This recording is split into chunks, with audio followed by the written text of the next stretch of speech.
Tonight, we're exploring the mythic reign of Zeus, the king of the gods and ruler of Mount Olympus. As the god of the sky and thunder, Zeus wielded immense power and authority, shaping the fate of gods and mortals alike. His stories reveal the grandeur, justice, and tempestuous nature of the ancient world's most powerful deity. I want to cover his story the best way I can, as well as other Greek gods, because we have a pretty good lineup tonight. So before you get comfortable, take a moment to like the video and subscribe to the channel if you haven't already joined the crew. Also, let us know where you're watching from and what time it is for you as always.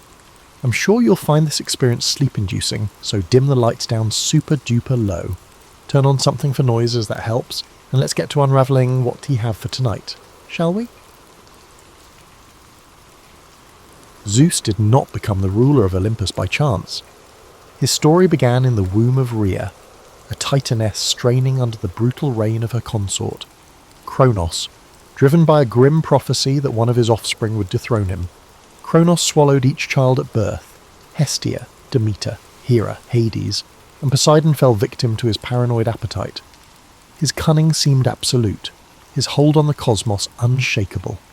Yet Rhea, mourning the loss of her children, devised a hidden plan to save her newborn. She gave birth to Zeus on the Isle of Crete, far from Kronos' suspicious gaze. In a desperate ruse, she wrapped a stone in swaddling cloth and offered it to Kronos, who devoured it without question. Thus, Zeus spent his infancy in a secret cave on Crete, nurtured by nymphs and guarded by warriors who clashed their spears to muffle his cries. This upbringing was less about comfort and more about survival. The boy learned watchfulness, forging a sharp mind that weighed every possibility. Unlike many later tales, no glimmering cradle or immediate worship surrounded him. His environment was damp stone and echoing darkness. He heard the nymphs' whispered fears of Kronos discovering them, fueling a quiet resolve in the boy. Each day, he fed on the milk of the goat Amalthea, an extraordinary creature fated for the stars, and gained a robust constitution that belied his infant form. As he grew into adolescence, Rhea revealed his true lineage. Zeus discovered the horrifying truth. 5 siblings languished within Kronos' belly, each a captive soul in the gloom. It was then that he vowed to free them, a vow that shaped his destiny. Under the counsel of the earth herself, Gaia, Zeus secured an emetic potion to force Kronos to disgorge the swallowed gods. But accomplishing that required cunning steps. He first infiltrated Kronos' domain in disguise, playing the role of a new cupbearer. Kronos, ironically, found amusement in this young figure who served him nectar and listened to his boasts of invincibility. During a feast, Zeus slipped the potion into Kronos' cup. The effect was violent and immediate. In a torrent of convulsions, Kronos retched out the 5 imprisoned siblings. Fully grown and burning with resentment, they emerged into the light. That moment sparked the beginning of the Titanomachy, the epical war between the Titans and the newly freed Olympians. At Kronos' side stood the Elder Titans, ancient and formidable, controlling primal forces that predated mortal memory. Zeus rallied his siblings, Poseidon and Hades among them, along with allies such as the Cyclopes and the Hecatoncheires. These monstrous beings, once locked in Tartarus by Kronos' cruelty, joined the rebellion in gratitude for their release. For years, the cosmos rattled with thunderclaps and quaking earth. Seas raged under Poseidon's fury, and the underworld itself trembled whenever Hades unleashed his gloom upon enemy lines. Zeus, forging lightning bolts gifted by the Cyclopes, hurled searing arcs that blinded and scorched Titan armies. The war wore on, each world refusing to yield. Legends say that mountains were sundered, rivers reversed course, and the sky wept flame. Kronos led Titan legions with unwavering rage, but cracks formed in the Titan ranks. Some disliked Kronos' brutal rule or resented their father Uranos' old curses. In a final cataclysmic confrontation, the Olympians cornered Kronos and his staunchest supporters. With a thunderbolt's final strike, Kronos collapsed, dethroned by his son. Zeus, battered and bloodied, recognized that simply winning the war solved little unless he established a new cosmic order. He hurled the defeated Titans into Tartarus' depths, appointing the Hecatoncheires as eternal wardens. Victorious, Zeus and his siblings ascended to Mount Olympus, staking claim to governance of the world. Yet even amid applause from gods and lesser divinities, Zeus sensed complexities looming. Freed from Titan oppression, the cosmos demanded guidance. The mortals, fragile as they were, looked for stability. The gods themselves harboured aspirations for power. No single lightning bolt could ensure harmony. In this nascent age, the newly minted king of the gods recognised that to preserve what the Titanomachy had won, he must balance generosity with a steely grasp of authority. Thus began the era in which Zeus reigned from Olympus, forging the Pantheon's laws. He allocated domains to each sibling, Poseidon for seas, Hades for the underworld, and Hera for marriage and childbirth. The cosmos found structure in these new boundaries. Even so, the seeds of conflict with other forces, giants, monstrous creatures, and the ambitions of lesser gods were sown. Zeus, though crowned by thunder, knew that an eternal vigilance was the price of cosmic peace. The boy once raised in a hidden cave now stood at the pinnacle, gazing down from cloud-wreathed peaks, a king determined to shape the fate of gods and mortals alike. After toppling Kronos, Zeus faced the challenge of consolidating his authority among gods who still carried vestiges of Titan-born chaos. Though he had proven his might on the battlefield, the daily governance of a cosmos demanded more than raw power. He established a council on Mount Olympus, seating his siblings, children, and chosen allies around a grand marble table. Each voice carried weight, but Zeus's final word guided decisions. This sense of a divine senate introduced a measure of collaboration unseen in the old Titan regime. Where Kronos had ruled by fear, Zeus championed debates and occasionally yielded to majority sentiment, though only if it didn't undermine his vision of order. One early test came when the giants, monstrous children of Gaia, rose to avenge the Titans. Convinced the Olympians had gone too far in sealing Kronos' brood within Tartarus, Gaia incited these giants to assault Olympus. The giants boasted colossal strength and cunning, leaving only a mortal could kill them. Alarmed, Zeus recognized he needed mortal aid. He enlisted Hercules, a heroic demigod, forging a crucial alliance between human endeavour and godly might. In a ferocious battle remembered as the Gigantomachy, thunderbolts clashed with monstrous clubs, and Heracles' arrows found their marks. Together, gods and heroes repelled the giants, reaffirming Olympus' ascendancy. The moral lesson resounded. Zeus's rule thrived not merely from isolation, but from forging ties across mortal and immortal lines, yet there was no glorious unity. Hera, Zeus's sister wife, realized her consort's roving eye threatened stability. Indeed, Zeus's mortal and divine liaison sowed jealousy across the pantheon, whether disguised as a swan or showering gold to woo mortal queens. He fathered children of extraordinary might: Apollo, Artemis, Hermes, Dionysus, Perseus, and more. Each child's birth complicated family politics. Hera's wrath, fueled by heartbreak, erupted in cunning retribution, punishing the mothers or offspring, though rarely able to harm Zeus directly. Her storms of anger introduced strife among gods, leading to cunning ploys and alliances in the shadows of Olympus. However, even while they quarrelled, Zeus and Hera recognized they formed the bedrock of the pantheon's stability, forging an uneasy equilibrium that shaped centuries of myth. An underexplored dimension of Zeus's rule lies in his transformation from a rebellious son to a paternal figure vigilant of cosmic laws. He introduced the concept of xenia, sacred hospitality, enforcing it through strict punishments for those who violated guests' rights. This emphasis on moral codes extended to mortals, weaving a sense that the divine realm supervised human ethics. Tales of Zeus's disguises typically underscore how he tested mortals' generosity or honesty. Those who welcomed strangers received blessings, those who scorned or harmed travellers risked incurring his lightning. Over time, these moral fables spread across city-states, prompting worshippers to build temples and shrines dedicated to Zeus, not just for his thunder, but for his role as guardian of justice and oath-keeping. Olympus itself grew more structured. Hestia tended the communal hearth, forging a sense of family among gods. Bridging the gap between divine blessings and mortal survival, Demeter kept watch over harvests.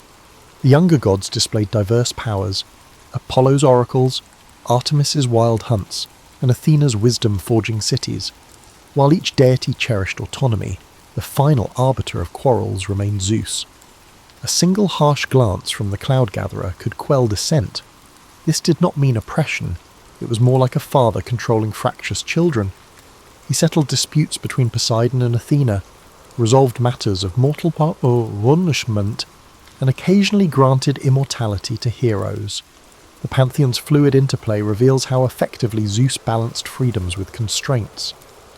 During these stable centuries, mortals experienced an era of relative calm. While plagues or local wars still erupted, cosmic-scale cataclysms were rarer. Mortals praised Zeus in festivals, offering sacrifices of bulls or rams. Priests interpreted omens from flights of eagles or cracks of thunder. The oracles, especially at Dodona, delivered cryptic pronouncements said to come from the father of gods himself. Kings or city councils might consult these oracles before crucial battles or founding new colonies, trusting that the invisible hand of Zeus guided the larger fate. This synergy between mortal devotion and divine oversight reinforced Zeus's station. Faith in his paternal guardianship reigned across the Greek world, from the Ionian seas to the mountains of Thessaly. Yet calm never lasts forever. Among the gods, smaller feuds brewed. Ares lusted for conflict, teasing the boundaries of the peace Olympus claimed. Aphrodite's manipulations of desire caused scandal among gods and mortals alike. Even the wise Athena often found herself at odds with her father's impulsive judgments. In a realm of immortals, boredom sometimes drove them to meddle in mortal affairs, forging ephemeral alliances or starting petty vendettas. Although each incident seemed trivial compared to the Titan Wars, they risked eroding trust. Zeus recognized that to sustain cosmic equilibrium, he must remain vigilant. So while banquets on Olympus roared with laughter, the king's stormy eyes always scanned the horizon, prepared to quell any spark that might ignite fresh chaos. Zeus's relationships with mortals, while often described as casual or lustful, carried deeper political significance within the Greek cosmos. Ancient city-states boasted genealogies tracing their founders back to a union with Zeus, solidifying local claims of divine favour. In Arcadia, the mythic king Lycaon tested Zeus's authority by offering him a grisly feast of human flesh, hoping to prove the god's ignorance or gullibility. Outraged, Zeus unleashed a deluge that drowned much of the land, an echo of older flood myths. Lycaon himself was transformed into a wolf. This unsettling incident demonstrated the boundaries. One can amuse the father of gods, but straying into sacrilege invites retributive storms and floods. One frequently overlooked tale recounts Zeus's fleeting connection with the mortal Alcmene, mother to Hercules. Most people are familiar with the general details.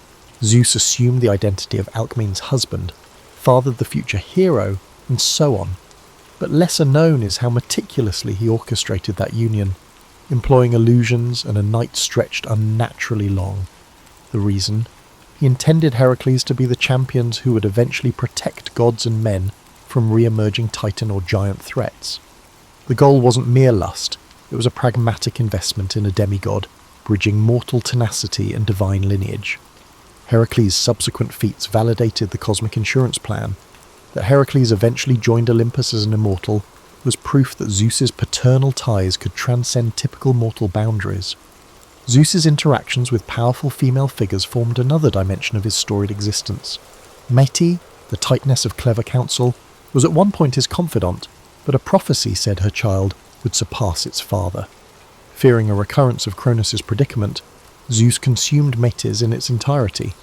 Yet from within him, her counsel remained, culminating in Athena's birth from his head. Some interpret the event as an allegory.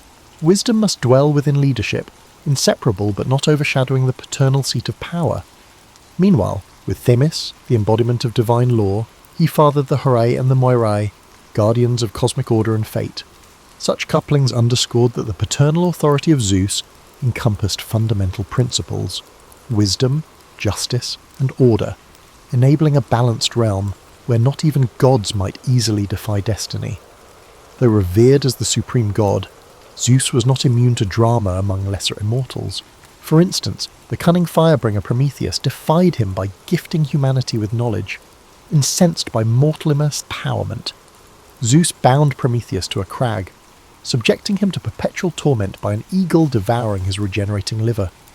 While severe, this punishment revealed Zeus's stance on disobedience. The father of gods championed progress under divine sanction, but unapproved leaps in mortal capacity threatened to upend the cosmic hierarchy. Over epochs, empathy for Prometheus grew, prompting some deities to question if the punishment overshadowed the offence. Yet Zeus remained resolute. Seeing it as a cautionary tale, the Olympian order could not endure if rebellious acts by demigods or lesser gods chipped away at the established order. In daily worship across the Greek world, temples to Zeus soared from hilltops. Olympia's temple, for instance, hosted the famed statue by Phidias. Pilgrims journeyed to these sanctuaries bearing sacrifices, hoping for rains to bless harvests or for oracles to confirm success in commerce or warfare. The intangible link between worshipper and deity manifested in fleeting signs: a thunderclap at dawn, an eagle overhead, a branch of oak leaves stirring with no wind. Interpreted as endorsement or warning, such omens guided civic decisions. This interplay reinforced the sense that Zeus's watchful eye overshadowed every domain of Greek life, from wedding vows to boundary treaties. Even criminals invoked him in oaths to prove innocence, ironically tempting a thunderbolt if they dared lie. Gods sometimes attempted minor insurrections during internal disputes. One legend claims Poseidon, Hera, and Athena conspired to bind Zeus in chains to curb his tyranny. The 100-handed Briareus rescued him at the last moment, freeing the enraged father, who then swiftly put the conspirators in their place without dethroning them. It underscored an enduring theme. Olympus might chafe under Zeus's authority, but no viable alternative emerged. The intangible fear of unleashed chaos, should Zeus fall, overshadowed any dissatisfaction. The pantheon learned to cope with or exploit the status quo, weaving smaller rivalries around the solid core of Zeus's monarchy. By fostering alliances with mortal heroes, forging beneficial unions with other deities, and demonstrating unwavering might when tested, Zeus's dominion seemed unassailable. On the surface, he was the smiling father of the heavens, bestowing blessings. Beneath, he was a vigilant sentinel, ready to subdue any threat with the storm's unrelenting power. This blend of paternal care and raw retribution shaped an abiding equilibrium in the cosmos. Yet as centuries turned, new philosophies, like the rise of rational inquiry in Athens, would question the literal portrayal of gods. Still, as long as thunder rumbled over Greek mountains, hearts recalled the might of Zeus, the regal orchestrator of storms and destinies. As classical Greek civilization expanded, local variations of Zeus worship evolved, each adding nuance to his nature. In Dodona, the oldest oracle in Greece, priests interpreted Zeus's will through the rustling of oak leaves, a mysterious whisper that believers swore held truth. Here, the deity appeared as a somber figure of wisdom and prophecy, bridging primal earth energies. Meanwhile, in Olympia, site of the Pan-Hellenic Games, Zeus reigned as the pinnacle of athletic virtue and unity among warring city-states. Athletes dedicated their triumphs to him, seeking divine favour for pure competition. The famous statue of Zeus at Olympia, towering in ivory and gold, drew pilgrims from distant lands, embodying the god's benevolent majesty. Even as these diverse cults thrived, pockets of intellectual challenge emerged. Philosophers like Xenophon, or the later Stoics, questioned the morality of a god who, in myths, engaged in trickery or seduction. Did the cosmic ruler truly lower himself to these mortal vices, or were such stories symbolic? The more rational a city-state became, the more old myths met with allegorical reinterpretations. Some insisted that Zeus was but a personification of natural law or the cosmic mind, and the scandalous episodes were poetical flares. Others clung to literal faith, offering an unwavering vow. If a thunderbolt could rend a giant ash tree, no mortal intellect should downplay the father of gods. When Alexander the Great's conquests spread Greek culture across Egypt, Persia and parts of India, new fusions arose. Egyptians equated Zeus with Ammon, forging the syncretic deity Zeus-Ammon. Even Alexander visited the oracle of Siwa in the Libyan desert, seeking confirmation of his semi-divine paternity. Legends flourish that the oracle addressed him as son of Zeus-Ammon, fueling his claim to destiny. This cross-pollination indicated that Zeus's persona could adapt beyond the Aegean. integrating foreign traits to sustain cosmic supremacy. People in far-flung Hellenistic realms recognized his lightning symbol, linking it to local storm gods, forging a mosaic of worship that stretched from the Nile to the Indus. Within Greek heartlands, political upheavals saw city-states overshadowed by Macedonian and later Roman dominion. Under Roman rule, Zeus found an equivalent in Jupiter.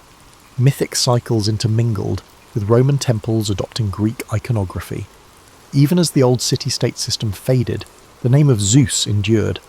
Philosophers in the Roman era, like the Stoics, advanced a universal interpretation of the god as the supreme cosmic reason. They taught that the Zeus principle guided all nature, from the swirl of galaxies to the growth of vines.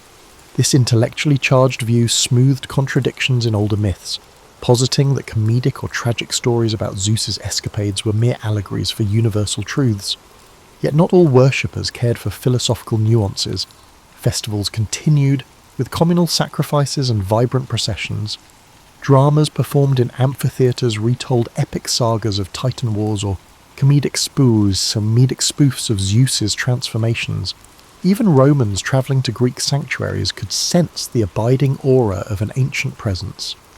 Pilgrims bearing offerings to the shrines still believed wholeheartedly that a bolt from the sky signalled Zeus's judgment.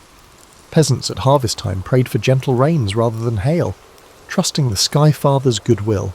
Indeed, the link between daily life, rainfall, storms, the fertility of fields, and the overarching force of Zeus underpinned stable devotion.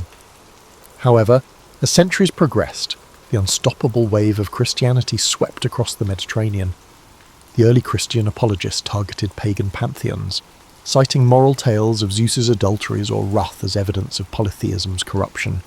In an evolving empire that embraced monotheism, Olympian shrines lost official support, their clergy overshadowed by bishops.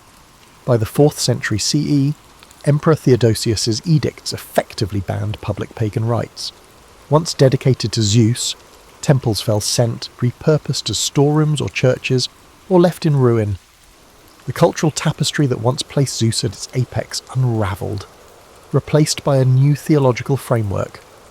Despite this institutional decline, the memory of Zeus never fully vanished. Philosophical manuscripts survived in monastic libraries. Rural folk in remote highlands still whispered of thunder as the old father's voice. Renaissance scholars rediscovered classical texts, resurrecting the image of Zeus in art and literature. Painters like Raphael or later neoclassical artists depicted him enthroned with an eagle by his side, celebrating the mythic grandeur of antiquity. Enlightenment thinkers, who pioneered modern science, referenced lightning rods that subdued Zeus's thunder, thereby paradoxically redefining his realm through rational explanations. Today, the narrative of Zeus stands as a symbolic testament to how societies conceive ultimate authority. He encapsulates the interplay of power and justice, paternal care and fearsome punishment, spiritual significance and political utility. Tales of him remain vital in popular culture, from modern retellings of Greek myths in novels, films and games to the echoes of thunder associated with unstoppable cosmic force. Scholarly inquiries reveal a figure who morphed from a local father of the sky to a global emblem of mythology, bridging Greek, Hellenistic, Roman, and even later cultural spheres. Observing how a figure so primal adapted to evolving civilizations underscores the elasticity of myth. If one listens carefully during a thunderstorm, one might recall that ancient awe for the Sky Father, flickering in the electric arcs overhead. Zeus's role as a father figure in Greek myth extends beyond genealogical ties. The ancient Greeks often portrayed him intervening in moral dilemmas, defending the social order and meting out justice to mortals and gods alike. One lesser-known tale underscores his capacity for empathy. When Salmoneus, a mortal king, boasted he could equal Zeus by mimicking thunder with bronze chariots, Zeus first let him indulge the farce before unleashing a thunderbolt to expose his arrogance. Yet, once the city's people cowered in fear, records hint that Zeus sent favourable rains the following season, as if to ensure that misguided worshippers didn't starve from their king's hubris. This story, overshadowed by more famous myths, reveals a paternal dimension, punishing blasphemy but sparing the innocent from famine. Likewise, the story of King Lycurgus, who spurned Dionysus and scorned the new wine rites, ended with Zeus confining Lycurgus to a cave in a labyrinthine punishment. Many retell only the punishment's horror. A nearly lost variant suggests that afterwards, Zeus made the farmland around that kingdom flourish unexpectedly, implying that the paternal god softened the blow for ordinary people who were not involved in their ruler's arrogance. Such glimpses, though overshadowed, highlight the tension between wrath and compassion in Zeus's cosmic guardianship. Another dimension of Zeus's paternal persona is his willingness to champion synergy among various gods. Indeed, after the Titanomachy, the pantheon was rife with strong-willed deities such as Poseidon, Artemis, and Aphrodite, each with distinct realms and temperaments. It was under Zeus's oversight that they collectively shaped mortal existence. Rains from Zeus, seas from Poseidon, hunts from Artemis, love from Aphrodite, harvests from Demeter, and so on. The father's role wasn't micromanagement but balancing these powers so none overshadowed the broader cosmic order. That said, friction remained inevitable. Witness Poseidon's quarrels with Athena over patronage of Athens, or Aphrodite's mischief stirring conflicts among mortals. Each time, Zeus either calmly arbitrated or thundered a final verdict if reason failed. Zeus's paternal role extended to dispensing fates. While the Moirai, fates, had the ultimate say on mortal lifespans, Zeus sometimes intervened. For beloved heroes, like Sarpedon in the Trojan War, he felt fatherly sorrow, yet recognized that interfering with fate upset the moral and cosmic fabric. The Iliad captures a poignant moment where Zeus contemplates saving Sarpedon, but relents, reflecting an internal conflict, paternal love clashing with the demands of cosmic law. This acceptance of the greater tapestry underlines how Zeus didn't interpret absolute rule as license to break fundamental rules. Contrarily, lesser gods at times twisted mortal destinies for personal vendettas, but for the father of gods, the big picture overshadowed personal yearnings. Meanwhile, mortal worship evolved, with each polis weaving unique local epithets for Zeus. In Athens, he became Zeus Eleutherios, champion of freedom, after battles with tyranny. In Argos, they hailed him as Zeus Larissaios, a protector of farmland. Shepherd communities in Arcadian highlands revered him as Zeus Lycaios, associated with the ancient wolfish rites. Thus, the universal father splintered into myriad local faces, each reflecting a slice of daily existence: grain harvest, communal festivals, protective watch over frontiers. Over centuries, these local cults interlinked, preserving an overarching unity within the Greek worldview.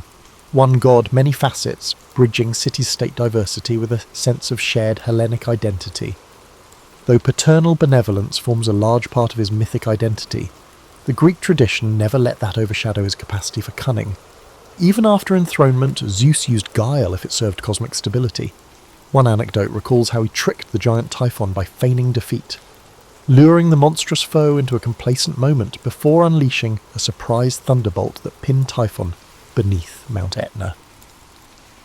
This sly approach reaffirmed that while direct brute force was an option, cunning often staved off prolonged conflict. In a cyclical cosmos prone to rebellion, the father needed more than just a thunderbolt's blast. Cunning ensured foes fell swiftly before they multiplied. Among the pantheon, Hermes admired such cunning. It's said Hermes often joked that he inherited his trickery from the father of gods.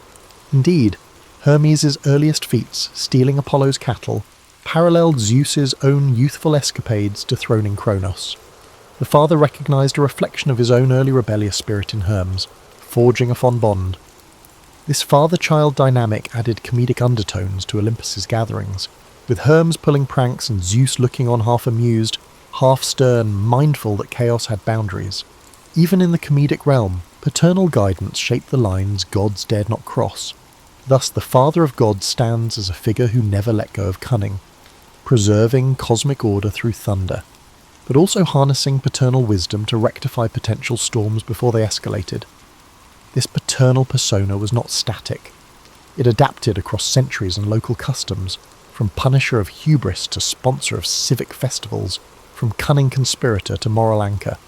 If the Greek cosmos had a pillar, it was Zeus, father, judge, and caretaker, weaving an evolving patchwork of myths that recognized the complexity of divine authority. While the classical Greek world revered Zeus, the Hellenistic and Roman eras reframed his legacy for broader imperial audiences.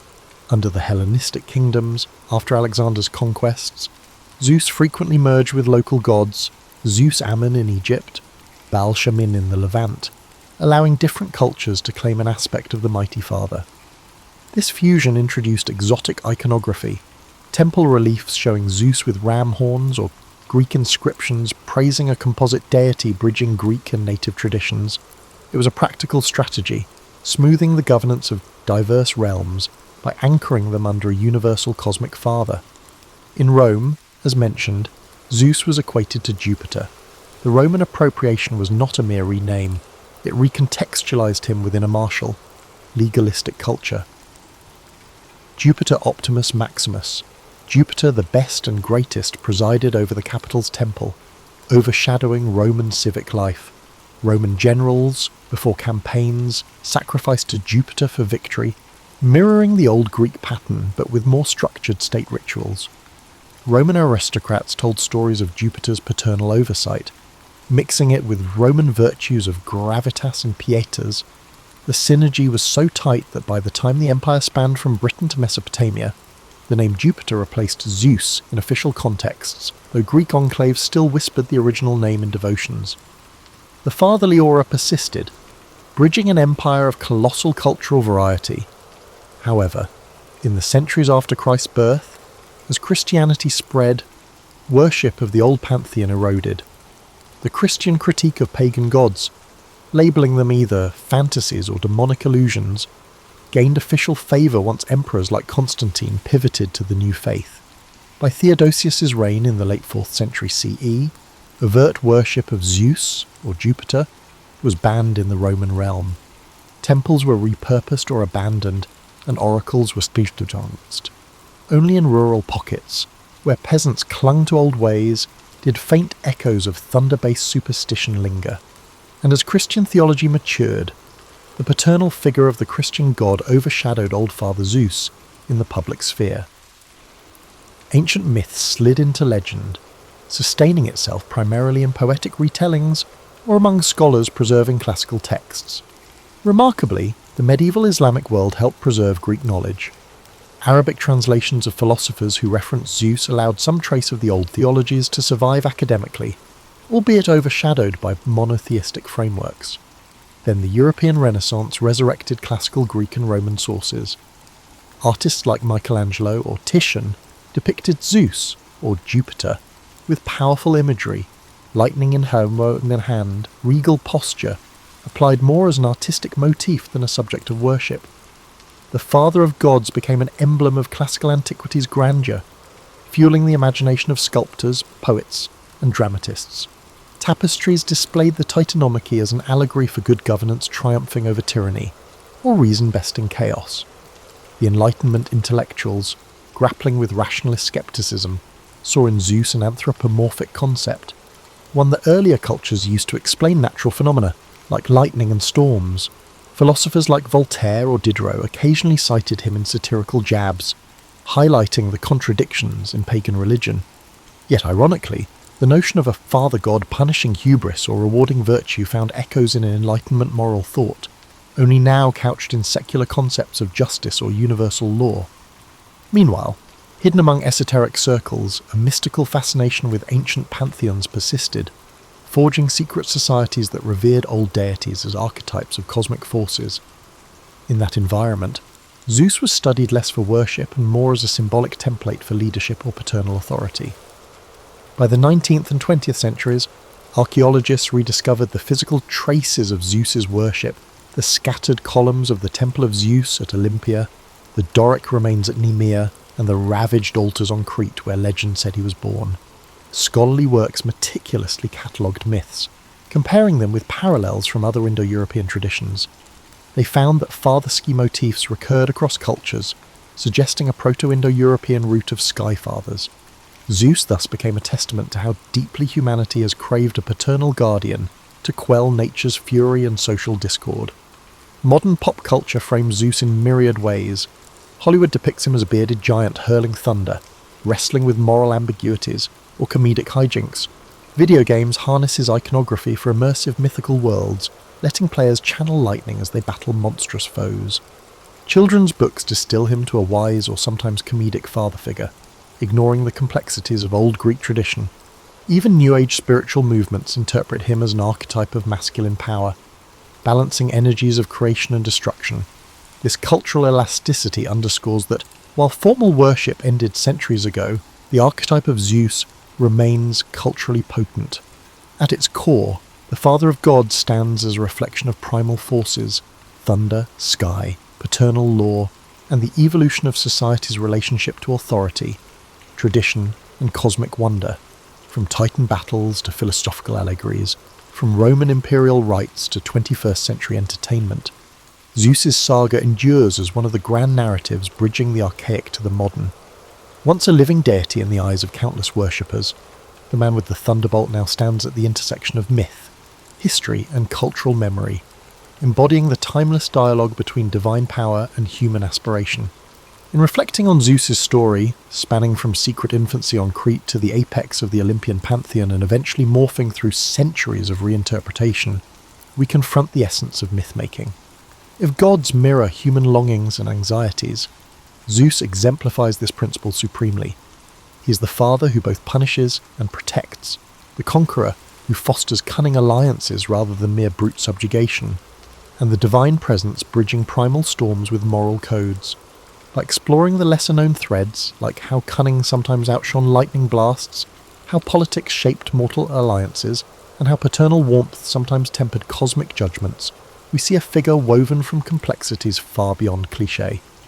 Part of Zeus's perennial grip on the human imagination arises from his contradictory facets. He is simultaneously a figure of absolute might, brandishing thunder in rebellious battles, and a moral guide championing hospitality or punishing oathbreakers. In a sense, he is the sky incarnate, luminous and generous in calm weather, ferocious and destructive in storms. The Greeks harnessed that duality in their everyday worship, never letting themselves wholly trust or doubt his paternal watch. Devotees recognized that under certain circumstances, the kindly father might unleash havoc if cosmic order was threatened. Nor is Zeus static.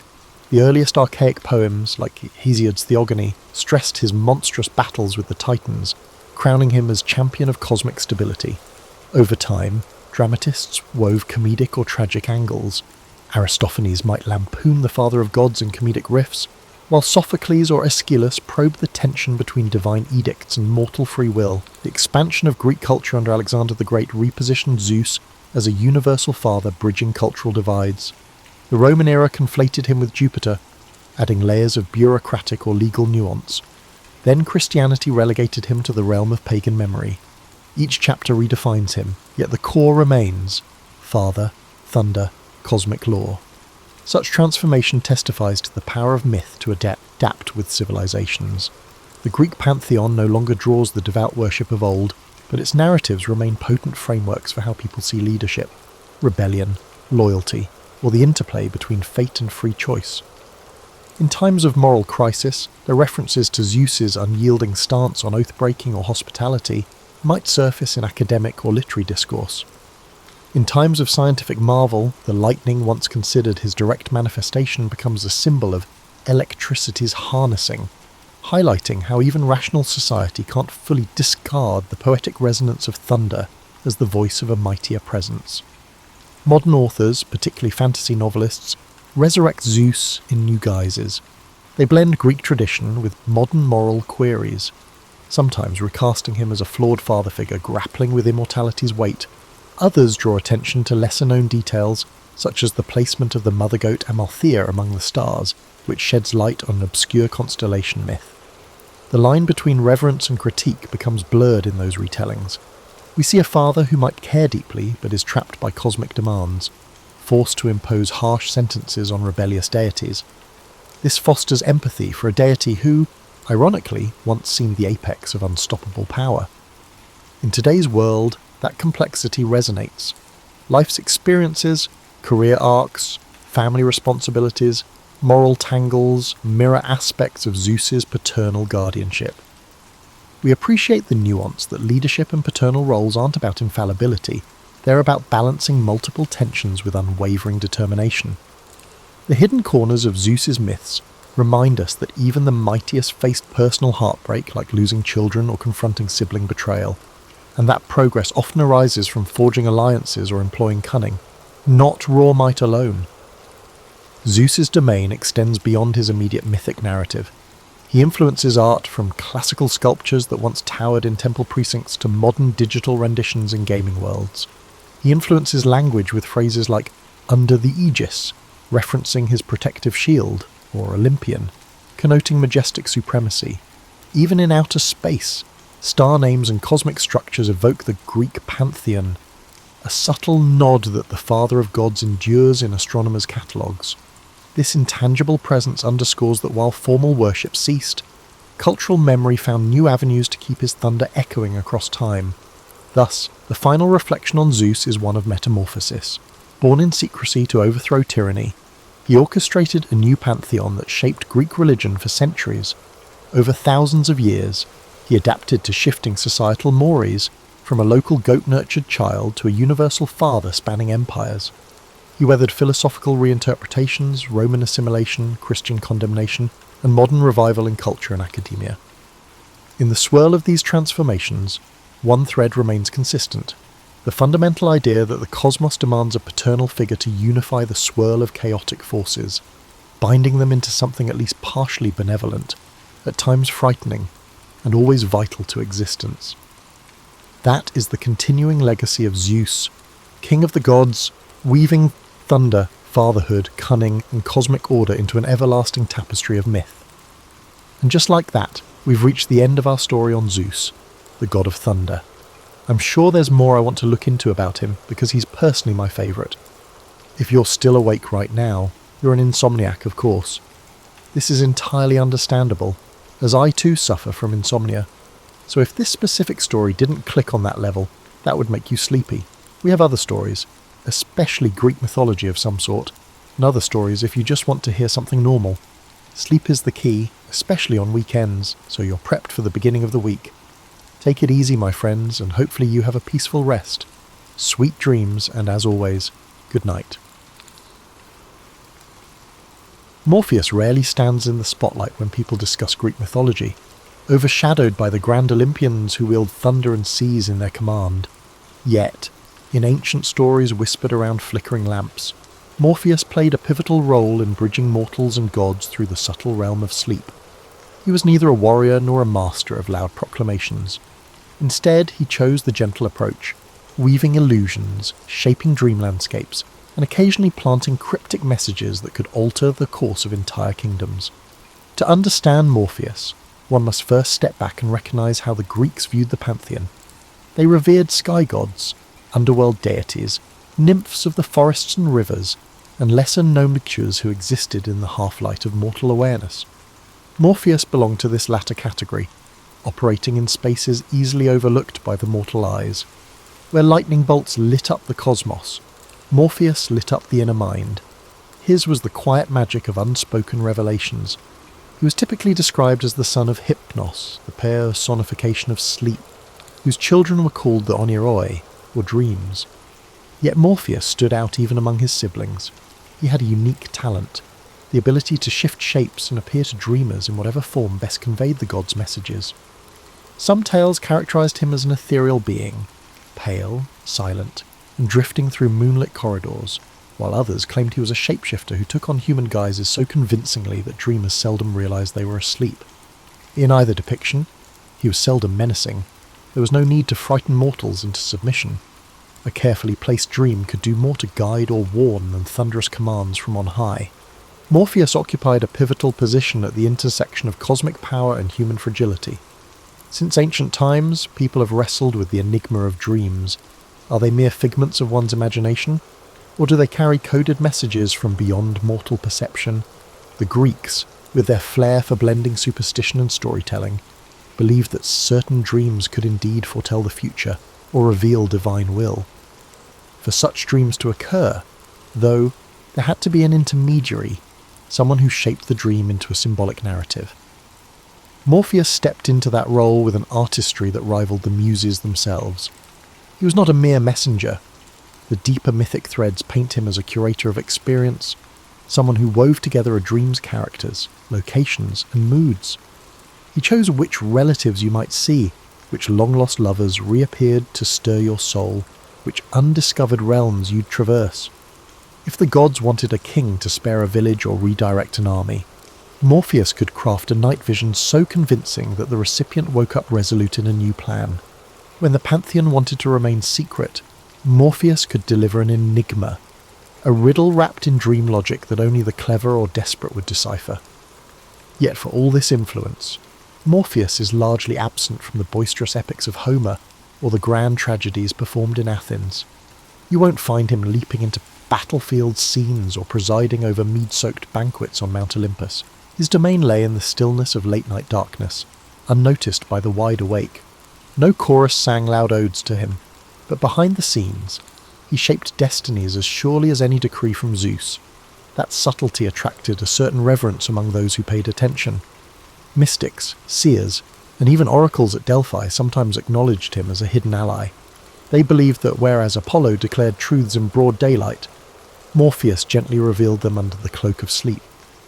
These characteristics made him neither a rival nor a subordinate, but rather another facet of divine revelation. To them, Morpheus represented the possibility that truth need not be shouted from temple steps. It could be softly breathed into the deepest recesses of human consciousness. In later centuries, references to Morpheus drifted into Roman thought, courtesy of the poet Ovid, who famously described him as the most gifted of the dream-bringers. He was singled out for his ability to mimic any mortal form. This skill, so modest on the surface, hints at the potent capacity to influence not just thoughts, but emotions, a subtlety that immortals rarely mastered. Thus begins the history of Morpheus, a quiet god, half forgotten in popular retellings, but deeply felt whenever dreams unfold. He represents the art of subtle persuasion and the comfort of illusions, a figure whose real power emerges when eyes close and the ordinary senses drift into shadow.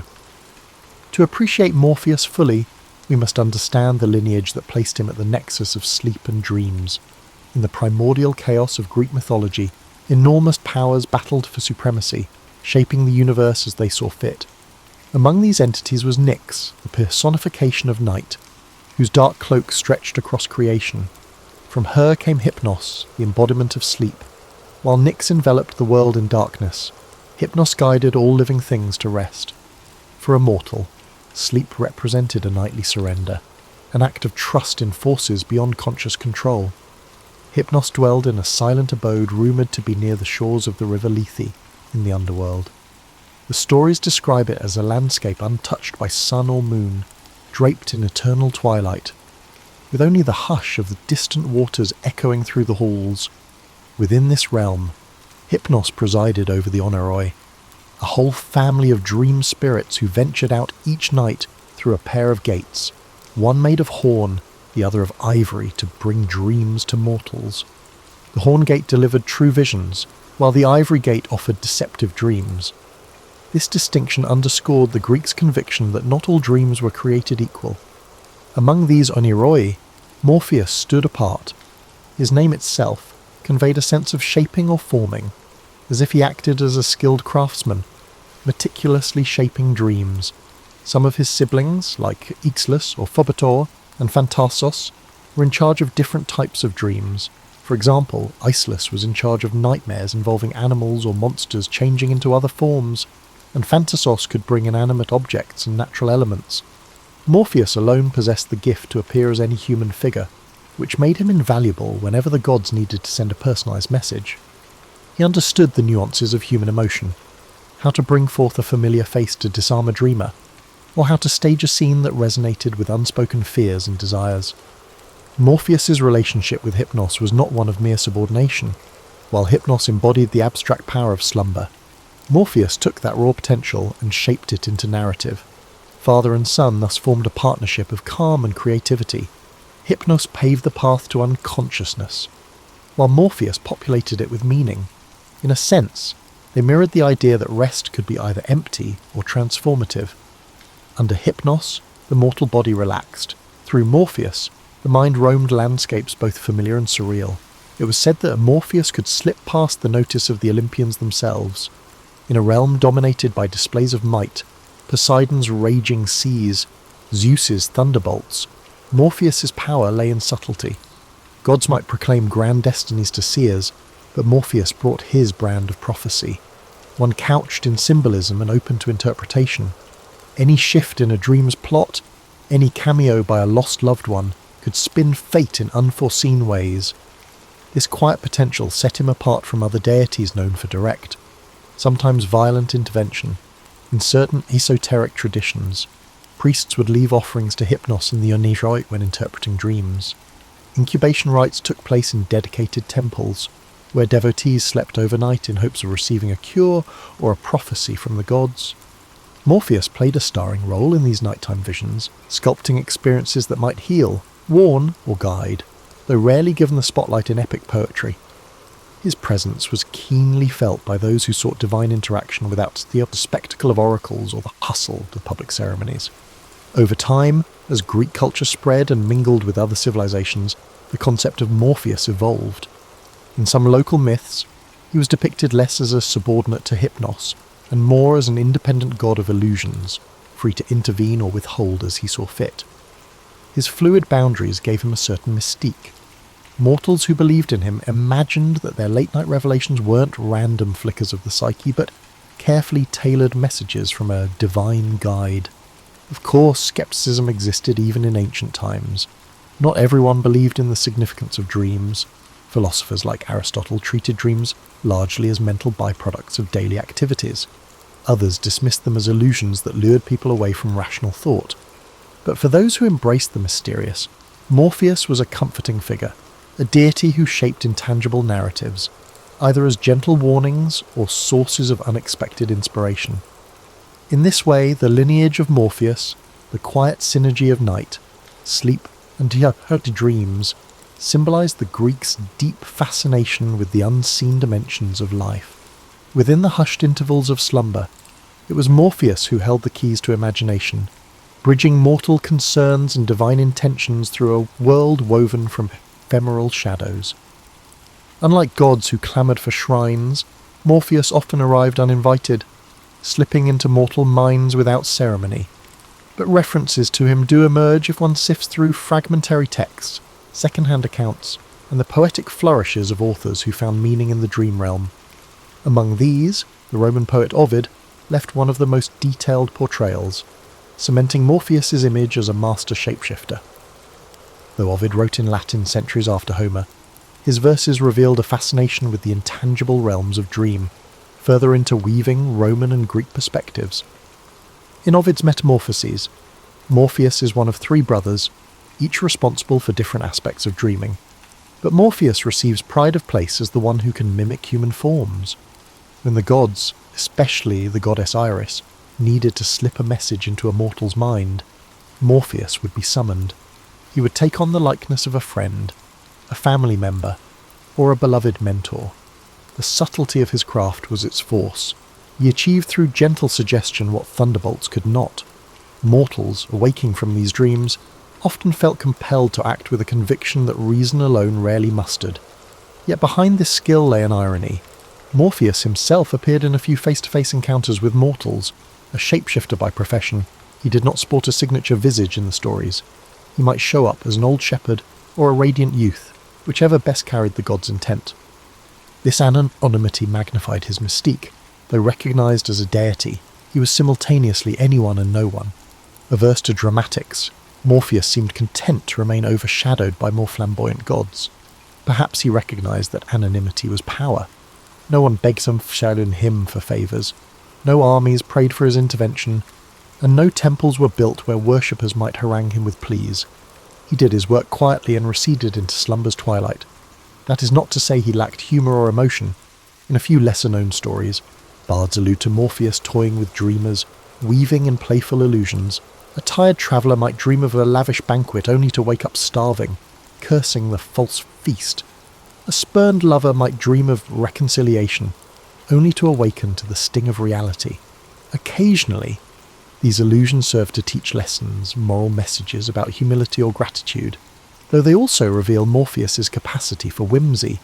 Even gods, it seems, can entertain themselves with mortal foibles.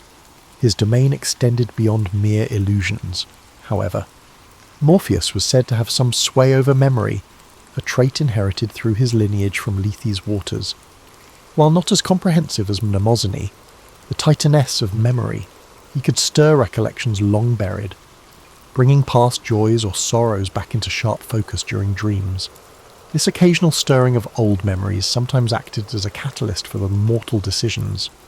A warrior might remember a childhood promise and thus abandon the battlefield, or a grieving mother might recall the face of her lost child, finding solace or renewed determination upon waking. Crucial to Morpheus's influence was the fact that mortals rarely recognized his presence.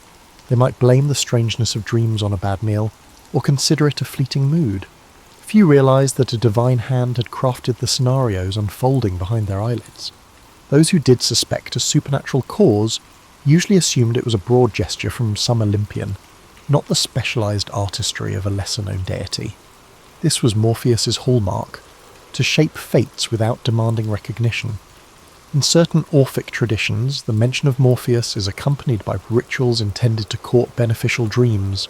People might write prayers or incantations, hoping for a vision that clarified a dilemma or revealed hidden truths. These rites were more private than the grand festivals for Demeter or Dionysus. They involved quiet petitions, often performed at bedside altars.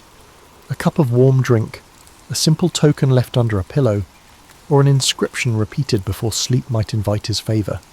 If results came, they were ephemeral, a dream that might fade by dawn, leaving behind only an inarticulate sense of guidance. Gradually, as Greek culture gave way to Roman rule, Morpheus's name and role adapted. The Romans had their pantheon, but they also absorbed Greek deities, translating them into Latin forms or merging them with local gods. Morpheus found a place in this cultural tapestry, aided by Ovid's literary gifts. His shapeshifting grew into an enduring metaphor for the power of dreams to challenge the status quo, to give mortal minds a glimpse of possibilities otherwise unreachable. That notion that something intangible could spark real-world change proved resilient. Even after temples crumbled and pantheons lost their worshippers, the idea lingered, quietly echoing whenever humans closed their eyes and wandered into the land of sleep. Beyond myths and poetry, Morpheus's influence took on tangible form in the dream-centric rites practiced in scattered regions of the ancient Mediterranean. Temple incubations, particularly those dedicated to Asclepius, the god of healing, are well documented. Supplicants slept in sanctuaries to receive curative or prophetic dreams. Though the official cult credited Asclepius with these visions, undercurrents of belief suggested that Morpheus or one of his siblings sculpted the dream imagery. In many accounts, dreamers would see Asclepius himself performing a healing act, but behind that divine mask might lurk Morpheus's handiwork, ensuring the dream resonated with the pilgrim's personal needs. Yet this indirect worship was as far as it went for Morpheus. No major city erected a grand temple in his honour. His name does not appear on long lists of civic gods who protected armies or oversaw commerce. In a culture that often prized the dramatic, victorious battles, epic voyages, monstrous confrontations, Morpheus's domain seemed too nebulous for large-scale devotion. Dreams were deeply personal, fleeting experiences not easily shaped into public festivals. This subtle presence, however, lent Morpheus a curious universality. He was accessible to everyone, king or peasant, without the need for elaborate ceremonies. A fisherman dozing by the shore might receive a warning dream about an approaching storm, courtesy of Morpheus. A farmer's child might glimpse a future bride in a fleeting reverie. Although such visions were unpredictable, they reflected a certain democratic aspect of his power. No mortal was too lowly or too exalted to receive a nighttime visitation. Philosophical schools took varied stances on dream deities. The Stoics viewed dreams with skepticism unless they aligned with virtue or reason. The Epicureans dismissed them as mental residue with no supernatural origin. Yet others, including certain Platonists, entertained the possibility that divine agencies influenced the soul during its nocturnal wanderings. Morpheus occupied a liminal space in these debates, neither firmly asserted nor fully denied. The complexity of dream experiences made them resistant to strict categorization, mirroring Morpheus's inherent elusiveness. In the everyday lives of ancient Greeks and Romans, dream interpretation became a small-scale industry. Travelling dream interpreters or local wise women offered readings, attributing cryptic images to messages from gods. Manuals like the Onera Critica by Artemidorus served as compendiums of symbolic meanings. A dream about a serpent might portend betrayal or healing, depending on context. While Morpheus himself rarely got explicit credit, these interpretive practices implicitly acknowledged a shaping force behind dreams. It was possible to feel the subtle touch of a divine hand in every strange or enlightening vision. Meanwhile, dramatists occasionally hinted at Morpheus's presence on stage. In certain tragedies or comedies, characters received revelatory dreams that set the plot in motion. Although playwrights typically invoked the major gods, Zeus, Athena, Apollo, some lines implied that it was a shapeless whisper of the night that delivered the dream. Audiences familiar with mythic lore would quietly attribute that role to Morpheus, even if the script avoided naming him outright. This indirect cameo suited his nature, a cameo in illusions rather than a direct spotlight role.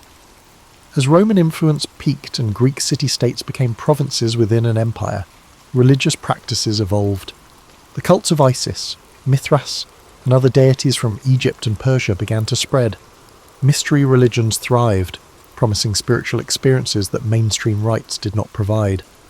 In these clandestine settings, where initiates sought personal transformation and glimpses of the afterlife, dreams were valued as a means of direct communication with the divine. Morpheus, though not explicitly worshipped, found renewed significance as a silent collaborator. Participants believed that their revelations during ritual-induced trance or sleep could unveil cosmic secrets, and who better than the gentle craftsman of dreams to facilitate those glimpses? Despite these evolving cultural currents, Morpheus kept his low profile. He neither clashed with up-and-coming deities nor demanded new reverence. Like a cameo actor in an ever-changing theatre, he adapted to shifting religious landscapes by maintaining the same core function. He shaped nightly illusions, passing along whatever message the dreamer needed, whether it was solace, instruction, or warning. Thus, while other gods experienced dramatic transformations or assimilation into new pantheons, Morpheus's essence stayed remarkably stable. His anonymity shielded him from the fortunes and misfortunes that befell gods tied to political power or public devotion. Through countless conquests, cultural fusions, and doctrinal shifts, he remained that discreet presence behind the eyes of sleeping mortals. He needed no marble statue or sacrificial altar, for his temple was the quiet domain of the human mind, a refuge where illusions danced, and destinies could be nudged without the constraints of daylight logic. As the classical world gave way to the Hellenistic era, and then to Roman dominion, Morpheus's relevance persisted in subtler, more eclectic forms. Scholarship in the city of Alexandria produced treatises on the dream interpretation that blended Greek, Egyptian, and even Jewish thought. Hermetic texts invoked the interplay of cosmic forces, sometimes alluding to lesser gods of vision and illusion. While these references seldom name Morpheus directly, they revealed a growing intrigue with the mystical dimensions of sleep. The more people tried to decode their dreams, the more they acknowledged a guiding power behind them. During this period, philosophers like Plotinus delved into the nature of consciousness. They wrestled with questions about the soul's movements during sleep. If the soul journeyed outward or inward, while the body rested, might it encounter spiritual beings or glean higher truths? Such speculation wasn't mainstream, but it held appeal for seekers disillusioned with state-sanctioned cults. Morpheus, while rarely cited, remained the unspoken craftsman of these interior voyages, a silent engineer behind whatever glimpses the soul might catch of a grander cosmic design. Meanwhile, poets, freed from the strict heroic codes of earlier ages, experimented more boldly with dreamscapes. They penned verses where protagonists navigated labyrinthine illusions or encountered fleeting apparitions, offering cryptic guidance. Although literary critics might argue these poems reflected psychological depth rather than divine action, to many readers the boundary was immaterial. Dreams were that liminal zone where mortal thoughts intertwined with supernatural influence. Morpheus, shapeless though he was, presided over that zone like an unacknowledged stage director. In everyday Roman society, too, the role of dreams took intriguing turns. Emperors occasionally claimed that certain expansions or decrees were inspired by divine apparitions at night. Augustus himself, recognized for his strategic cunning, was rumoured to pay attention to auspicious or ominous dreams, though officially, He credited major gods like Apollo. Citizens, hearing such stories, might privately wonder if a lesser-known deity like Morpheus had orchestrated these nocturnal briefings. After all, if the god of dreams could sway the mightiest ruler in the world, it underscored his quiet potency. As Christianity began to spread across the empire, attitudes toward pagan deities shifted. Bishops denounced the worship of multiple gods as idolatry, and an ascendant monotheism strove to replace the old pantheon. In this environment, minor figures like Morpheus faded from official discourse. Yet the phenomenon of dream visitation did not vanish. Biblical narratives contained their own dream sequences, Joseph interpreting Pharaoh's dreams, the Magi warned in a dream about King Herod.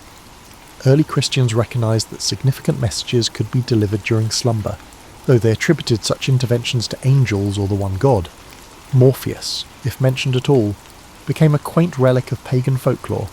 However, among rural populations and within certain esoteric sects, older beliefs persisted in fragments. People might still light a candle and utter a small prayer before bedtime, not necessarily to Morpheus by name, but to the notion of a gentle force that shaped dreams. In personal diaries or in hushed family traditions, references lingered, testaments to how deeply ingrained the idea of a dream-shaping presence was. Over time, Christian mystics sometimes wrote about heavenly illusions or spiritual revelations received in dreams. Though they did not call Morpheus by name, the conceptual overlap was clear, a benevolent entity bridging the gap between mortal minds and higher powers, all while the world lay in darkness. During the waning days of the Roman Empire, barbarian invasions, economic turmoil and social upheaval threw daily life into chaos. Dreams, as always, offered either an escape or an omen. Morpheus might appear in scattered references, half remembered in local folklore or embedded in spells within the syncretic practice of magic. These spells, scribbled on papyrus or scratched into lead tablets, sought to harness dream power for love, revenge or knowledge.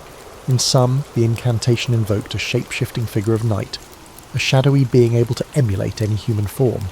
The text might use Greek or Latin synonyms, never explicitly stating Morpheus, but the lineage was clear to those who knew their myths. By the time the Western Roman Empire collapsed in the 5th century CE, the tapestry of old gods had unravelled in public life. Grand temples stood empty, their rituals undone, yet the intangible realm of dreams persisted as a private frontier. Morpheus, whether recognised by name or not, retained his function. As centuries slipped by, he would shape-shift again, receding deeper into cultural memory. In occasional manuscripts or monastic texts, he survived as literary reference, an allegory for illusions or hidden messages that surface when reason predominates. The twilight of antiquity thus set the stage for a Middle Ages in which classical gods receded but never vanished entirely. Like seeds buried under layers of history, their legacies lay dormant, waiting to surface when imagination or scholarly curiosity revived them. For Morpheus, all it required was for people to dream, a condition unlikely ever to fade. Explicit references to Morpheus become rare in medieval Europe. The academic class largely occupied itself with textual analysis and theological treatises as Latin Christendom shaped the intellectual and spiritual terrain. If at all mentioned, dreams were explained as the result of divine or demonic powers. Still, the classical corpus never vanished entirely. Though sometimes covertly, copies of Ovid's Metamorphoses were distributed in monasteries due to the church's conflicted view of pagan literature. Morpheus stayed a weird footnote in these books, a name a conscientious monk or a curious researcher would come upon and question. The handful who did study Ovid or other classical texts came onto someone who resisted simple moral classification. Neither was Morpheus a demon, nor did he fit Christian angelology exactly. Instead, he was a crafter of visions, free from ideas of sin or virtue. Sometimes this ambiguity inspired creative interpretations, particularly in the undercurrents of medieval allegory. Some writers suggested that Morpheus might be used to represent the illusions of the world, his form shifting a metaphor for the ephemeral character of worldly concerns. Still, these readings were occult rather than conventional. Greek philosophy was kept alive and developed in the Islamic world, meanwhile. Dream interpretation flourished in that field, thanks in part to customs derived from the hadiths of the Prophet Muhammad, but references to Morpheus, especially, were few. Still, The idea of a shaping dream creature echoed in mystical Sufi teachings, in which glimpses in sleep may transmit spiritual truths. Although the name Morpheus did not travel much in these writings, the agent who creates significant illusions stayed universal. Europe became quite interested in classical antiquity by the Renaissance. A fresh wave of humanism pushed the study of pagan literature. Scholars rediscovered old manuscripts. Artists found inspiration in Greek and Roman mythology. Morpheus revived in this environment. Poets started referring to him more freely, entwining him into allegorical tales about time, knowledge, and love, though their images differed, since the ancients never offered a consistent iconography. Painters occasionally portrayed him as a winged young man or as a delicate presence hanging over a slumbering person. Beyond intellectual and creative circles, Christianity and local mythology concerning dreams nevertheless affected the public imagination.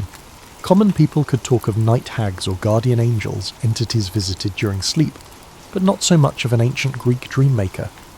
But at the courts of Europe, where educated courtiers flaunted their classical knowledge, a reference to Morpheus marked the speaker as well versed in old stories, a sophisticated illusion. Sometimes masquerading writers of masques and pageaux personified dreams, calling them Morpheus for a little vintage flair. The printing press helped these illusions to proliferate more quickly. Ovid's translations into common languages brought the clever dream shaper a larger audience. Renaissance writers who loved stacking their works with antique themes grew to favour Morpheus. He represented to them the magical ability of illusions, the tempting attraction of imagination, capable of surpassing the physical world. Trusting the audience's increasing awareness with mythic connections, Shakespeare's contemporaries would call for Morpheus in stage directions or comic asides. Morpheus's nature stayed fluid even with this increasing attention. Unlike Jupiter or Venus, who had well-documented personalities and cults, Morpheus was defined essentially by function. This provided writers of plays and poetry freedom. One author would label him an aloof trickster, while another might write him as a kind mentor. Some works confused him with the whole idea of the dream world and attributed any nighttime vision to the arms of Morpheus.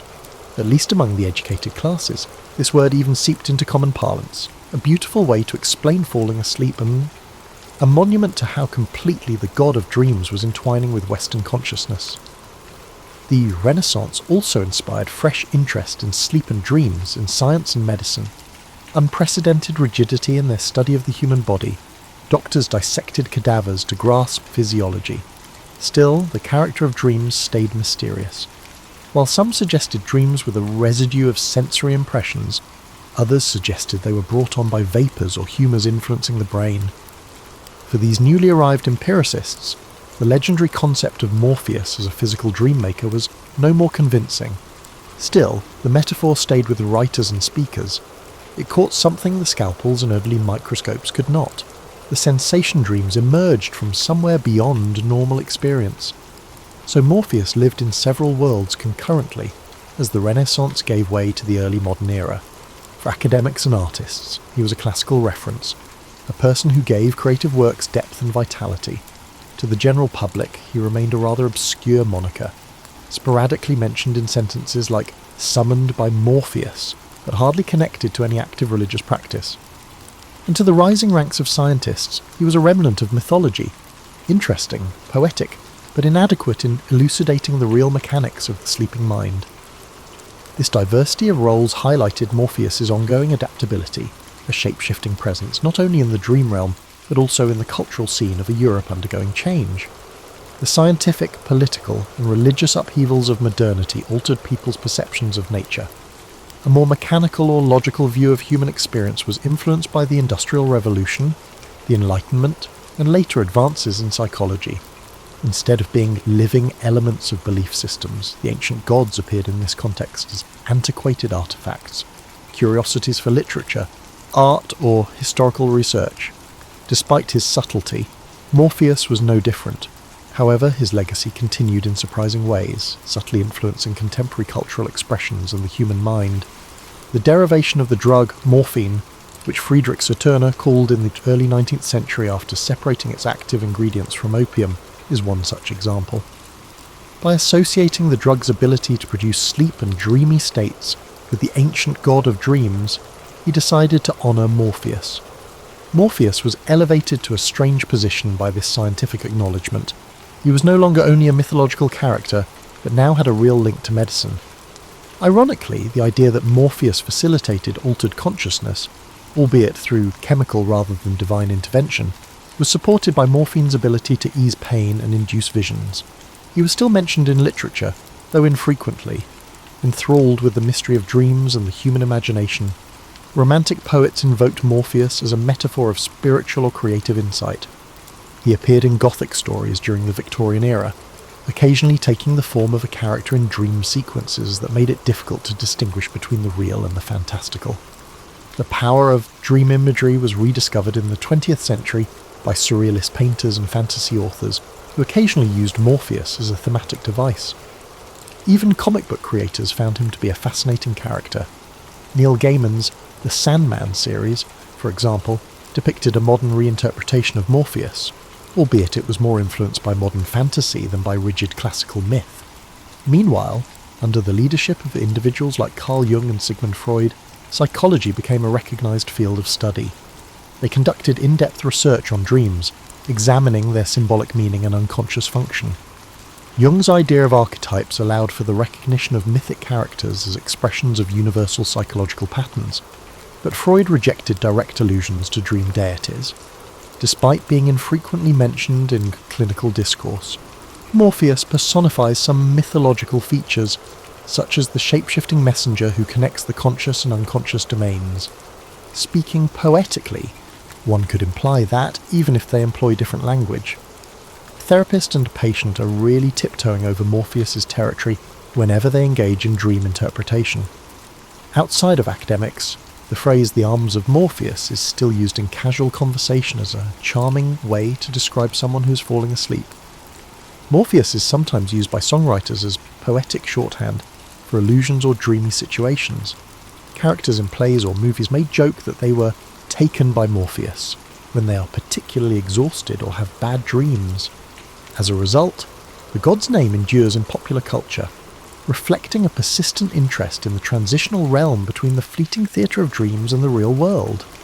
Morpheus was occasionally likened to comparable dream figures in other traditions, gods, spirits or ancestors. Credited with forming nighttime visions, as religious plurality increased and audiences for myths from around the globe expanded. Morpheus has occasionally attracted followers in some New Age and neo-pagan societies, which revive ancient pantheons for individual spirituality. These contemporary practitioners might view him as a lucid dreaming guide, or an ally in creative inquiry, creating a personal bond that somewhat reflects the age-old practice of looking for important dreams. Naturally, such varied revivals do not dominate popular belief, but they highlight Morpheus's versatility throughout history. He continues to serve as evidence of the human need for a go-between for conscious awareness and the innermost parts of the mind. The appeal of a guiding figure endures even at a time when sleep labs and neurology are used to analyse dreams, the subjective landscapes that play out in our minds every night. After all, cannot be completely mapped by any technology. Therefore, Morpheus persists as a cultural shapeshifter. Initially a minor character in Greek mythology, he was crucial in bridging the gap between mortal life and divine aims, while being overshadowed by Olympians. He withstood scientific breakthroughs, religious upheavals, and conquests throughout millennia. He found new homes in literary flair, psychological metaphor, and medical terminology. He now represents that sedent, all-encompassing enigma, the dream realm where we face self-revelations, delusions, and reflections of ourselves. Despite being elusive and infrequently worshipped in official ceremonies, Morpheus never fails to arouse our imaginations by serving as a reminder that sleep is more than just a place to rest. It is a doorway, thoughtfully crafted by a being who doesn't require a temple to demonstrate his might. From the vantage of old Macedonia, where elders gathered beneath olive trees to swap hushed lore, the story of Hercules emerged in sparks of disbelief. They whispered about a force that blurred the boundaries between the mortal and divine realms. This child, born in modest Tiryns, possessed an unsettling gift. Feats of strength performed so calmly that some wondered if the gods had quietly laid a blessing or a curse at his feet. Tiryns was a farming community framed by rocky hills and cloud-strewn skies, a place defined by the routine labour and rigid social caution. The boy's first display of uncanny power was witnessed by a shepherd. With a single tug, he reined in an ox known to drag grown men like ragdolls. It wasn't the show of force itself that troubled onlookers. It was the eerie silence with which he did it, as though testing a boundary rather than revelling in might. Soon, neighbours recalled other oddities, doors unhinged by a careless push, footprints left in stone, and animals that yielded to his hand without resistance. Though some saw him as Tyrion's protector in training, others felt uneasy. Mortals were fragile beings. Gifts of such magnitude often drew divine ire. Hercules, for his part, behaved like any curious youth, combing riverbanks for turtles or carving shapes into soft rock. Yet beneath each childlike pastime lurked an awareness of difference. He sensed that the world around him fit like a shirt one size too small, familiar but constricting. A single miscalculation could fracture relationships or destroy trust. As he neared 15, rumours of unnatural predators swept across the farmland. Shepherds muttered of wolves the size of ponies, with eyes lit by feral intelligence. The local militia dared not test the truth of those claims, leaving the fields in a state of hush. Hercules, compelled by equal parts curiosity and duty, gathered a simple spear and ventured into the pine forests alone. For 3 nights, the darkness swallowed him. On the 4th dawn, he reappeared at the village edge, clothes torn, blood running down his arms. Yet he carried no trophy, only the quiet certainty that the threat was gone. Word of his deeds spread through travellers' wagons and along shepherds' routes, echoing into lands beyond. It was said that the monstrous wolves vanished as swiftly as they had come. In the villagers' eyes, such might have signalled a guardian, or even a chosen instrument of the gods. Soon they built humble altars to honour him. They offered tiny bowls of grain and small cups of wine as offerings to the boy who had ensured their nights. Hercules accepted none of it openly. He would pause at those altars, gaze at them in faint puzzlement, then slip away. Inside him, a tug of longing clashed with the weight of expectation. He cherished the farmland's rhythms, morning light over tilled earth, the lull of cicadas in the summer.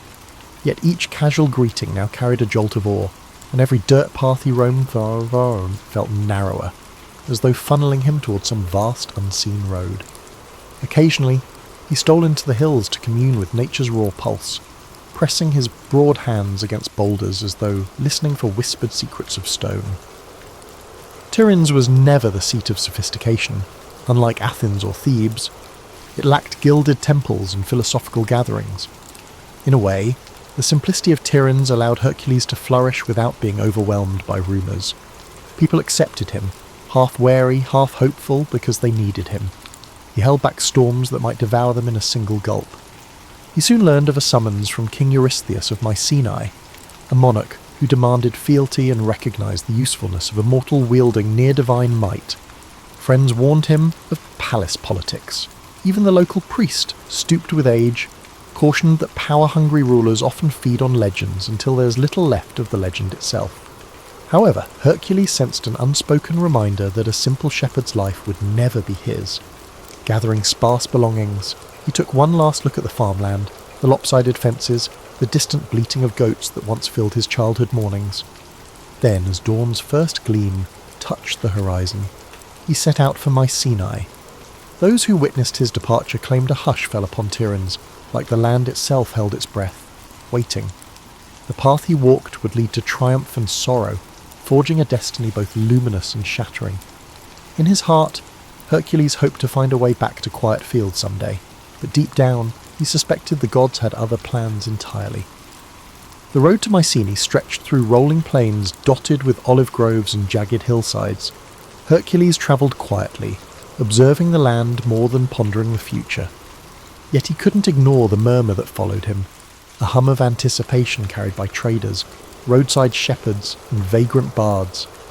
Upon arrival at the fortified city, he faced a spectacle: drummers at the gates, banners hoisted high, and crowds craning to see if a rumour exceeded reality. King Eurystheus' palace gleamed atop a rise of white stone. Once inside, Hercules found himself before a ruler whose thin lips twitched at each mention of his name. Despite grandiose surroundings, Eurystheus exuded an air of self-importance, undermined by a hint of anxiety. In the hushed court, courtiers eyed Hercules with an odd mix of curiosity and caution. They had heard the rumours of unstoppable strength. Now they assessed the man himself, broad-shouldered, wind-beaten, eyes calm as still water. Eurystheus wasted no time. "Word of your deeds has travelled far," he said, feigning warmth. "To prove your loyalty, you shall fulfil labours for the glory of Mycenae. And the gods, of course." Applause followed from courtiers, though it felt forced. Hercules bowed, not out of fear, but recognising that refusal would brand him an enemy of a kingdom that seemed both powerful and petty. Besides, he sensed destiny's nudge again, that intangible force hinting these labours might shape his future. His first assignment, the Nemean lion. Villagers near Nemea spoke of a cat the size of a warhorse, its fur impervious to spears or arrows. Eurystheus demanded its pelt as proof. Setting out with minimal supplies, Hercules ventured into a region shadowed by tall grasses and jagged rock. On the second day, he spotted massive paw prints pressed into the soil. Following them, he entered a dank cavern overhung by dripping vines. The lion emerged, its coat shimmering like steel. Arrows snapped against its hide, confirming the rumours. They grappled, the beast roaring with unnatural ferocity while Hercules wrestled in silence, locking powerful arms around the creature's neck. At last, he wrenched it downward, ending its life with a blow that reverberated in his bones. No victory cry escaped his lips, only relief. He skinned the lion with its claws and then draped the pelt over his shoulder. When he returned, Eurystheus balked at the sight of that massive trophy. Commanding the city gates shut, he insisted Hercules remain outside, guilty of displaying future conquests from a distance. Thus began a curious ritual. Each time Hercules completed a labour, the king would peer down from the safety of high walls, making excuses to avoid direct contact. The champion, calm in compliance, never argued. He found no pride in forcing an audience. Fulfilling duty was enough. Shortly after, he faced the Lernaean Hydra, a serpent with 9 heads that regrew if cut. Hercules approached the swamp of Lerna, its murky waters stinking of rot. He attacked, but each severed head sprouted 2 more, only with the help of his nephew Iolaus, who cauterized each stump with torchlight. Did Hercules triumph. Lifting the central head, still hissing in death, he returned to Mycenae. The king, peering over parapets, dismissed the victory. "You had help," he sneered, yet the people watching from afar marvelled. Labourers mounted. The Cyrenaian hind, sacred to Artemis, tested his finesse. He chased it for a year across forests and streams before cornering the golden-antlered creature. Rather than slay it, he merely captured and displayed it, then set it free, earning grudging respect from the goddess. He subdued the Erymanthian boar, bringing it back alive. After each feat, Eurystheus found reasons to belittle it. Still, word spread, forging Hercules' name into a legend that outgrew even the king's attempts to contain it. Hercules tasked with cleaning the Augean stables, an impossible mass of filth left for decades. Diverted 2 rivers in a single day, washing away the grime and exposing the stable's owner, Augeas, for his dishonesty. Along the way, the hero recognised these tasks weren't simply chores from a cowardly king, they served as rites of passage. Each labour illuminated facets of responsibility, cunning and mercy.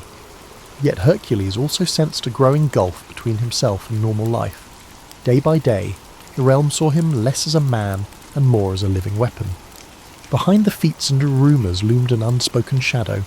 Stories hinted he was atoning for a private tragedy caused by a divine curse. He carried that burden silently, forging ahead on a path paved by others' demands. In fulfilling each new labour, Hercules grew ever more certain that his real battle lay within, a test to see whether monstrous foes or guilt from a past soaked in blood would claim him first. Over time, Eurystheus' list of labours seemed an endless well of peril. Some missions exuded a sense of malice, as if the king aimed to eliminate Hercules by challenging him to confront real-life nightmares. Yet it wasn't the magnitude of tasks that hollowed Hercules' spirit. It was the sense that each success fueled the king's resentment. Mycenae now revered a champion who strode in only to drop proof of another victory before vanishing again. At dawn one day, a messenger gasping for breath approached Hercules outside the city walls. A threat lurked by Lake Stymphalus, where ravenous birds terrorized farmers. Their iron-like feathers cut flesh. and the beating of their wings filled the sky with a menacing clang. Stymphalian birds were rumoured to be spawn of an ancient curse, feasting on anyone who strayed near the marsh. Eurystheus's decree was terse: exterminate them. Travelling to the lake, Hercules found the marshland choked with tall reeds and stagnant water. At dusk, he glimpsed shadowy shapes perched in twisted trees. Arrows alone wouldn't suffice. For every creature he felled, others scattered into the gloom. Recalling an old tale, he fashioned bronze clappers, forging a racket so loud it startled the flock skyward. As they took flight, he shot them down systematically. Their carcasses drifted into reeds, painting the swamp red under the waning sun. The few that escaped took the legend of this unstoppable archer with them. More labour followed. Fetching the Cretan bull, a massive beast rumoured to breathe fire, brought him face to face with an animal maddened by captivity. Rather than slay it, he subdued it and brought it to Mycenae, only to watch Eurystheus cower behind the gate. Later, capturing the mares of Diomedes required wrestling savage horses bred for violence. Some say Hercules fed Diomedes to his mares in a moment of grim poetic justice, ending their thirst for human flesh. Yet it was an act that left Hercules uneasy. Dispatching a tyrant solved one evil, but the memory haunted him. What lines separated righteous punishment from barbarity? In these wanderings, he discovered people who welcomed him as a living legend, yet recognised his underlying melancholy. Children peered around corners, hoping to see the giant who wrestled monsters. Old men offered wine, praising him as champion of the downtrodden. Occasionally, Hercules paused to help build a wall or fix a broken roof, acts of normalcy that anchored him to everyday life. But the moment always came when a new labour call or a rumour of a monstrous threat demanded his presence. At night, he grappled with nightmares. The unwritten story behind his forced servitude gnawed at him, a rumour that he'd once been driven crazed by Hera's wrath, causing him to commit unspeakable deeds against those he loved. Although few dared mention it aloud, the weight of that guilt never left his eyes. Even the unstoppable Hercules could not outrun sorrow that sprang from within. Eventually, Eurystheus delivered yet another test, to steal the girdle of Hippolyta, queen of the warrior women known as Amazons. In a land beyond the Aegean, Hercules came upon a culture of disciplined fighters who lived independent of typical patriarchal laws. Initially, Hippolyta welcomed dialogue, impressed by rumours of a hero who balanced power with compassion. She considered granting him the girdle as a diplomatic gesture, but Hera, ever meddlesome, spread deceit among the Amazons, whispering that Hercules planned to abduct their queen. In the ensuing chaos, swords clashed, alliances shattered, and Hippolyta fell. Dying, she handed the girdle to Hercules, her expression etched with betrayal and sorrow. He departed with the prize, cursing the gods who twisted every peaceful solution into conflict. This pattern of tragedy bled across each mission. The more he accomplished, the less solace he found.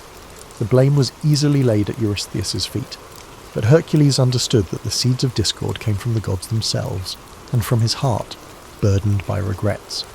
No monstrous hydra or invulnerable lion caused him as much pain as the memories he couldn't erase. Each labour, though celebrated by others, felt like an extension of penance. Still Hercules pressed on, partially out of duty and partially from an instinct that stopping might let darker forces run rampant. He was no politician, no orator, but people believed in him, and in their belief, he found a reason to shoulder his tortured past. So he continued, forging alliances with honest souls, meeting cunning foes in remote lands, and slaying nightmares so ordinary folk could rest at night. Through scorching deserts and perilous seas, Hercules roamed like a wandering guardian. His reputation derived more from his deeds than his words. Even so, a question circled endlessly in his mind. Would saving the world ever wash away the blood on his conscience, or was he doomed to carry his haunted legacy until the end? As the labours approached their conclusion, Hercules observed a change in the political landscape. Mycenae's commoners adored him, weaving new songs about his might, but the court seethed with jealousy. King Eurystheus, cornered by his decree, pressed onward with increasingly brazen demands. He ordered Hercules to journey to the far edges of the known world. Some suspected the king hoped the hero would never return. sparing him the embarrassment of living in another man's shadow. A test soon arrived in the form of the cattle of Geryon, the creature Geryon, rumoured to have 3 bodies fused into one, reigned over a sun-scorched land beyond the pillars marking the westernmost boundary of mortal travel. The prize, a herd of crimson cattle prized by gods and kings alike. Hercules set off, crossing mountain passes, scorching deserts, and nameless seas. He famously split a landmass to create a strait, some said in a moment of frustration, others as a statement of power, raising what would later be called the Pillars of Hercules. He eventually arrived at Geryon's domain, where a monstrous hound guarded the cattle. Battling Geryon demanded strategy, for each torso wielded a different weapon. Hercules exploited the confusion, striking while the giant struggled to coordinate his 3 minds. With Geryon slain, he herded the cattle through hostile territories, clashing with thieves and hostile kings along the way. His triumphant return to Mycenae, driving those surreal red-hided animals, caused a stir of both admiration and dread. Yet Eurystheus welcomed him only from a safe distance. Soldiers corralled the cattle, sacrificing many on Eurystheus's orders. The more the king tried to belittle Hercules' efforts, the more ordinary citizens hailed the hero as a saviour of the realm. Privately, Hercules remained unmoved by their cheers. Each new conquest carried echoes of moral conflict, as if he were a blade used by manipulative hands. Another monumental feat involved the golden apples of the Hesperides, guarded by a serpent coiled in a hidden orchard. Tales said the apples conferred immortality, though most mortals never reached the far-flung garden. Hercules travelled for months, uncertain if such a place truly existed. Eventually he encountered Atlas, the titan condemned to hold the sky on his shoulders. Seizing an opportunity, Hercules offered to take that cosmic burden temporarily if Atlas would fetch the apples. Atlas retrieved them, but then tried to abandon Hercules, hoping to free himself from eternal torment. Through a cunning ploy, Hercules tricked Atlas into reclaiming the heavens, walking off with the fabled fruit. When he presented the golden apples to Eurystheus, the king had no idea what to do with them. Legend says Athena herself intervened, returning the apples to their rightful place. In that moment, Hercules glimpsed the gods' casual involvement. They toyed with mortal affairs, granting fleeting favours or curses, shaping destinies as one might shuffle coins.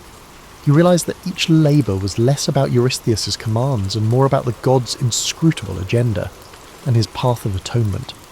Only one task remained, descending into the underworld to capture Cerberus, the 3-headed hound of Hades. This final labour surpassed mortal limits, for no living soul dared approach that dismal realm without invitation. Hercules ventured down the dark corridors of the earth, guided by wailing spirits and the unrelenting pull of cosmic gloom. Before the throne of Hades, he offered to wrestle Cerberus barehanded if permitted to bring the beast to the surface. The god of the dead consented, more amused than alarmed. Their struggle was fierce. Each of Cerberus's heads snapped and snarled, snake-like tails lashing in fury. Yet the hero subdued the beast, hauling it above ground to Mycenae's gates. When Eurystheus saw the snarling hound of death, he hid, trembling behind his walls. Hercules, mission done, gently returned Cerberus to Hades.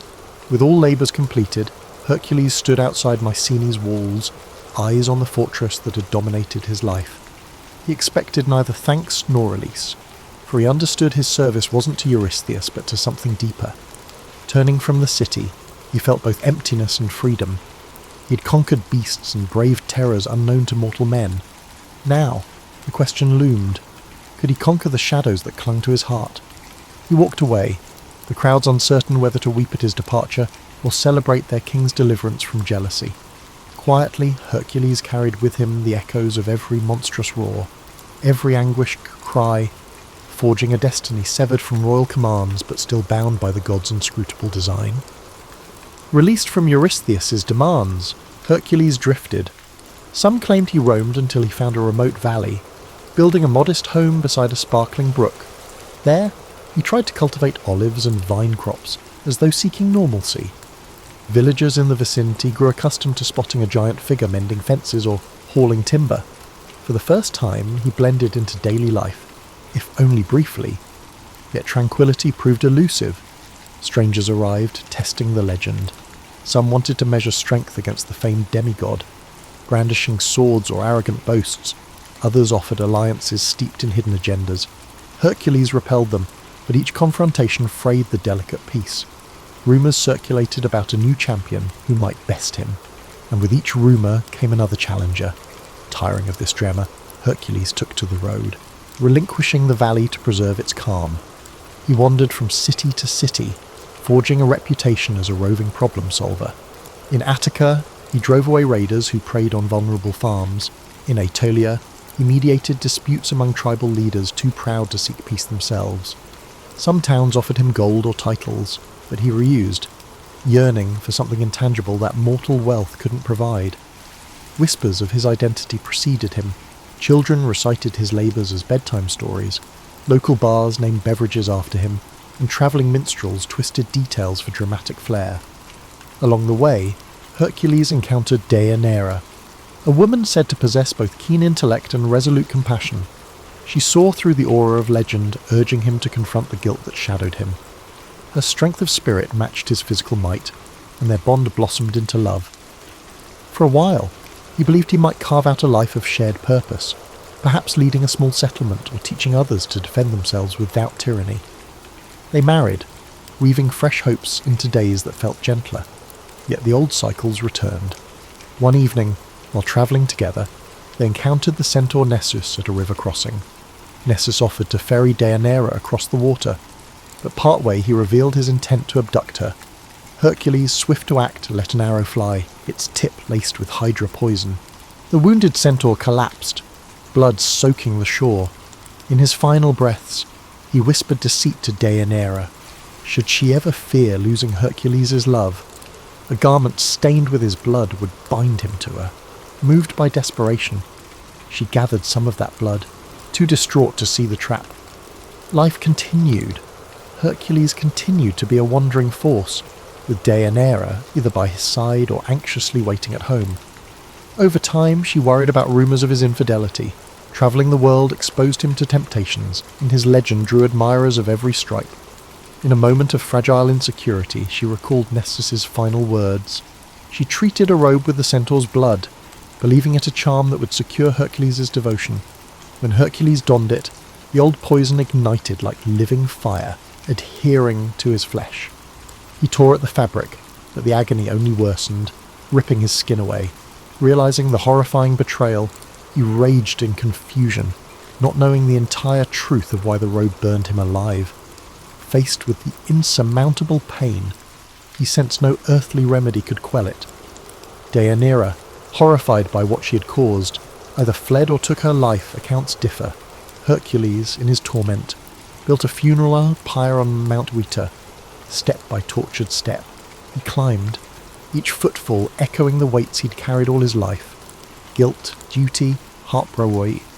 He stretched himself upon the wood, begging for an end to his suffering. Flames were lit, devouring mortal flesh that once battled monsters and kings. Smoke curled toward the sky, bearing the essence of a hero who had saved entire realms yet failed to escape divine cunning and human frailty. Some say that in those final moments, Zeus intervened, lifting his son's immortal spirit to Olympus. Others claim Hercules simply became ash, the price of mixing superhuman deeds with all too human vulnerabilities. Wherever the truth lies, the legendary champion's last mortal breath vanished in bile, fulfilling of the destiny shaped by both triumph and agony. Even the wind seemed to pause in reverence, as though acknowledging that no beast or king had ever broken him as completely as love and betrayal. Hercules' end on Mount Weta thundered through the Greek world like a mournful lament. Those who'd admired him as a liberator stood in stunned silence, while others who had envied him spoke in hushed voices were at the cruel caprice of fate. Priests in local temples offered contradictory explanations. Some insisted his spirit rose to the heavens, others deemed it just another tragic demise, albeit of an extraordinary mortal. In the weeks that followed, altars across the Aegean bore solemn offerings in his memory. Drips of wine, handfuls of grain, even small wood carvings depicting a lion's pelt or a hefty club. Ordinary folk struggled to reconcile the downfall of a figure who had bested lions, hydras, and giants. How could such a champion succumb to something as simple, yet devastating, as poisoned fabric? For many, it confirmed that no one, not even a demigod, was immune to the brutal interplay of divine grudges and human failings. At Mycenae, King Eurystheus' court reportedly watched the news unfold with uneasy satisfaction, though the king had long resented Hercules. Learning of his agonizing death offered no genuine relief, only a hollow sense that the realm's most potent shield was gone. Some whispered that if a champion like Hercules could be vanquished, perhaps the gods would turn a harsher eye on lesser mortals. Fear lingered in the corridors of their power, as though Hercules' fiery end had shifted the cosmic balance in unpredictable ways. Stories multiplied, as tales do. Certain bards favoured the uplifting version. Zeus, recognizing his son's heroism, welcomed him among the immortals. They spun visions of Hercules seated on Olympus, sipping ambrosia in the presence of swirling constellations. Others told the bleaker side, that the flames consumed not just his body, but every vestige of his once glorious spirit, scattering him into oblivion. Across the seas, foreign scribes embellished details, turning him into a half-legendary king in lands he never visited, or crediting him with feats he never performed. Amid these tales, Deianira's part in the tragedy sparked endless debate. Some portrayed her as a naive victim of Nessus's deception. Others painted her as a jealous spouse who rashly destroyed what she claimed to love. Still others insisted the real blame lay with the gods. To many listeners, it hardly mattered. Heartbreak had been the final monster Hercules couldn't defeat. Curiously, in small villages scattered near the sites of his labours, Hercules' memory retained a more grounded quality. In these pockets, older farmers recalled how he once repaired a broken dike or rescued a lost child in the midst of a colossal quest. Children heard bedtime stories of a giant who was kind enough to share bread with travellers in need. Here, the heroic feats remained awe-inspiring, but so did the everyday decency he displayed. Over time, that dichotomy, colossal strength paired with unfeigned humility, became the tapestry of his legend. Rulers from other city-states, seeing the potency of Hercules' name, erected shrines dedicated to him as a protective spirit. They wanted travellers to believe their territory enjoyed the hero's blessing. In some cities, small festivals arose, featuring contests of strength reminiscent of his fabled deeds. However, a whisper of caution permeated every public commemoration. Hercules had conquered monstrous beasts and overcome impossible tasks, yet a subtle sting from the mortal realm had undone him. Might alone could not outmaneuver fate or quell the complexities of love. For those who once knew him personally, warriors like Iolaus or local chiefs grateful for his help, his absence left an ache beyond description. They recalled the quiet convictions that guided him, the guilt that shadowed his eyes after each impossible feat. His final torment seemed a cosmic injustice, yet also a stark reminder that the line between divine and human was never clean. Hercules had walked that line throughout his life, wrestling monstrous forms on behalf of the powerless, while an invisible war of deities raged overhead. Over decades, recollections softened. Younger generations heard only the grand arcs, the Nemean lion, the Hydra, the unstoppable hero. Details of heartbreak and moral doubt vanished in the retellings, replaced by carved statues brandishing clubs or wearing lion skins. Yet in rare corners of Greece, the full story was preserved by those who had reason to remember. A titan among men who was neither wholly god nor entirely mortal, undone at last by the same vulnerabilities he had once tried to transcend. Thus, Hercules' flame burned on in the minds of those who found resonance in his struggles, even long after the funeral pyre's embers cooled to ash. Time and distance transformed Hercules from a man into a myth. Greek cities grew, allied and warred. New heroes rose and fell. In the retelling of old stories, his name emerged as a beacon of impossible feats. Philosophers invoked him as a parable, some praising perseverance, others warning against arrogance. In remote villages, older generations passed down more intimate accounts. How a colossal figure once mended a roof before chasing off marauders, or how he accepted a bowl of wine on a cold night without flaunting his stature. As the classical era gave way to Roman ascendancy, Hercules evolved into a Roman emblem. Soldiers prayed to Hercules Invictus, equating him with conquest and unrelenting will. Statues proliferated, from grand marble works in the Forum to tiny household shrines. Emperors, hungry for legitimacy, wrapped themselves in the demigod's imagery, hoping some shred of that timeless prowess might cloak their human frailties. However, the bragging about strength often overshadowed the deeper nuances of Hercules' trials. Centuries later, medieval scholars wrestled with pagan legacy, attempting to blend ancient myths into Christian frameworks. Hercules became a cautionary figure, powerful yet undone by sin and trickery. In the Renaissance, artists seized upon his heroic silhouette. Palaces displayed frescoes of him wrestling lions or heaving mountainsides, highlighting the human form in dynamic glory. Playwrights toyed with his persona, sometimes as tragic hero, sometimes as comedic foil, each era reinterpreting him anew. Despite these cultural metamorphoses, echoes of his true complexity endured. In certain monastic libraries, meticulous scribes noted lesser-known episodes. The moral agony behind his labours, the heartbreak that ended his mortal story, and the persistent question of whether he ever truly found peace. For some, he embodied the tragedy of a life shaped by the divine lineage yet rooted in mortal limitations. For others, he served as a beacon of aspiration, proof that mortal will could confront even the gods' designs and sometimes triumph. Beyond texts and statuary, Hercules lived on in the intangible realm of folk memory. Fishermen off distant coasts recited short prayers to him before braving storms, as if the old guardian might still shield them from the sea's wrath. Caravans crossing desert routes invoked his name for safe passage. Parents, uncertain how to quiet a restless child at night, spun lullabies of a gentle giant who once fought off wolves so families could sleep in safety. These understated tributes carried forward the essence of a hero who, despite divine drama, always answered mortal need.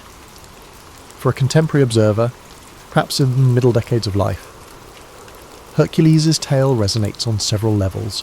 There's the unbridled strength of youth, those unstoppable surges of ambition or optimism. Then there's the gradual intrusion of responsibility, regret, and heartbreak. Middle age can bring reflection, how even the strongest among us wrestle with past mistakes, unfulfilled desires, and the weight of moral compromise. Hercules, with his unstoppable arms and vulnerable heart, mirrors that universal dilemma. Overall, it's the dualities that define him. Saviour and destroyer, victor and victim, demigod and man.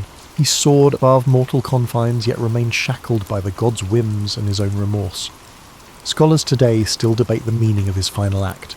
Was the funeral pyre a mere surrender to agony, or a deliberate transcendence of mortal bounds? Did the smoke carry him to Olympus, or was it a symbolic final note to the ballad of an exhausted hero? Some epilogues insist he found a measure of immortality, a seat among the pantheon, a cosmic nod to the labours he performed in the service of humanity and divine prerogative.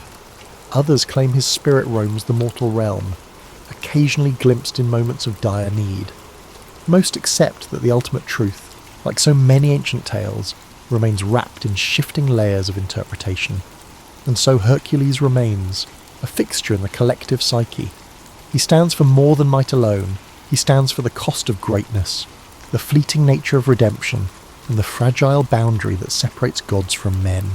Whether chiselled in marble or accounted in a village tavern, his legend endures.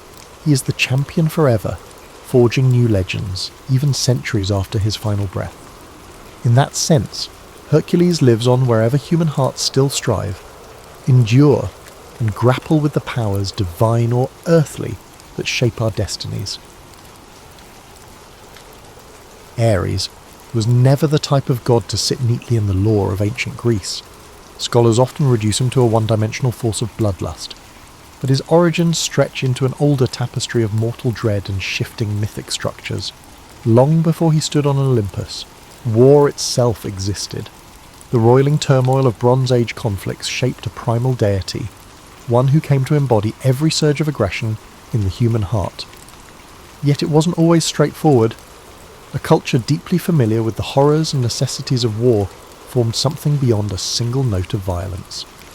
We picture the pantheon, Zeus the king, Hera the queen, Athena the strategic warrior, Apollo the golden archer, and so on. In that lineup, Ares is typically an outlier, unpredictable, quick to anger, sometimes portrayed as a brutish cousin no one fully respects. But in archaic traditions, he embodied the rawness of battle in a way that only a people who both feared and revered the bloodshed that either secured or destroyed their homes could comprehend. No harvest could be protected without swords, no city walls stood firm without warriors, and no spoils of victory existed without devastating defeats. Ares was the embodiment of that paradox, the proud figure who could inspire men to both valiantly defend their families and commit unspeakable atrocities. In these early conceptions, Ares was not simply a cartoon of unbridled cruelty. There's evidence that some city-states elevated him as a symbol of gritty valour. The Spartans, for instance, admired many aspects of martial prowess, though Athena's strategic cunning often overshadowed his more direct approach to conflict. Even so, it was Ares who symbolised the adrenaline and terror that overcame a battlefield moments before the first spear was thrown. He embodied the unadulterated strength of battle, a force as ancient as the clash of bronze weapons against wooden shields. Homer's epics cast a particular light on him, but even within the Iliad, his presence can be contradictory.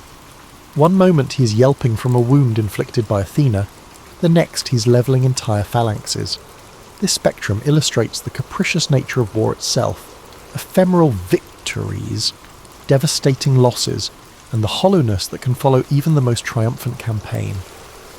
In many ways, Ares represented the chaos that no general's plan could fully tame. It's important to note that ancient worshippers were not naive about the price of war. Bloodshed came at a high cost.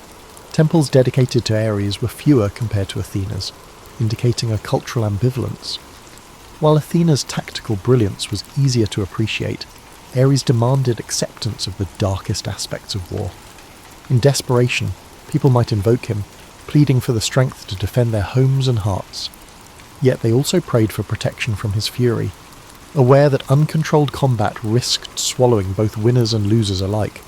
Between regional variants, Ares took on local traits. In some areas, he was worshipped as Enyalios, linked to the ear-splitting battle cries that preluded skirmishes. Other localities invoked him in rituals involving the binding of war's spirits, trying to keep violent impulses at bay.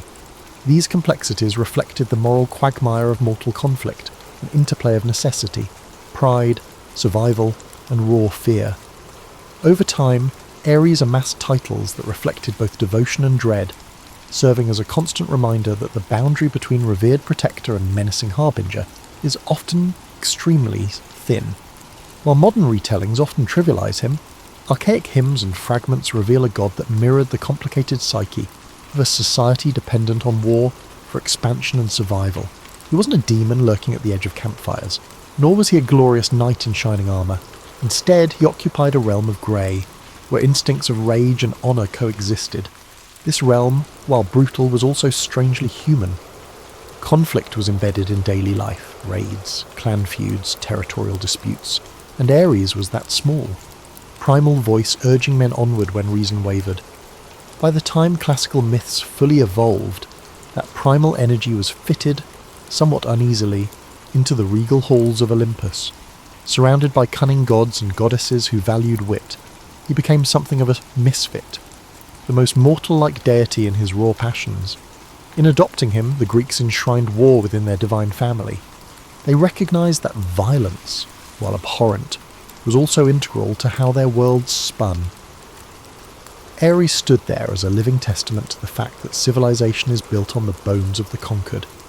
Those earliest conceptions set a tone that would reverberate through every subsequent portrayal. Ares, the unstoppable engine of conflict, simultaneously revered, feared, and occasionally pitied for a destiny bound to endless strife. If Ares embodied the screaming crescendo of conflict, then one might wonder how he behaved among gods celebrated for wily intelligence, justice, or cultural refinement. The image of the Greek pantheon at council, Zeus presiding, Apollo offering measured insight, Athena speaking with calculated reason, clashes with the idea of Ares pacing impatiently, eager for action. Indeed, many myths depict him as too headstrong for delicate planning, too impatient to grasp the subtle arts of negotiation. Yet this portrayal, while not wholly inaccurate, might obscure deeper textures to his mythic personality. Consider his kinship dynamics. He was the son of Zeus and Hera, both formidable in their own right. That heritage alone should grant him respect, yet the myths consistently show an heir as overshadowed, especially by Athena. Where she used logic to conquer, he used sheer force. Where she favoured cunning, he favoured brute strength. It wasn't just a clash of personalities, it reflected the Greeks' internal tension between strategy and aggression. Athena's popularity soared because her mode of warfare aligned with a sense of honourable wisdom. Ares, however, reminded the Greeks of war's uglier truths that still demanded acknowledgement. At times, these sibling confrontations bordered on comic. Homer describes Ares bellowing in pain when struck by Athena's spear, his pride wounded as much as his flesh. Yet beneath the humour lay a sobering reality. No matter how often cunning triumphs, there remains a force that neither wit nor reason can fully placate. In the cosmic scheme, Ares symbolised the unstoppable wave of violence that occasionally crashed through even the most fortified cities. He might lose a battle here or there, but conflict itself never truly vanished. Gods like Apollo or Hermes approached him carefully. They perceived him as a ferocious storm, both beneficial and hazardous to provoke.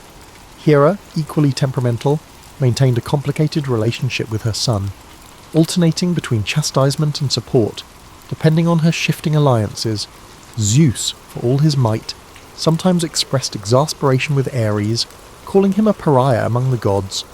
The Thunderer accepted war as part of the cosmic order, even though it resented Olympus's civilized ambitions. In some accounts, Ares' relationships extended beyond family feuds. His union with Aphrodite remains one of the more intriguing pairings in mythology. The goddess of love, entwined with the god of war, often appears as a paradox. How can tenderness and aggression coexist? Yet their mythic affair echoes a universal truth. Passion and conflict can be intertwined aspects of human experience. War spurs impulses of possession, protection, and desire, while love can incite jealousies fierce enough to spark conflict.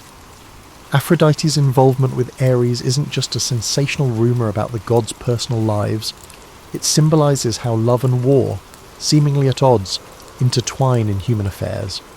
Furthermore, Ares' offspring with Aphrodite and other partners reflect different shades of struggle. Some myths speak of Deimos, terror, and Phobos, fear, as his children, manifestations of the dread that precedes any battle. Others hint at Harmonia, harmony, a curious byproduct of love and war merging. This dichotomy reveals that for all his destructive tendencies, Ares participated in generating forces that could unify people. If only they learned to harness conflict's lessons, a battlefield can unite comrades as powerfully as it drives them to oppose an enemy. Outside these grand narratives, certain cult practices suggest that not every devotee saw Ares as irredeemably brutish. In some Greek regions, modest shrines were dedicated to him, places where warriors offered thanks for survival or supplicated for courage. While his worship never equalled Athena's broad acclaim, it served a ritual function in communal life. Soldiers recognised that, for all the talk of strategy, once spears flew and blood spattered the earth, raw fighting spirit might decide who lived and died. They turned to Ares for that final push. His image was not static. The city of Thebes once honoured him, linking him to its legendary founder. Arcadian villages performed complex rites blending fertility with battle lust. Through these examples, we glimpse how local traditions interpreted him not just as a mindless brute, but as a necessary power. War was seldom glorified, yet the Greeks knew that ignoring its presence was folly. Thus, Ares moved through their myths, never quite loved, never entirely shunned, an essential if uncomfortable relative at Olympus's table. Over time, as Greek culture embraced philosophies exalting reason and order, Ares' impulsive nature stood out even more.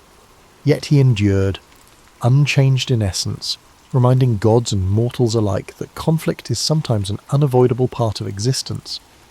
In a pantheon full of varied personalities, he was the stinging reality check, the raw surge of chaos no treaty or supplication could fully tame, and the rest of the immortals, though annoyed, amused, or appalled, had no choice but to allow him a seat at the feast. Though Ares belonged to the grand tapestry of the Greek pantheon, his reputation moved beyond mere mythic banter when mortals invoked him on actual fields of war. One of the most significant stages for such invocations was the long, grueling conflict of the Trojan War. This monumental clash blurred the boundaries between myth and history as gods intervened in and out of mortal affairs. On those plains, Ares found himself embroiled in a drama where battles were fought not just for territory, but for the glory of reputations, and occasionally at the whims of meddling deities. In the Trojan War narratives, Ares was not a distant observer. He appeared directly on the battlefield, siding first with one army then the other, reflecting the chaotic nature of real warfare. Mortals pray for advantage, but war itself can pivot on a random arrow or a single emotional outburst. Ares represented that fickle momentum. One moment he'd empower Trojan warriors, the next he'd be seen clashing fiercely against them if the cosmic tides shifted. Homer's Iliad underscores how terrifying it was for mortals to witness Ares in his full war god fury. Armies might have boasted skilled generals and heroic champions, but none could remain truly fearless before a literal incarnation of bloodshed. Whenever he charged onto the field, the ground seemed to tremble. This gesture was more than poetic flourish. It symbolised how the mere prospect of unstoppable violence could unnerve even seasoned veterans. Yet, Ares was not invincible. The Iliad records moments where Athena tricked or outmanoeuvred him. She caused him to take a spear to the side, leading him to howl in pain and retreat to Olympus for healing. Such scenes reveal an essential dichotomy. War can be overwhelming, but cunning can wound brute force. In that sense, Ares embodied war's brutality, while Athena stood for strategy's triumph. The Trojan War's shifting alliances laid bare the uneasy truth that raw power alone doesn't guarantee victory. The war also highlighted that Ares was not universally beloved. Even his father, Zeus, scolded him for reckless meddling. Trojans and Achaeans alike found themselves cautious about calling on him. Indeed, his influence could be significant, yet his participation carried a cost. Unbridled violence has no favourites. It consumes everything in its path. In focusing on the Trojan War, we see that Ares' presence on the battlefield, while potent, came with a sense of looming catastrophe. Some Trojan War side stories cast Ares in more personal conflicts. Legend says that he intervened when one of his mortal sons joined the fray, or that he shed tears of rage when certain Trojan champions fell. These smaller tales highlight a surprising capacity for paternal grief, though overshadowed by his broader persona of carnage. They remind us that he was not an indifferent cosmic machine, but a god shaped by relationships, pride, and the complexities that come from seeing mortals engage in the art of killing, an art he himself personified. Conversely, certain Greek heroes believed that if they fought valiantly enough, Ares would grant them a special ferocity. A handful of them, hopped up on the adrenaline of battle, claimed to feel him surging in their veins. Yet in the Iliad's bigger picture, such touches were fleeting, overshadowed by the stories of how Athena guided heroes to more lasting triumph. In these tales, Ares remained a paradoxical force, both unstoppable and vulnerable to setbacks when faced with cunning or divine retribution. Outside the epic's main narrative, later poets added layers, some praising Ares for upholding an aspect of heroic masculinity, while others condemned him as the root of humanity's darkest impulses. The Trojan War amplified both those perspectives. On one hand, it needed his presence to stir armies and keep the frenzy alive. On the other, it was a testament to war's destructive nature, leaving a trail of burned cities, grieving widows and shattered dynasties. In short, the Trojan War stories brought Ares down from the distant halls of Olympus and thrust him into the grit of mortal existence. His involvement illustrated the raw power that can't be fully contained or directed, the impetus behind every destructive charge. As watchers and participants, ancient audiences saw that war was not just a concept but a living presence. Ares' actions offered a cautionary tale. Tapping into unbridled aggression can be a quick path to fleeting victories and catastrophic loss. Even among gods, war remains an unpredictable companion, and nowhere was that more apparent than on the bloody fields of Troy. Outside the epic swirl of Trojan battlefields, Ares' narrative also intersects with tales of passion, fatherhood, and the everyday churn of mortal life. His most famous love affair with Aphrodite, goddess of love and beauty, exemplifies how war can become entwined with desire, However, it was more than just a tale of romance between diametrically opposed forces.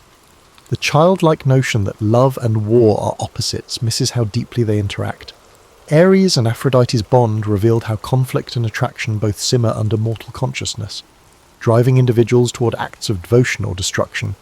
Their liaison birthed multiple offspring, each embodying a particular face of war's emotional heft.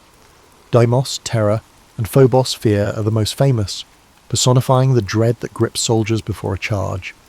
However, less renowned figures also emerged from Ares' line, Eros, in some versions, and Harmonia, indicating that out of conflict could come forms of unity or even love, albeit rarely.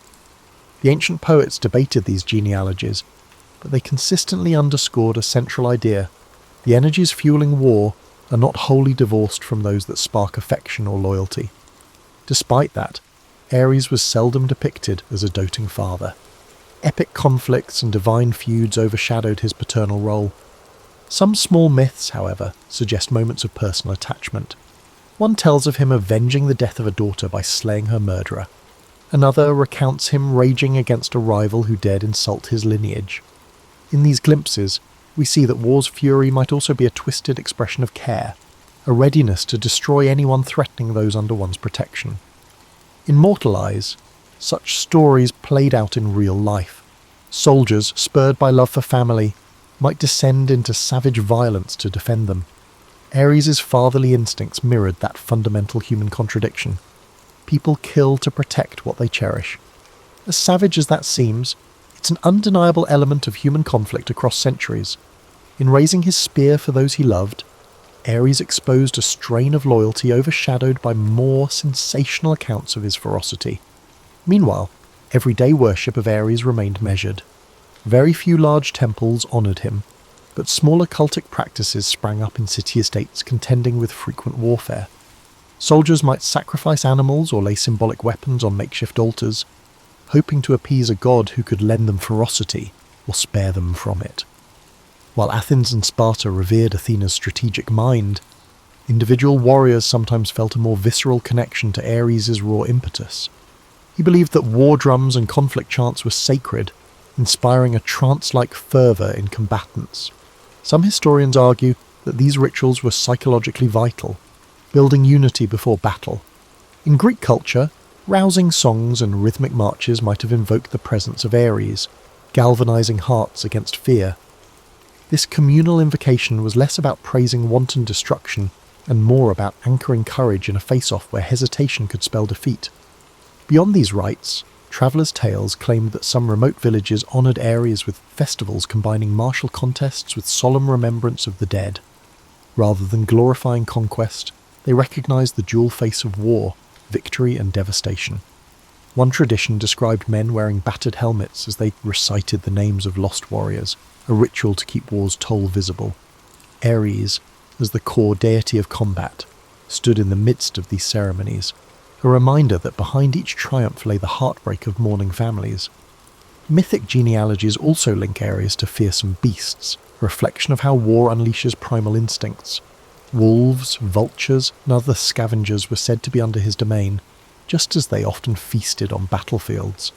In some stories, he even assumed the form of a monstrous boar or a phantom huntsman, intent on causing chaos. These metamorphoses illustrated how conflict can reduce humanity to a pack of territorial predators, fighting over resources and pride. Thus, while popular imagination frames Ares as a brute lusting for carnage, the fuller tapestry is more nuanced. He intersects with love, stands as a father, fosters communal rituals, and even emerges as a punisher of injustice when it aligns with his personal vendettas. Yet none of this fully negates his central nature, a living representation of war's capacity to enthrall, unite, destroy and protect. The contradictions run deep, reflecting the human psyche's capacity for both nurturing affection and ruthless violence. Therefore, Ares' story not only depicts ancient conflicts, but also represents every heart that has ever been torn between the embrace of love and the call of aggression. When Greek culture eventually interfaced with Rome, many gods found themselves reinterpreted under new names and contexts. Ares became Mars, but the Romans gave this war deity a different flavour, less of the raw carnage and more of the disciplined soldier. Despite the transformation, echoes of the original Ares persisted, reflecting the ways in which mythic figures adapt to the cultural needs of conquering powers. Mars became a city protector for Romans due to his power and order. Rome's legions prided themselves on strategy, discipline, and loyalty to the state. This emphasis on structure contrasted with the more chaotic Greek view of Ares. Yet behind the Roman veneer of organisation, the essence of warfare remained the same. Swords still drew blood, conquest still spawned grief, and fear soared as armies marched. In adopting Mars, Rome validated the necessity of war in building an empire, turning it into a civilizing force rather than a purely destructive one. Still, aspects of Ares bled through. Roman temples to Mars, while more prominent than Greek shrines to Ares, included rituals acknowledging the grim realities of combat. Soldiers prayed for victory but also recognized the sacrifice demanded by war. Boot camp drills, strict codes of behavior, and elaborate triumphs for victorious generals illustrated the discipline that Rome grafted onto the older Greek model of conflict.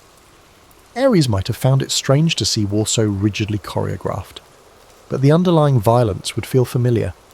Interestingly, Roman myth weaves Mars into the founding tale of Romulus and Remus, the city's legendary twin founders.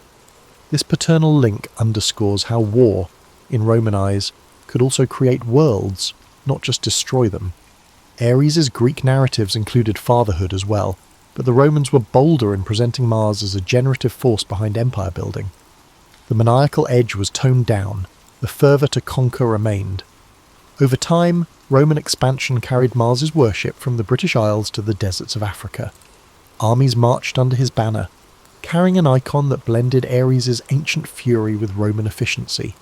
In legion camps, shrines to Mars often appeared near training grounds, reinforcing the close bond between the soldier's routine and the deity's domain.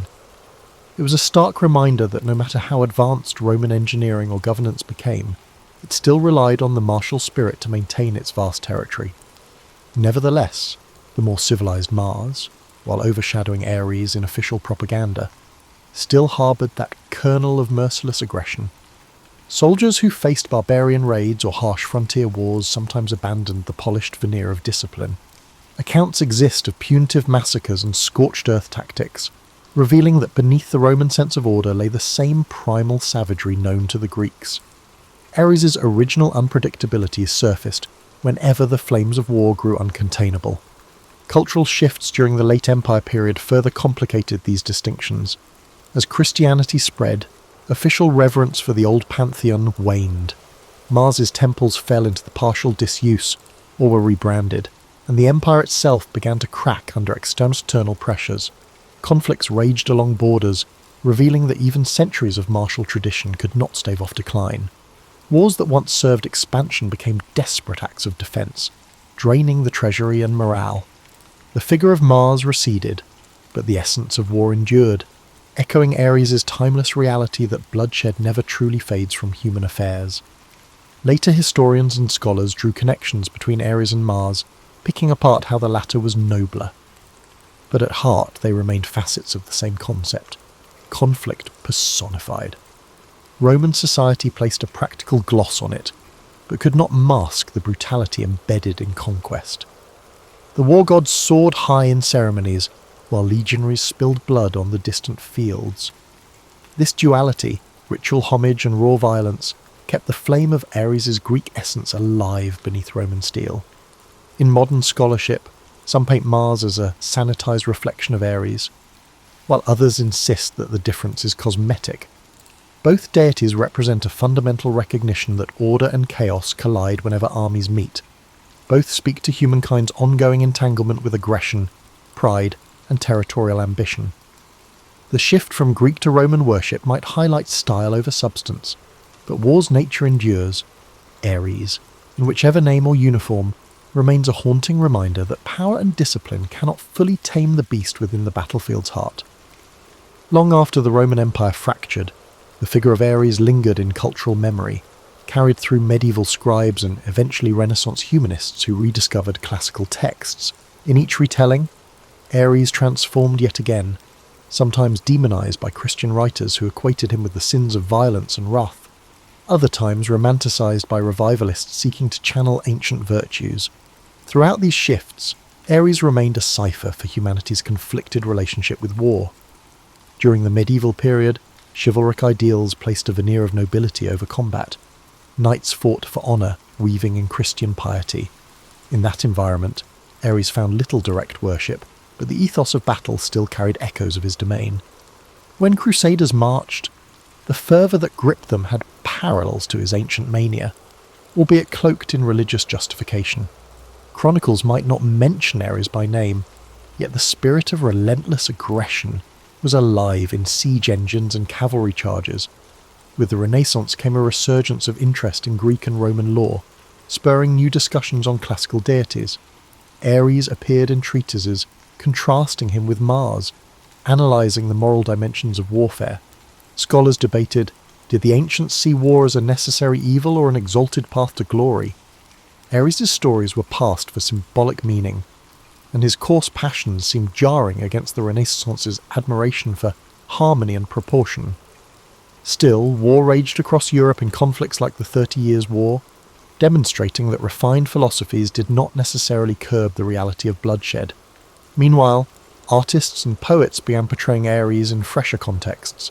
Paintings of Ares and Aphrodite multiplied, each capturing the volatile mix of seduction and violence. Some Baroque composers wrote pieces referencing the spear of Ares, turning destructive force into musical allegory. In these works, the god of war became an aesthetic symbol rather than a religious figure, serving to dramatise the tension between unrestrained might and cultivated grace. As modernity emerged, nationalism took hold, forging new rationales for conflict. Ares drifted away from religious or even moral interpretations, recast as a mythic emblem for militaristic pride. Nations invoked him indirectly, boasting of unstoppable armies. Political cartoons or propaganda posters might depict a warlike figure reminiscent of Ares, brandishing rifles instead of spears, fueling mass mobilization. Though few invoked his name, his spirit loomed in the grand mobilizations of the Napoleonic era, or the World Wars, when entire continents caught fire. In the intellectual sphere, critiques of war found renewed voice. Philosophers like Kant or Rousseau, each in their own way, grappled with the tension between man's capacity for reason and his penchant for violence. They might not have cited Ares specifically, but his essence was there, the recognition that conflict repeatedly shatters idealistic visions of peace. Attempts to create lasting treaties often crumbled under national rivalries, echoing Homeric narratives where no truce lasted long once egos flared. With the rise of psychology, Ares gained an unexpected new framework. Analysts probed the death drive or the innate aggression they believed resided in human nature. In that context, Ares became a metaphor for primal impulses buried deep within the psyche. Archetypal theorists labelled him an enduring symbol of the warrior within, an ancient blueprint for aggression that civilization struggles to contain. Writers and therapists used this angle to explore personal struggles, like anger management or PTSD, arguing that ignoring the Ares archetype could lead to unchecked violence or sublimated rage. In the late 20th century, pop culture reimagined him yet again. Films, comic books, and video games cast Ares as a villain or anti-hero, charging onto digital battlefields or cinematic showdowns. These portrayals often relied on superficial traits, bulging muscles, booming voices, and unstoppable bloodlust, while occasionally teasing at deeper complexities. Even so, the essence of the ancient god persisted, bridging centuries. Modern war narratives remain haunted by the same questions the Greeks wrestled with. Does conflict define us? Can it be transcended, or is it inherent to our being? Through all these evolutions, Ares never fully disappeared. His story threads through every epoch that grapples with violence and the uneasy admiration it can inspire. Whether demonized or glorified, he stands as a collective symbol for humanity's willingness to pick up weapons in pursuit of power, survival, or ideals. Whenever peace falters, the old war god stirs in the background, a reminder that the same primal force that hammered bronze swords millennia ago still courses through the veins of modern armies and everyday individuals alike. In considering Ares' full trajectory, one sees that he transcends neat categories of good or evil. He is, rather, a reflection of how humans conduct themselves when pushed to extremes, whether in ancient Greece, imperial Rome, medieval crusades, Renaissance treatises, or modern conflicts. The spectre of war has consistently hovered, sometimes worshipped, sometimes feared, always consequential. Ares, as an entity, clarifies that violence cannot be exercised by moral condemnation alone. It is woven into the very tapestry of human civilization. Modern commentators might describe him as a cautionary metaphor, a primal reminder of our capacity for both communal defence and savage destruction. Yet the older Greeks saw more than mere caution. They recognised war as a fundamental element of fate, unstoppable and often necessary. Armies marched not out of love for bloodshed, but because survival or ambition demanded it. Ares thus appeared both monstrous and essential, an uncomfortable contradiction that still resonates whenever diplomatic efforts fail. In the Pantheon's grand drama, Ares never fully fits. Athena, goddess of calculated tactics, earned widespread reverence. Apollo, with his luminous artistry, commanded spiritual devotion. Even Dionysus, the wild reveller, offered ecstatic release that could be twisted into mania. But Ares was war unvarnished, immediate, brutal, reeking of sweat and metal. The ancients lacked illusions about the cost of violence, but acknowledged its presence in forging empires and defending homes. A temple to Ares might be smaller, overshadowed by other deities, yet when swords were drawn, prayers to him rose with urgent fervour. From a cosmic standpoint, Ares is arguably the most human-like deity, subject to rage, prone to heartbreak, swayed by familial attachments, and all too familiar with the destructive impulses that swirl in mortal hearts. He fights, fails, and fights again. Myths like the Trojan War underscore that even divine power cannot bring about clean victories. War is messy. So is Ares. Time after time he rushes into conflict, battered by contending gods or turned aside by fate, yet never extinguished. The cycle continues, reflecting the unstoppable continuity of human violence across ages. Yet amid the cruelty, traces of compassion surface.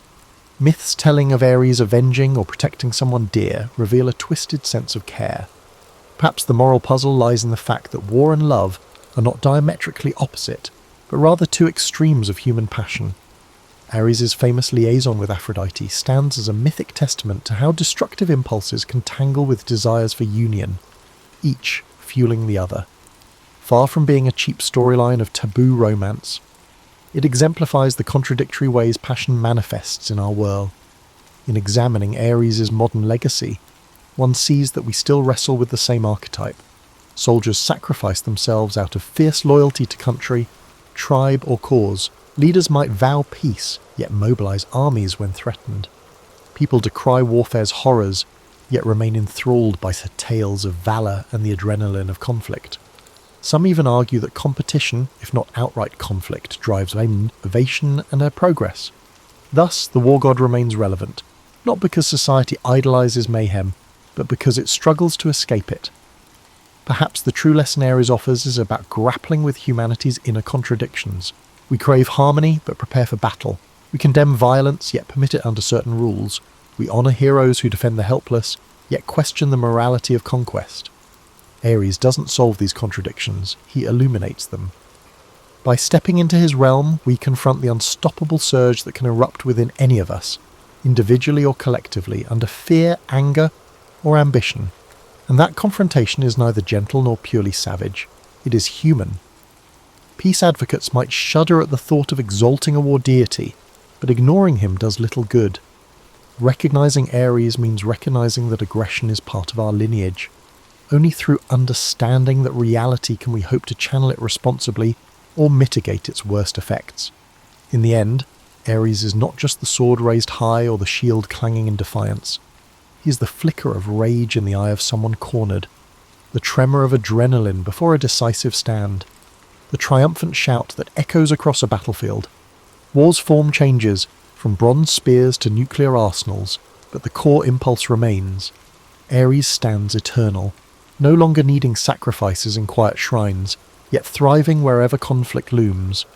Through him, we witness a facet of ourselves that is both awe-inspiring and terrifying, our capacity to wage war, and perhaps one day to master it.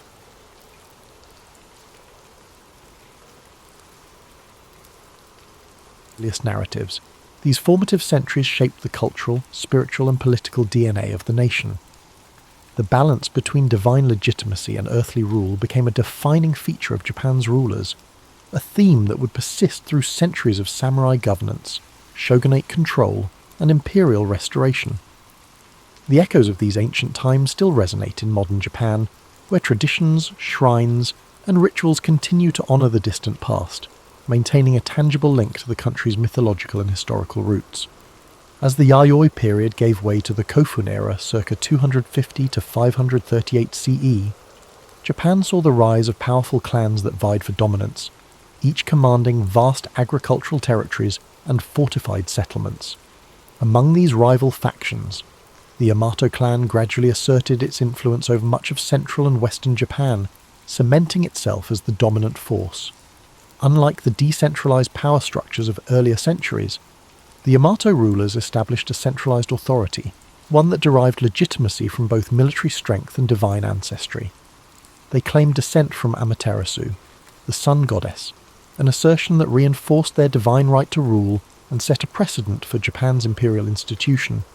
As the Yamato extended their control, they adopted new governing strategies, incorporating rival clans into their administration rather than outright destroying them. This tactic allowed them to unify a fragmented land while keeping powerful regional families invested in their rule. Large keyhole-shaped burial mounds, known as kofun, began dotting the landscape, serving as massive tombs for Yamato rulers and symbolizing their growing authority. These colossal structures, some stretching over 400 meters, contained elaborate grave goods, including bronze mirrors, iron weapons, and Chinese-style artifacts, signaling Japan's increasing interaction with the continent. Diplomacy and warfare both played critical roles in the Yamato's consolidation of power. They maintained close ties with the Korean Peninsula's three kingdoms, Baekje, Silla, and Goguryeo, exchanging military assistance and cultural knowledge. This relationship introduced advanced ironworking, Buddhism, and Chinese writing, innovations that would profoundly shape Japan's social and political evolution. By the 6th century, the Yamato rulers had firmly established themselves as the sovereign power of the land, transitioning from mere chieftains to imperial monarchs. This period also saw the emergence of the term Tenno, meaning heavenly sovereign, which became the official title of the emperor, reinforcing the dynasty's divine mandate. However, true centralized rule was still in its infancy, and the emperor's power often depended on alliances with influential aristocratic families, particularly the Soga clan.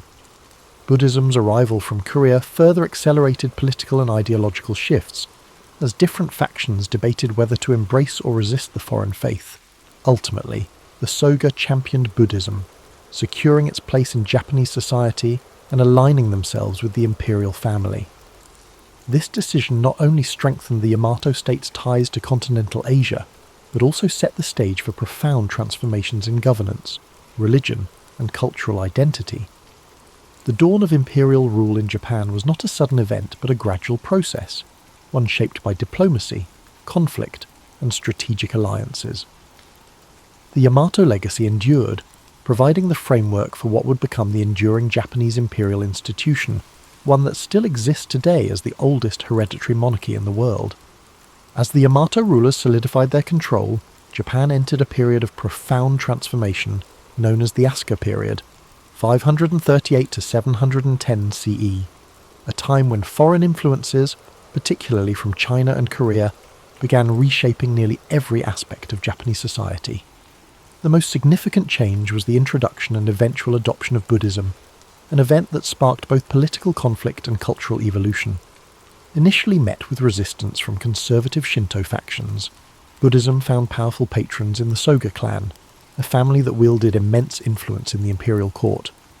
The Soga championed Buddhist teachings, not merely as a spiritual doctrine but as a tool of political legitimacy, linking Japan to the great civilizations of the Asian mainland. Their support culminated in the construction of grand temples and the promotion of Buddhist ideals, solidifying the religion's place within the emerging state. However, their growing power provoked backlash from rival aristocratic factions, leading to a violent coup in 645 CE, where Prince Naka no Oe and his ally Fujiwara no Kamatari orchestrated the fall of the Soga.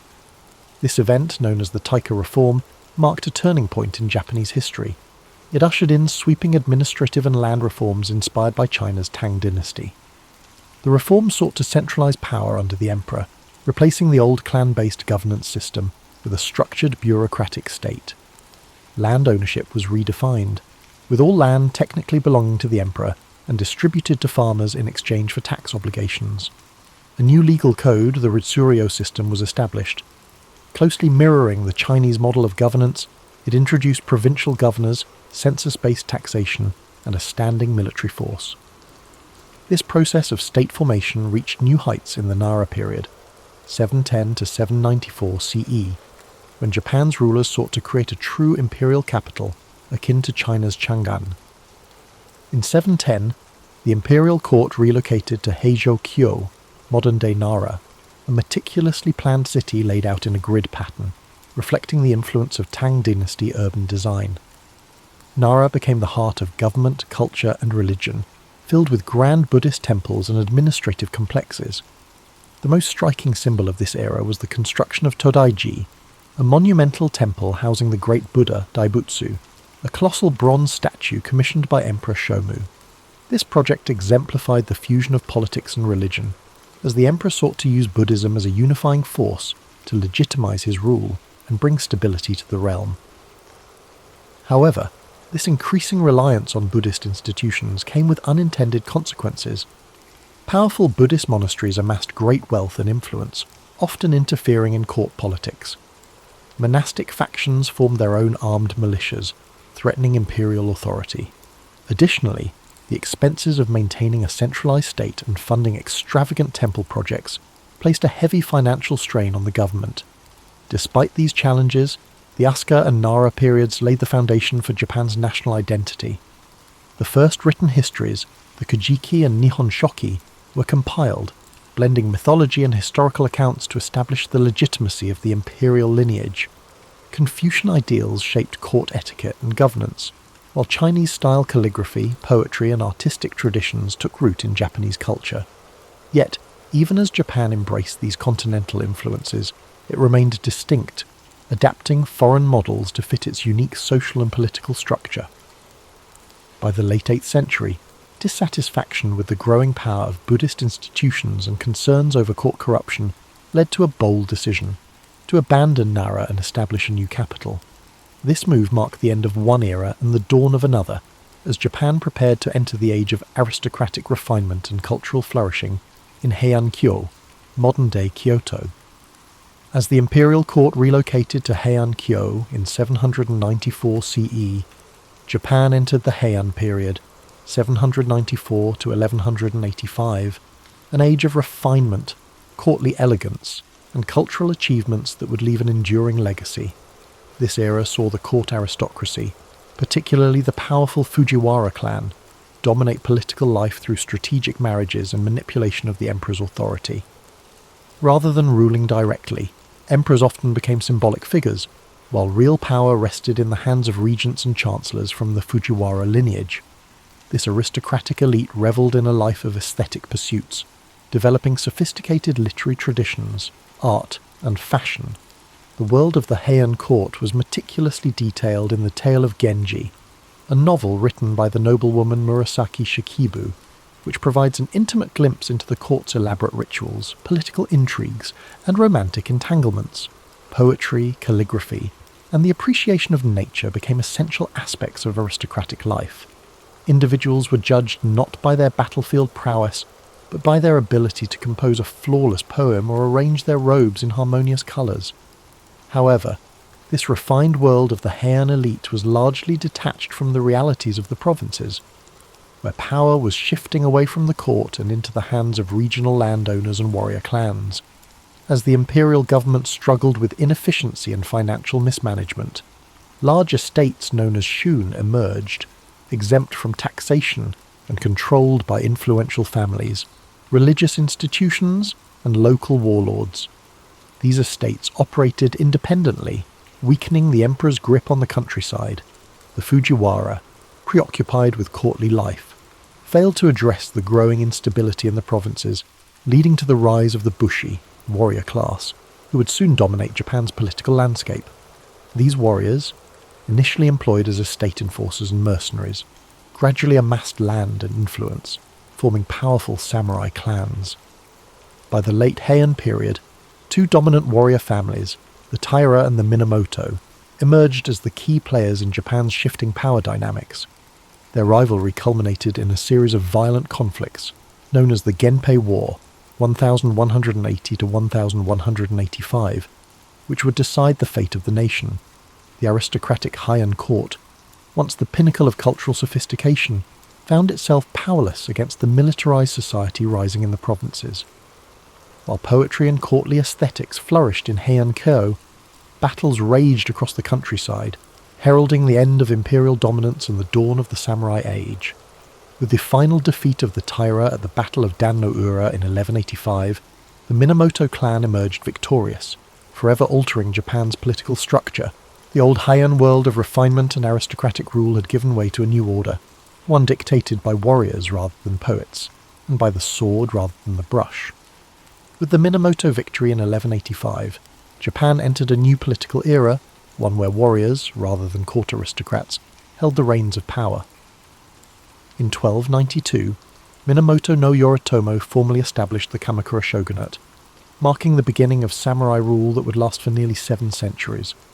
Unlike the emperors of old, who were largely ceremonial figures, Yoritomo wielded actual political and military authority as shogun, a title that would become synonymous with de facto rulership in Japan. The imperial court in Kyoto remained intact, but its influence had diminished, overshadowed by the rise of the Bakufu, the military government headquartered in Kamakura.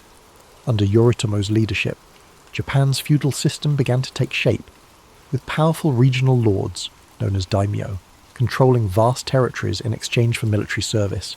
The samurai class, once mere enforcers for aristocrats, became the dominant social and military force, bound by a strict code of loyalty, duty, and martial discipline. However, the Kamakura shogunate faced persistent challenges, both from within and beyond Japan's shores. In 1274 and 1281, the Mongol Empire under Kublai Khan launched 2 massive invasions, seeking to subjugate Japan as it had done with Korea and China. Despite their overwhelming numbers, the Mongols were repelled, aided in part by the legendary kamikaze, or divine winds typhoons that decimated the invading fleets.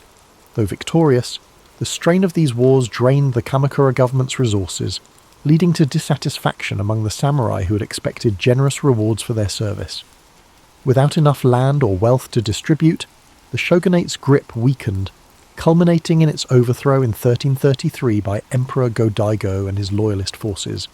Yet, imperial restoration was short-lived, as another powerful warlord, Ashikaga Takauji, betrayed the emperor and established the Muromachi shogunate in 1336. The Ashikaga rulers governed from Kyoto, closer to the imperial court than their Kamakura predecessors, but their authority was far less centralized. The daimyo grew increasingly independent, governing their domains as autonomous warlords rather than mere vassals of the shogun. While the Muromachi period, 1336 to 1573, saw a cultural renaissance, marked by the rise of no theatre, ink painting and the tea ceremony, it was also an era of political fragmentation and rising conflict. By the 15th century, Japan had plunged into the Sengoku Jidai, the Warring States period, a time of near-constant civil war among rival clans. The Ashikaga shoguns, unable to maintain order, became mere figureheads as daimyo battled for supremacy.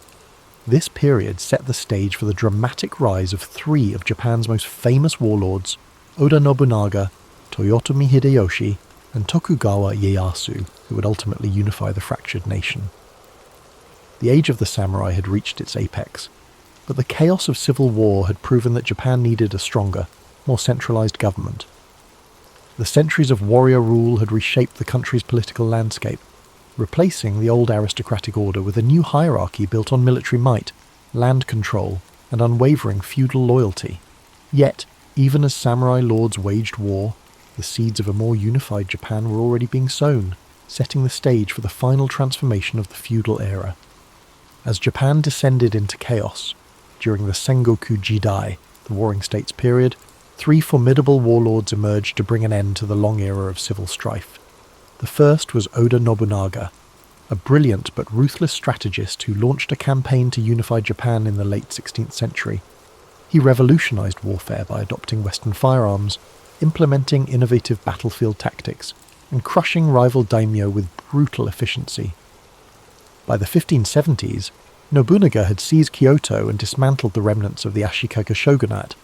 However, his rule was cut short in 1582 when he was betrayed by one of his own generals, Akechi Mitsuhide, and forced to commit seppuku. His unfinished mission was taken up by Toyotomi Hideyoshi, a former peasant-turned-general who proved himself as one of history's greatest tacticians. Hideyoshi completed the unification of Japan, eliminating remaining rivals and establishing control over the entire archipelago by 1590. He enacted sweeping reforms, disarming the peasantry, restricting samurai to castle towns, and reorganizing the feudal hierarchy to ensure loyalty. However, his ambitions stretched beyond Japan. In 1592 and 1597, he launched massive invasions of Korea in a bid to conquer China. These campaigns ended in disaster, draining Japan's resources and costing thousands of lives. When Hideyoshi died in 1598, his generals vied for control, leading to the decisive Battle of Sekigahara in 1600. It was Tokugawa Ieyasu, a cunning and patient strategist, who emerged victorious.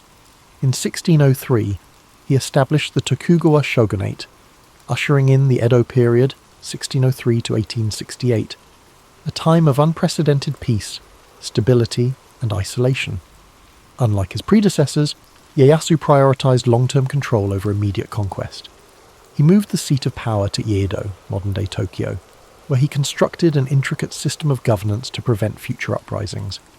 The Bakuhan system divided authority between the shogunate and regional daimyo, ensuring that local lords remained powerful but ultimately subservient to the Tokugawa family. To maintain control, Ieyasu implemented the Sankin-kotai policy, which required daimyo to alternate living in Edo and their home provinces, draining their wealth and keeping them under close watch. Meanwhile, he enacted strict social policies that solidified Japan's rigid class hierarchy: samurai, peasants, artisans, and merchants, ensuring that each class remained in its designated role. One of the most defining features of the Tokugawa era was Japan's policy of isolation, known as sakoku. Fearing foreign influence, particularly the spread of Christianity, the shogunate banned European missionaries, restricted trade to a few controlled ports, and prohibited Japanese citizens from travelling abroad. For over 2 centuries, Japan remained almost entirely closed to the outside world, developing a distinct insular culture. Despite this isolation, the Edo period saw a flourishing of the arts, literature, and urban culture. Cities like Edo, Kyoto, and Osaka became centres of commerce and entertainment, giving rise to kabuki theatre, ukiyo-e woodblock prints, and haiku poetry. Samurai, now mostly bureaucrats rather than warriors, turned to scholarship and administration, while merchants, despite their low social status, grew increasingly wealthy. Yet, beneath the surface of stability, cracks began to form.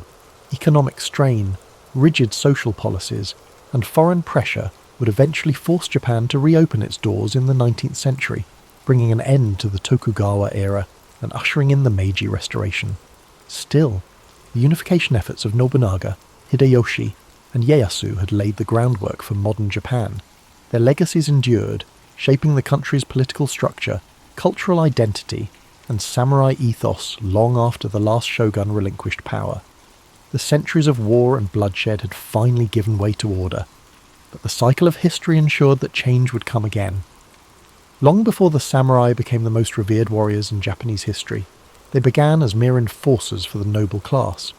In the early centuries of Japan's political development, power rested in the hands of the imperial court and aristocracy, with local disputes often settled by hired fighters rather than structured military forces. However, as the Heian period progressed, land ownership shifted from centralized control to private estates, shun, which gave rise to influential provincial lords who needed warriors to protect their holdings. These warriors, initially called saburao, meaning to serve, evolved into the samurai, a class of fighters who would one day dominate Japan's social and political order. Unlike the court nobles in Kyoto, these provincial warriors lived by the sword, honing their skills in mounted archery, swordsmanship, and disciplined military tactics.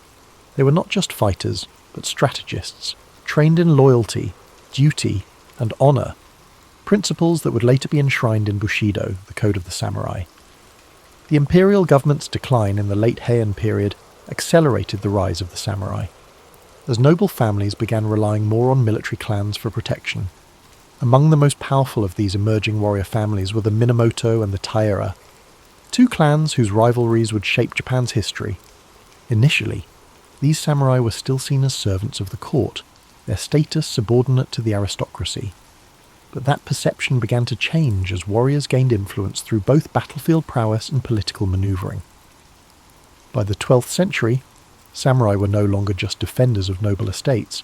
They were power brokers in their own right, leading vast armies and commanding immense respect. The shift from noble rule to warrior rule was not sudden, but rather a gradual process driven by the failures of the imperial government to maintain order. As regional conflicts escalated and lawlessness spread across the provinces, the need for strong military leadership became undeniable. This transformation reached its climax in the Genpei War, 1180 to 1185, a brutal conflict between the Taira and Minamoto clans that determined the fate of Japan. The war was more than just a struggle for dominance. It marked the end of aristocratic rule and the beginning of samurai governance. The final battle at Dan-no-ura saw the complete destruction of the Taira, solidifying the Minamoto clan's control over Japan. In its aftermath, Minamoto no Yoritomo seized power and established the Kamakura shogunate in 1192, officially shifting Japan into a military government led by a shogun, a supreme warlord who ruled in the emperor's name. This event marked the true emergence of the samurai as the ruling class of Japan, their influence stretching beyond warfare into governance, law, and culture. No longer mere warriors in service to the court, they had become the backbone of the nation's power structure. But with power came responsibility, and the samurai soon found themselves navigating a delicate balance between loyalty, honor, and political ambition. The rise of the shogunate brought new challenges: clan rivalries, internal betrayals, and shifting allegiances that would test the samurai's resilience over the centuries. What had begun as a class of armed retainers had transformed into a military elite, shaping the destiny of Japan for generations to come. Their journey had only just begun, and the centuries ahead would see them not only rule Japan, but fight to keep their place at the top. With Minamoto no Yoritomo's rise to power in 1192, Japan entered the Kamakura period, 1185–1333, an era where the samurai became the governing class for the first time in history. Unlike the imperial court in Kyoto, which relied on bureaucracy and aristocratic privilege, the Kamakura shogunate was a military government that prioritized discipline, loyalty, and strength. Yoritomo's leadership introduced a new structure to Japan's political system, establishing a warrior-led government known as the Bakufu, where the shogun held supreme authority while the emperor remained a symbolic figure. This system formalized the samurai's dominance, granting them land in exchange for military service, creating a feudal order where loyalty between a samurai and his lord became the foundation of governance. However, maintaining control over a country filled with ambitious warlords and noble families was no easy task. To solidify his grip, Yoritomo established the Shugo and Jito, military governors and estate stewards, who ensured the shogunate's rule extended to the farthest reaches of Japan. Despite Yoritomo's careful planning, internal struggles soon threatened the stability of the Kamakura shogunate. After his death in 1199, his widow Hojo Masako maneuvered her family into power, ensuring that real authority rested with the Hojo regents rather than the shogun himself. Under Hojo rule, the shogunate became more of an oligarchy, where the regents controlled political decisions while the puppet shoguns remained figureheads. Though this system maintained stability for a time, it created resentment among rival samurai clans who felt excluded from power. However, just as internal divisions threatened to weaken Japan's new military government, an even greater threat loomed on the horizon: the Mongol Empire. By the mid-13th century, the Mongols, under Kublai Khan, had conquered China and Korea, setting their sights on Japan. In 1274, they launched the first Mongol invasion, sending a massive fleet of warships and warriors to the shores of Kyushu. The Mongols fought unlike anything the samurai had ever encountered. using coordinated cavalry charges, massed archery, and explosives to disrupt traditional Japanese combat styles. The samurai, accustomed to one-on-one duels and honor-driven warfare, struggled against the Mongols' brutal efficiency. However, before the Mongols could achieve total victory, a typhoon struck their fleet, destroying many of their ships and forcing them to retreat. This storm, later called kamikaze, or divine wind, was seen as divine intervention, a sign that the gods had protected Japan. Undeterred, Kublai Khan launched a second invasion in 1281, this time with an even larger force of over 140,000 soldiers. For months, the samurai defended Japan with relentless determination, holding back the Mongols in grueling coastal battles. Once again, nature intervened. Another powerful typhoon struck, sinking much of the Mongol fleet and drowning thousands of invaders. The Mongols retreated, never attempting another invasion of Japan. These events solidified Japan's belief in divine protection, reinforcing the idea that the samurai were not only warriors, but guardians of a sacred land. However, the victory came at a cost. Defending against the Mongols had drained the shogunate's resources, and unlike traditional wars between samurai clans, there was no land to reward the warriors who had fought so bravely. Discontent spread among the samurai, many of whom felt their service had gone unrewarded. The financial strain and growing unrest began to unravel the Kamakura shogunate. Samurai clans, once loyal to the Hojo regents, turned against them, culminating in Emperor Go-Daigo's rebellion in 1331. With the help of powerful warriors like Ashikaga Takauji, the imperial forces overthrew the Kamakura government in 1333, bringing an end to the first shogunate. However, this was not a return to imperial rule. Instead, it paved the way for a new warrior dynasty, the Ashikaga shogunate, which would rule Japan in an even more fragmented and chaotic age. The samurai had proven they were the undisputed rulers of Japan, but the battle for supremacy among them was far from over. As the Kamakura shogunate crumbled, Japan drifted into a period of uncertainty, much like a restless night where stability fades into shadow. In 1336, Ashikaga Takauji, once a loyal general of Emperor Go-Daigo, turned against the imperial forces and seized control, establishing the Ashikaga shogunate. Unlike the Kamakura government, which had ruled with a firm military grip, the Ashikaga sought to balance power between the shogunate and the imperial court. At first, this seemed like a gentle transition, a lull before the next storm. Kyoto became the political and cultural heart of Japan once more, and the capital's refined atmosphere encouraged the flourishing of art, poetry, and Zen Buddhism. The Muromachi period, 1336 to 1573, saw the rise of No theatre, elegant ink paintings, and the tea ceremony, a practice designed to bring a sense of serenity and mindfulness to those who participated. Yet, beneath this tranquil facade, Japan remained in turmoil, much like an unsettled dream where nothing is truly at peace. The Ashikaga rulers, unlike the tightly controlled Kamakura regime, struggled to maintain unity among the daimyo, the powerful warlords who controlled vast territories across the country.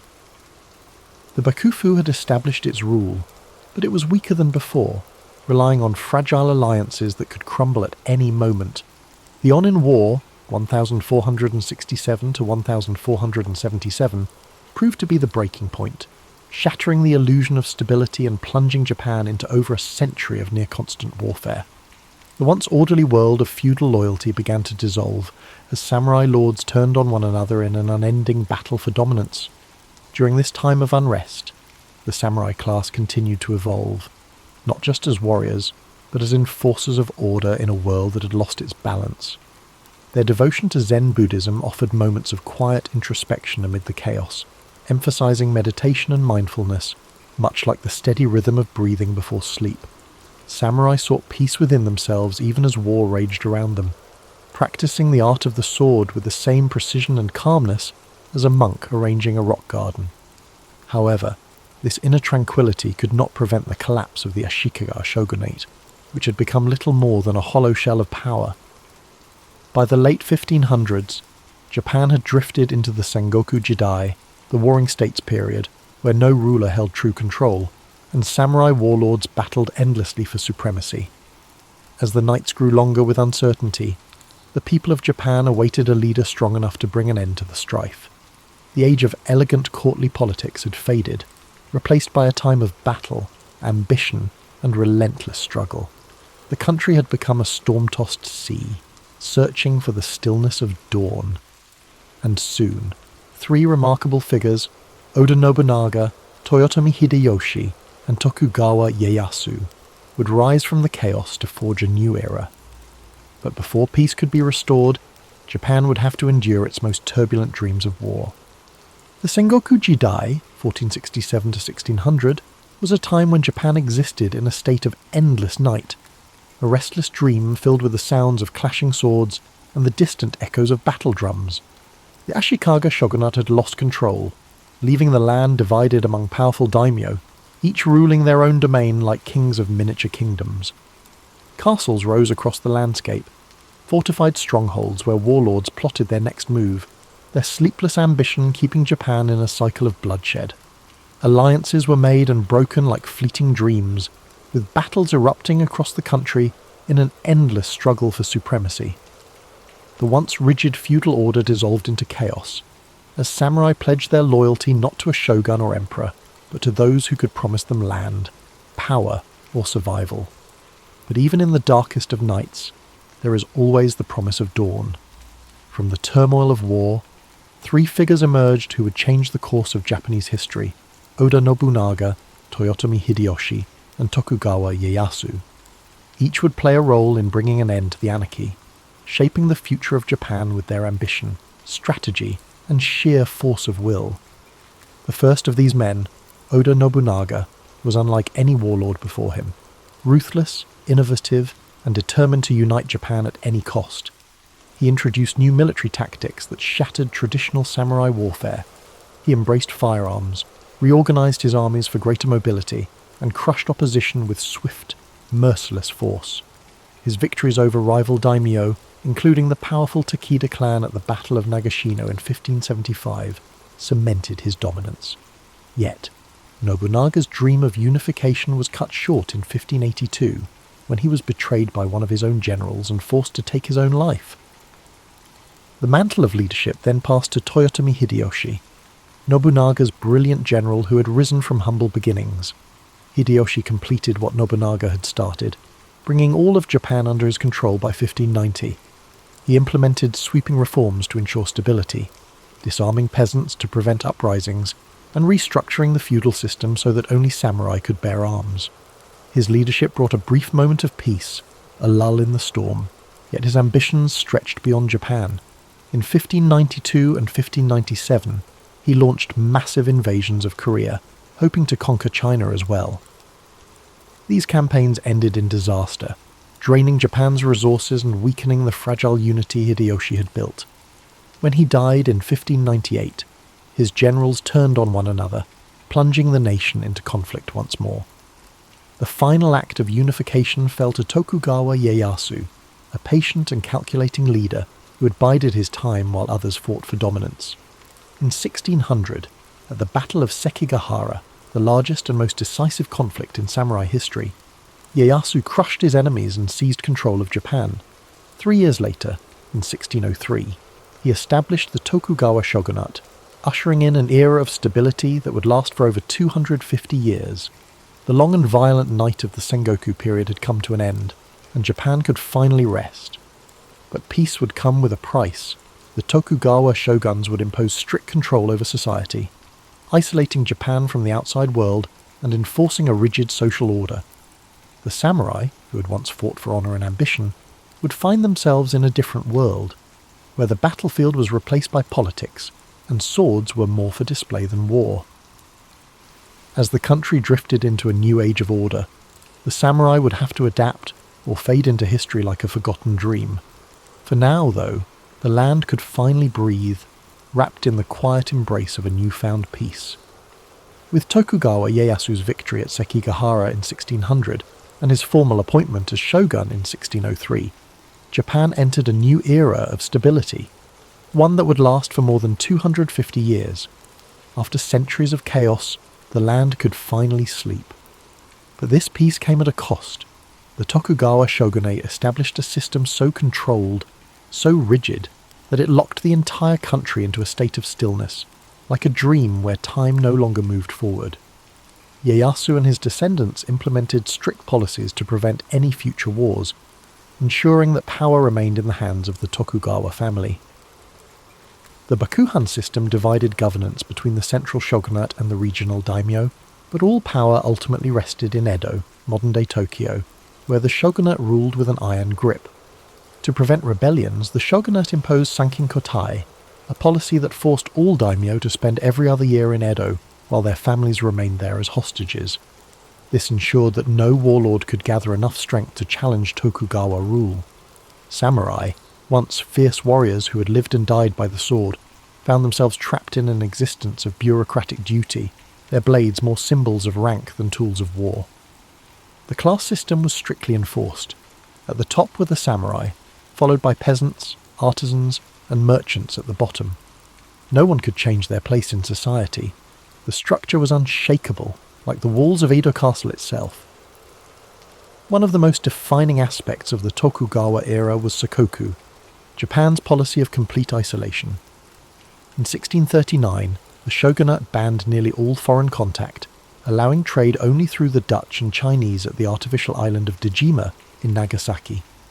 Christianity was outlawed, Western books were burned, and any Japanese caught trying to leave the country faced execution.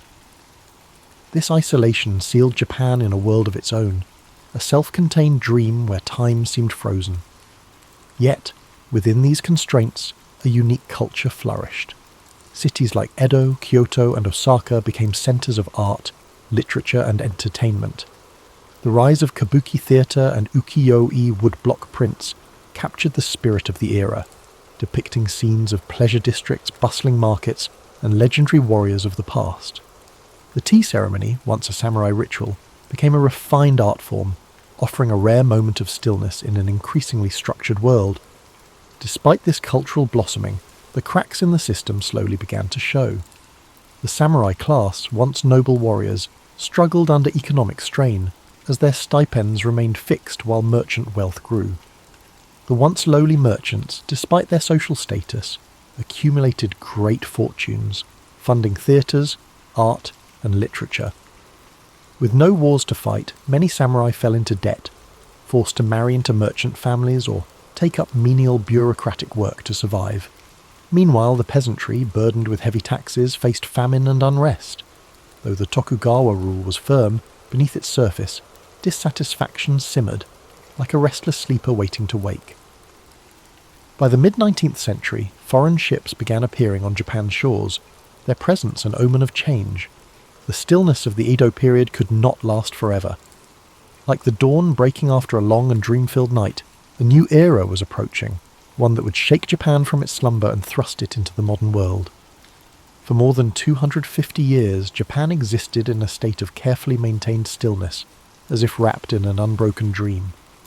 The Tokugawa shogunate had built a fortress of peace, isolating the country from foreign influence and keeping strict order within its borders. But no dream lasts forever. By the mid-19th century, change loomed on the horizon as black ships appeared in Japanese waters, ominous and foreign, like shadows breaking through the quiet of night. These were the vessels of Commodore Matthew Perry, an American naval officer who arrived in 1853 with demands that Japan open its ports to trade. The shogunate, so accustomed to control, found itself powerless against the superior firepower and technology of the Western world. The illusion of stability began to crack. In 1854, under pressure from Perry's fleet, the shogunate signed the Treaty of Kanagawa, officially ending Japan's policy of Sakoku. For the first time in over 2 centuries, foreign influence poured in, bringing modern weapons, new technologies, and unfamiliar ideas. Japan's people, once lulled into the predictability of Tokugawa rule, suddenly found themselves in an unfamiliar landscape. Western-style clothing and steamships appeared in the harbours. Telegraphs and railways disrupted the old rhythms of life. The samurai, once the unquestioned rulers of the land, now found themselves staring into an uncertain future, their way of life becoming obsolete. The cracks turned into fractures as discontent spread across the nation. The shogunate's inability to resist foreign pressure angered many, including powerful daimyo and young samurai who longed for a return to Japan's former strength. two factions emerged, those who wished to reform the shogunate and those who sought to restore the emperor as the true ruler. The conflict escalated into the Boshin War, 1868 to 1869, a final struggle between the forces of the Tokugawa and the imperial loyalists. At the Battle of Toba-Fushimi, the modernized imperial army, armed with rifles and western artillery, overwhelmed the traditional samurai warriors, proving that the age of the sword had come to an end. In 1868, the victorious imperial forces declared the Meiji Restoration, and with it, the fall of the Tokugawa shogunate. The emperor was reinstated as the central figure of government, but this was no return to the past. Japan rapidly modernized, adopting Western-style governance, industry, and military tactics. In 1876, one of the final blows came, a law banning samurai from carrying swords in public, a symbol of their fading status. Many warriors, unable to accept a life without battle, joined uprisings against the government, the most famous being the Satsuma Rebellion of 1877, led by Saigo Takamori, one of the last true samurai. But the rebellion was crushed by the imperial army, armed with Gatling guns and modern rifles, and with it the last flicker of the samurai era was extinguished. Though the samurai as a warrior class had disappeared, their spirit remained woven into Japan's identity. Bushido, the samurai code of honor and discipline, influenced Japan's military and cultural values well into the 20th century. Their legacy lived on in literature, cinema, and philosophy, a reminder of a time when honor was currency and the sword was law. The great warriors who once shaped Japan had become legends, their names whispered in history, much like distant echoes of a dream that fades with the morning light. This concludes tonight's journey through the rise and fall of the samurai, but there are more stories to come. The mythological birth of Japan, from the gods to the first emperors. Before the first samurai drew their blades, and before the great shoguns ruled from their castles, Japan was a land of mystery, its origins veiled in legend. The story of Japan's creation begins not with humans but with gods, the kami, divine spirits who shaped the very essence of the islands. According to the Kojiki and Nihon Shoki, the oldest chronicles of Japan, two celestial beings, Izanagi and Izanami, stood upon the floating bridge of heaven, gazing down at a formless world. They dipped a jeweled spear into the sea, and as the droplets fell, they solidified into land. Thus, the Japanese archipelago was born. The gods descended, walking upon their creation, bringing forth mountains, rivers, and forests. Yet their divine union was not without sorrow. In giving birth to the fire god, Izanami perished, descending into the underworld, leaving Izanagi stricken with grief. His journey to reclaim her ended in horror, as he fled from the decayed form of his beloved, purifying himself in a sacred river. From this act of purification emerged three powerful deities: Amaterasu, the sun goddess, Tsukuyomi, the moon god, and Susanoo, the storm god, the very forces that would shape Japan's destiny. Amaterasu, radiant and benevolent, was entrusted with the heavens, while her brother Susanoo, wild and uncontrollable, was cast down to earth. In a fateful moment, their rivalry erupted into chaos. Susanoo, in a fit of rage, stormed through the celestial plains, destroying Amaterasu's rice fields, hurling filth into her palace, and causing devastation wherever he walked.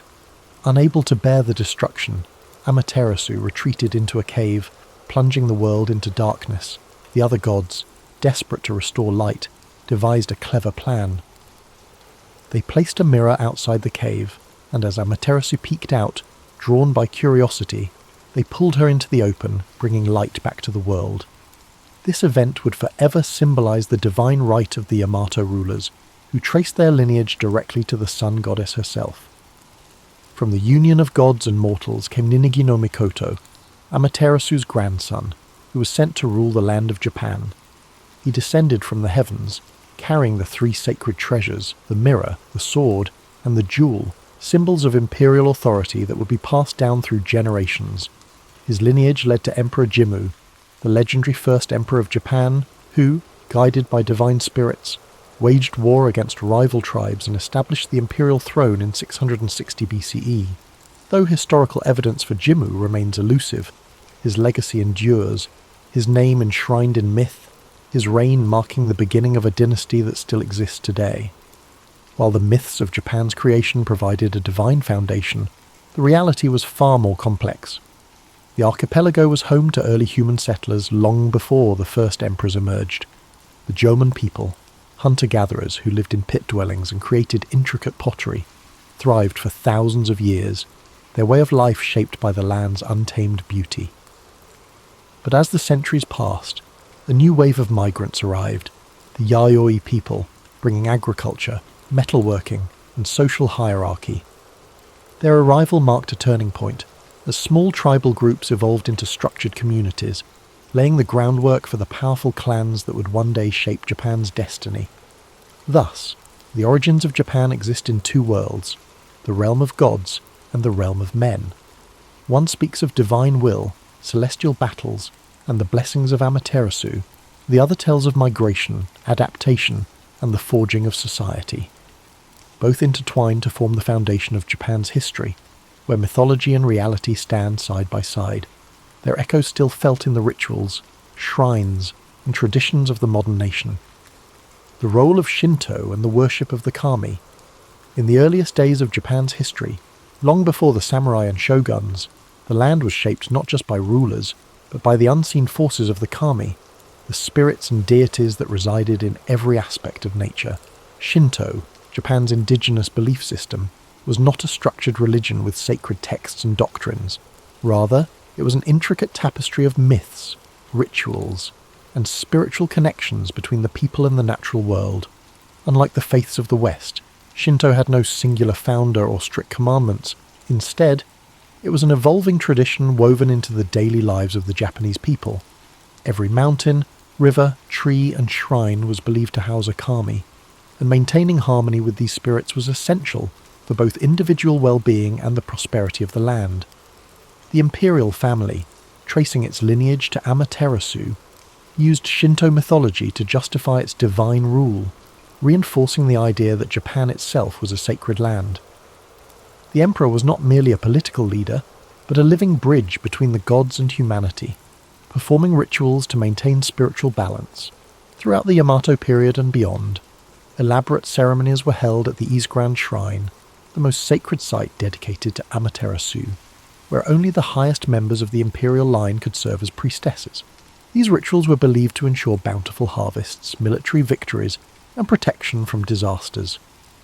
Over time, this divine connection was institutionalized, shaping the way Japan's government functioned. Political power was not only a matter of might, but also of spiritual legitimacy. Shinto beliefs also influenced the structure of Japan's early legal and moral codes.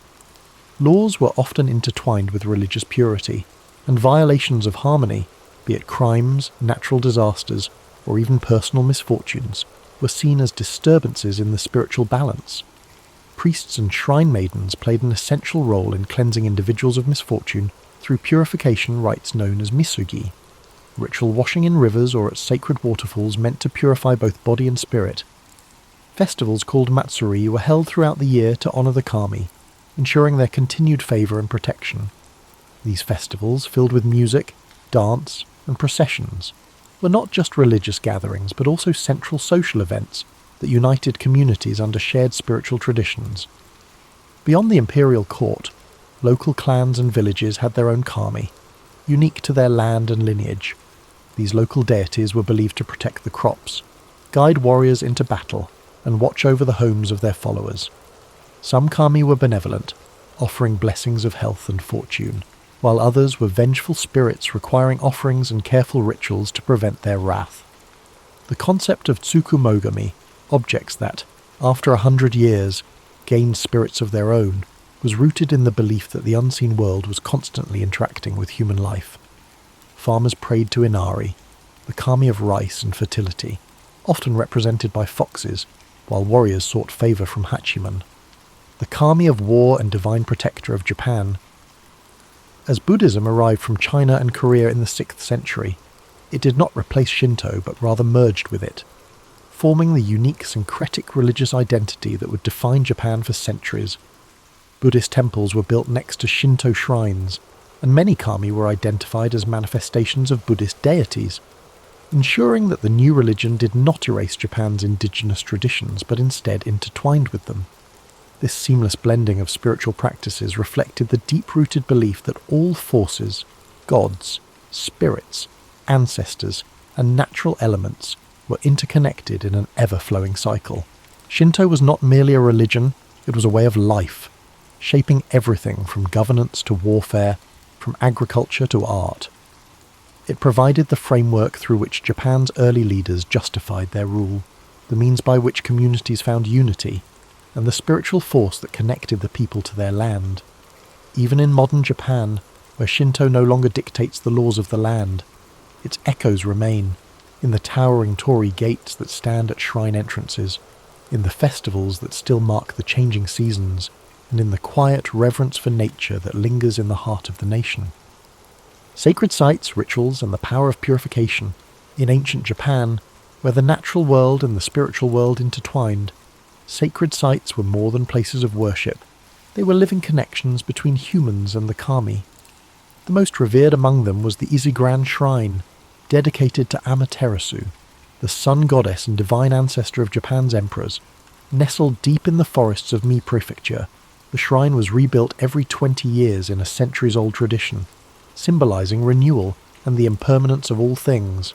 Only the imperial family and the highest-ranking priests were permitted to conduct rituals within its sacred grounds, ensuring that the emperor's divine link to the gods remained unbroken. Other major shrines, such as Izumo Taisha, dedicated to the storm god Okuninushi, and Fushimi Inari Taisha, home to the fox spirits of Inari, became centers of devotion, pilgrimage, and seasonal festivals that shaped the rhythm of life across Japan. At the heart of Shinto practice was the idea of purification, the belief that humans accumulated spiritual impurities through daily life and interaction with the physical world. To cleanse themselves, individuals performed misogi, ritual washing in rivers, waterfalls, or the sea. Warriors, before battle, would stand beneath rushing water, clearing their minds and bodies of impurity, believing that a cleansed spirit would ensure victory. In everyday life, purification took place through temizuya, stone basins found at the entrances of shrines, where worshippers would rinse their hands and mouths before praying. This act was not simply about physical cleanliness, but about restoring spiritual harmony, aligning oneself with the natural flow of energy that bound all things together. Beyond personal purification, entire communities participated in grand rituals to appease the kami and ensure their continued blessings. Shinto priests dressed in flowing white robes performed ceremonies filled with ancient chants, rhythmic drumming, and offerings of rice, sake, and salt. Kagura, a sacred form of dance, was performed to entertain the kami and invite their presence. During times of drought, priests led processions to summon rain. During harvest festivals, people gathered to give thanks for the rice that sustained them. These seasonal rituals became the heartbeat of Japan's agricultural society, marking the passage of time through sacred observances. Perhaps one of the most enduring traditions was the Shikinen Sengu, the complete rebuilding of major shrines like Izigran Shrine. Every 20 years, the entire complex was reconstructed using carefully chosen cypress wood, following the exact design of the previous structure.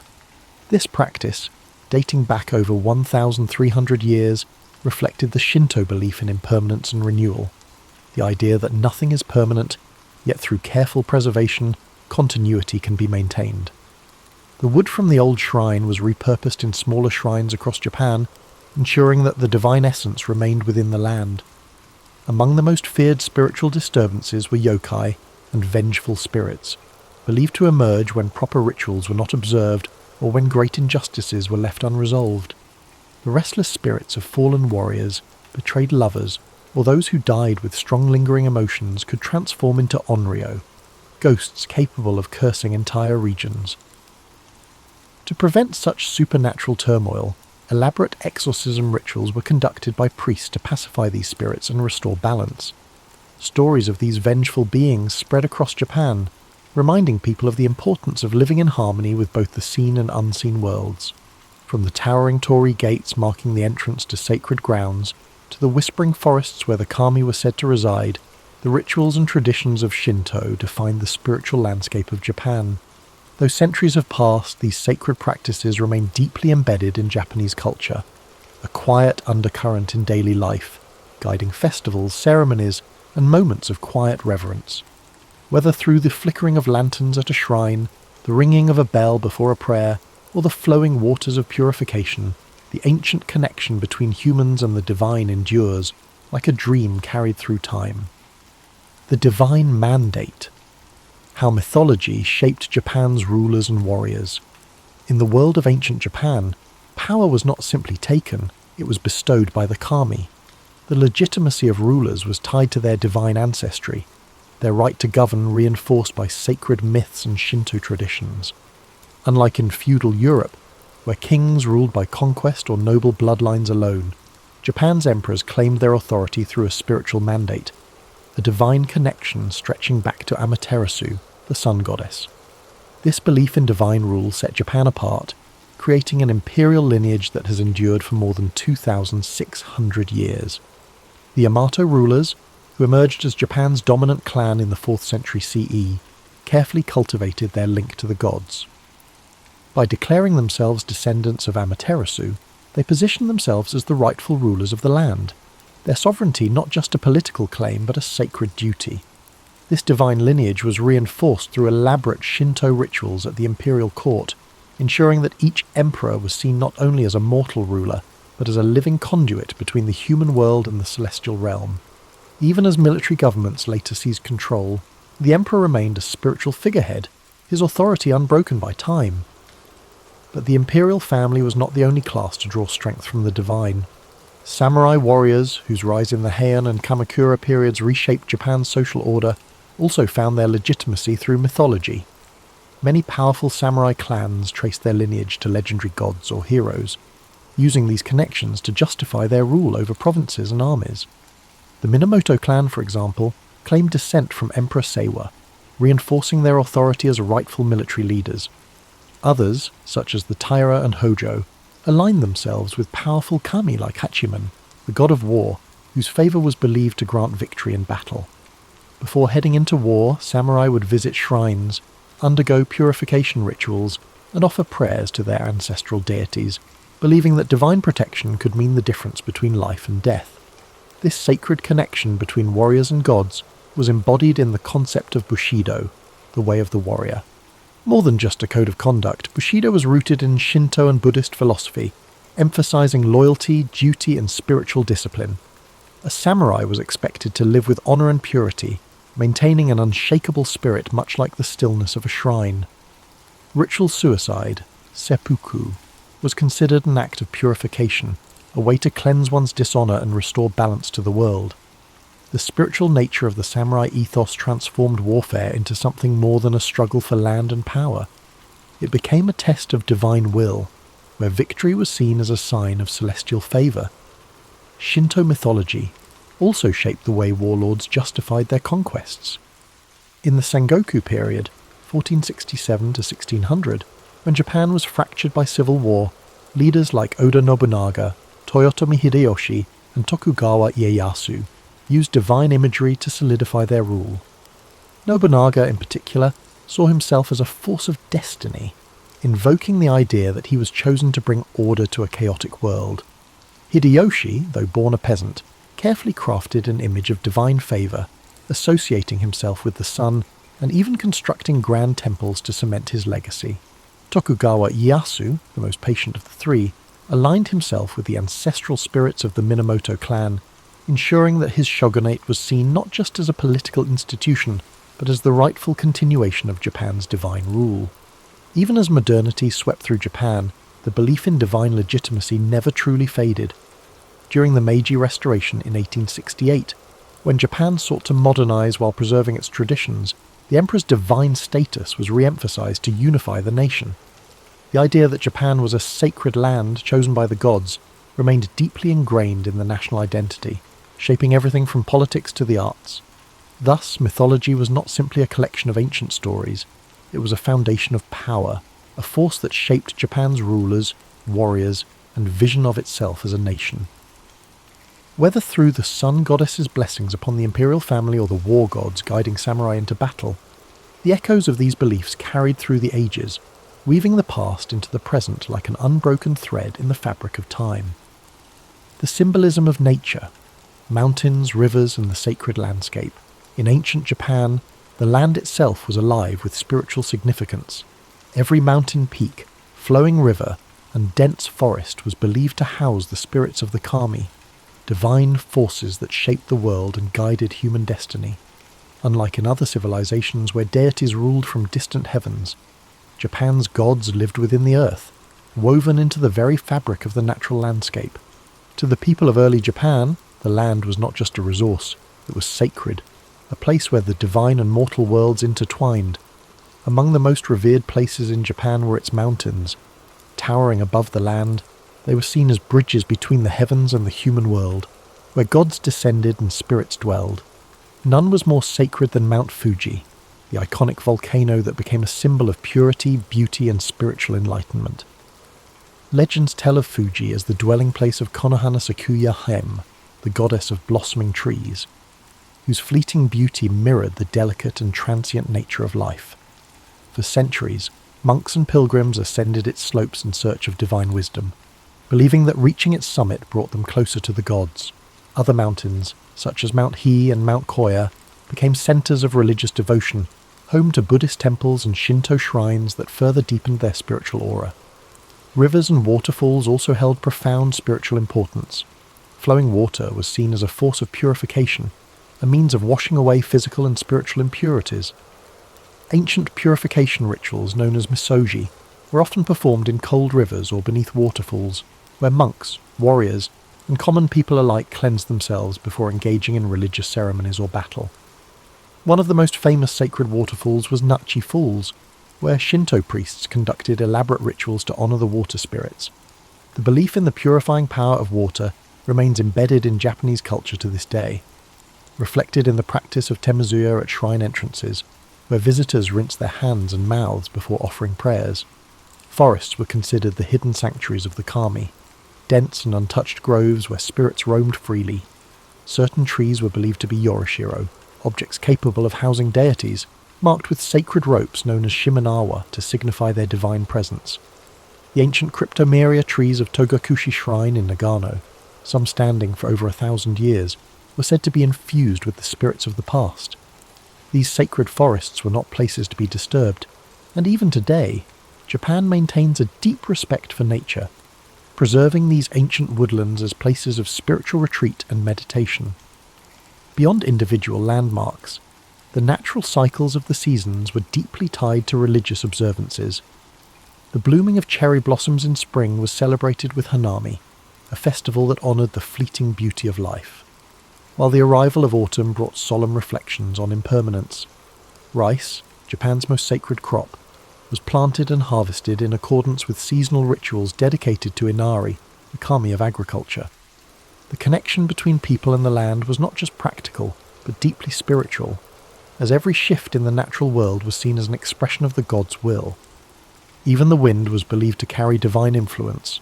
The legendary kamikaze, or divine wind, that twice repelled Mongol invasions in the 13th century, was seen as a direct intervention from the kami, protecting Japan from foreign conquest.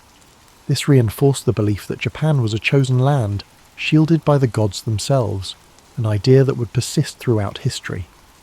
The landscape of Japan was not merely terrain, it was a living, breathing entity infused with the spirit of the divine.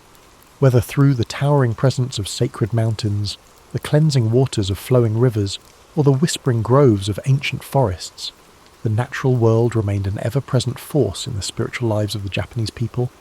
This reverence for nature continues even today, as shrines and temples remain nestled in the quiet embrace of mountains, rivers, and trees, reminders of a time when the world itself was seen as sacred. The eternal influence of mythology, how ancient beliefs shape Japan today. Though centuries have passed since the first emperors claimed divine ancestry and the first warriors sought the favour of the kami, the echoes of Japan's mythological past continue to shape its culture, traditions, and national identity. The stories of Izanagi and Izanami, Amaterasu, and Susanoo are not simply relics of ancient belief. They remain woven into the daily lives of the Japanese people. influencing everything from spiritual practices to modern governance. Even in an era of technological advancement, Shinto rituals persist. Torii gates still stand as silent guardians of the sacred, and the belief in unseen forces continues to influence Japan's cultural landscape. One of the most striking ways mythology endures is through the imperial family. Despite the fall of shogunates, military governments, and the rise of democracy, the Japanese emperor still holds a unique position as a symbol of national unity.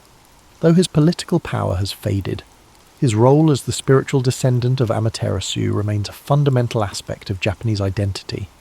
Even modern enthronement ceremonies involve ancient Shinto rites, where the emperor offers prayers to the kami and affirms his role as a divine mediator between the gods and the people. The continuity of the imperial line, from the legendary Emperor Jimmu to the present day, reinforces the idea that Japan itself is a sacred land chosen by the gods. Beyond the imperial family, Shinto practices remain deeply embedded in Japanese society. Festivals celebrating the kami, known as matsuri, continue to draw millions of participants each year. During New Year's celebrations, Hatsumoda, people visit Shinto shrines to pray for good fortune, tossing coins into offering boxes and purchasing protective talismans. The Obon festival, dedicated to honouring the spirits of ancestors, mirrors the ancient belief that the dead never truly leave, but instead watch over their descendants. These customs have endured for over 1,000 years, adapting to modern life while maintaining their spiritual significance.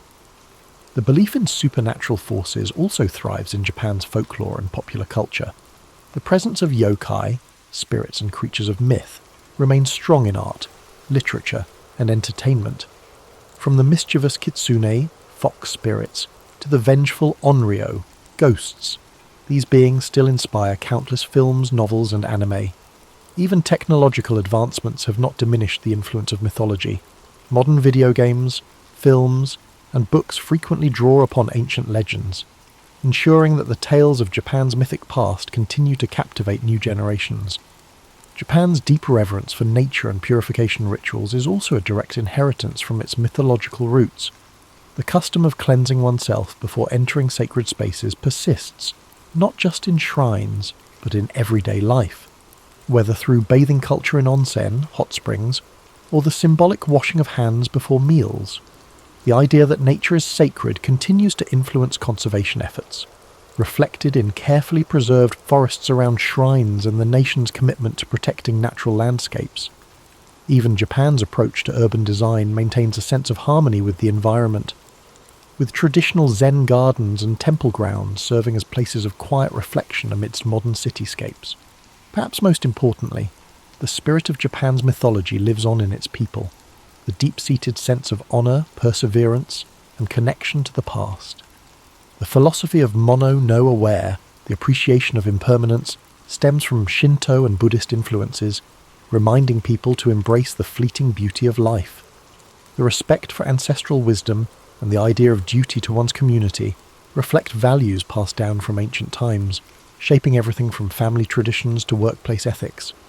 Even as the world changes, the myths of Japan remain, flowing through the nation like an unseen current, shaping its identity in ways both subtle and profound.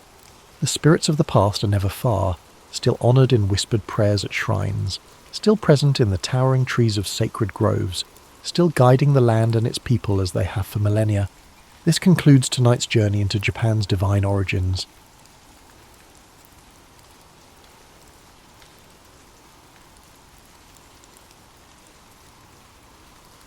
William Tecumseh Sherman was born on February 8, 1820, in Lancaster, Ohio, a frontier town on the verge of tremendous development.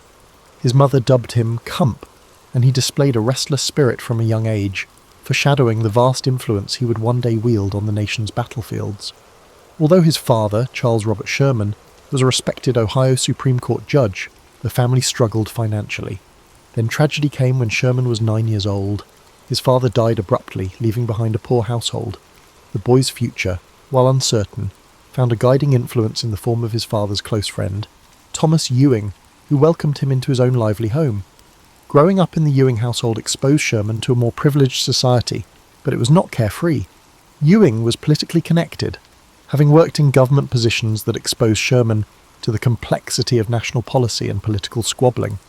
Something about those encounters prepared him to see the country as a web of dynamic forces, law, commerce, and ambition interacting in ways that altered entire neighbourhoods. Despite his academic abilities, he was never a standout student in the traditional sense. His true aptitude was in observation, and the ability to translate what he saw into deep strategic insights. Sherman absorbed the action with an intensity that occasionally surprised others, whether it was a local election or a heated dinner table dispute. Sherman was 16 when he received a coveted invitation to the United States Military Academy at West Point, thanks in part to Ewing's political clout. When he arrived at West Point in 1836, he discovered that the regiment was both difficult and stimulating. Mathematics, engineering, and tactics dominated the curriculum, combining practical skills with theoretical knowledge. Although he did not excel academically, he graduated 6th in his class, he was known for being clever, pragmatic, and unromantic about his military service. Classmates noticed his frank demeanour, which would become a defining feature of his personality throughout his career. Sherman enlisted in the Army as a second lieutenant in the 3rd U.S. Artillery after graduating in 1840. He served in many outposts, from Florida to the distant frontiers, dealing with the problems of a rising nation. The Florida job embroiled him in the Seminole Wars, a brutal milieu of swamp warfare and uncertain goals. Sherman quietly recorded the lessons. Combat was chaotic, objectives shifted quickly, and success required a combination of planning and sheer tenacity. He also developed a dislike for half-hearted confrontations, believing that if a battle was unavoidable, it must be pursued with utmost determination. Despite periodic promotions and the allure of new assignments, Sherman never felt completely at ease in the peacetime army. Bureaucratic red tape, restricted chances for growth, and a desire for new experiences gnawed at him. His restlessness prompted him to quit from the army in 1853. In the decade that followed, he dabbled in various endeavours, including banking in San Francisco, law practice, and company management in New York.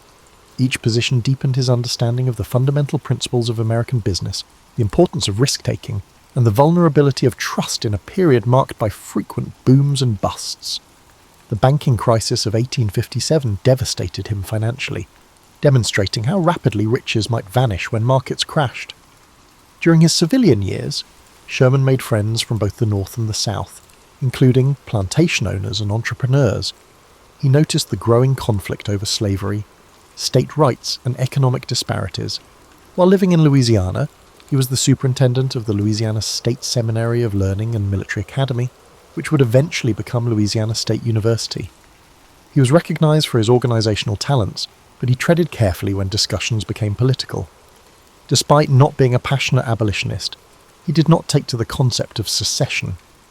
For Sherman, unity was America's best hope for success. Nonetheless, he saw worrisome signals of discord and concluded that the country was on the verge of war. Sherman, on the verge of the Civil War, stood at a pivotal juncture. He had a family, a diverse set of experiences in both service and civilian sectors, and a perspective that grasped how badly the country was fracturing. He was concerned that if war occurred, it would be unlike the small-scale battles of previous decades. The tremendous industrial potential of both parts, combined with the moral fervour around slavery, predicted a devastating clash. Despite his reluctance to enter the battle, Sherman returned to service in early 1861, motivated by a sense of responsibility to maintain the Union. In the early months of the Civil War, William Tecumseh Sherman served in several positions, looking for a secure footing in a war that appeared chaotic from the start. Initially assigned to a training facility, he disagreed with authorities when he anticipated that the fight would require at least 200,000 men in his area alone. His forthright remark that the Union was underestimating the scale of the insurrection elicited suspicion, if not derision. However, time would vindicate his misgivings. By late 1861, Sherman had arrived in Kentucky, an important border state with conflicting loyalties. He was responsible for the Cumberland Department there, but he quickly became overwhelmed. Reports of Confederate military movements, arms shortages, and conflicting orders from Washington left him tired. Some sources suggest he was on the verge of a nervous breakdown. He requested relief from command, and when he left, rumours circulated about his instability. Such suspicions threatened to wreck his career in an era when mental stress was less tolerated. Nevertheless, Sherman recovered. he gained new purpose with General Ulysses S. Grant's direct help. Their bond will form the foundation of Union success. Grant was calm, silent, and unyielding under duress, whereas Sherman was more combustible, publicly expressing concerns or complaints. Their mutual regard, however, was established through shared battlefield experiences. In early 1862, Grant's daring manoeuvres at Fort Henry and Fort Donelson secured critical Confederate outposts, and Sherman's role, though subordinate, displayed dependability in the face of fire. The Battle of Shiloh in April 1862 would be Sherman's true baptism into large-scale fighting. Confederate surprise strike near Pittsburgh upon landing in Tennessee. Waves of enemy soldiers smashed the Union defences. Sherman's division took the brunt of the early fighting. Despite being taken by surprise, he rallied his troops, riding along the front lines, ignoring personal danger and encouraging them to hold. Despite massive fatalities, the Union withstood the attack, and Grant's counterattack the following day forced the Confederates to retire. Sherman's leadership under duress gained him a promotion to Major General and, more crucially, strengthened his alliance with Grant. The two men came from Shiloh with a stronger determination to achieve total victory, acknowledging the Confederacy's tenacity. Sherman followed Shiloh with operations along the Mississippi River, ending in the Vicksburg campaign.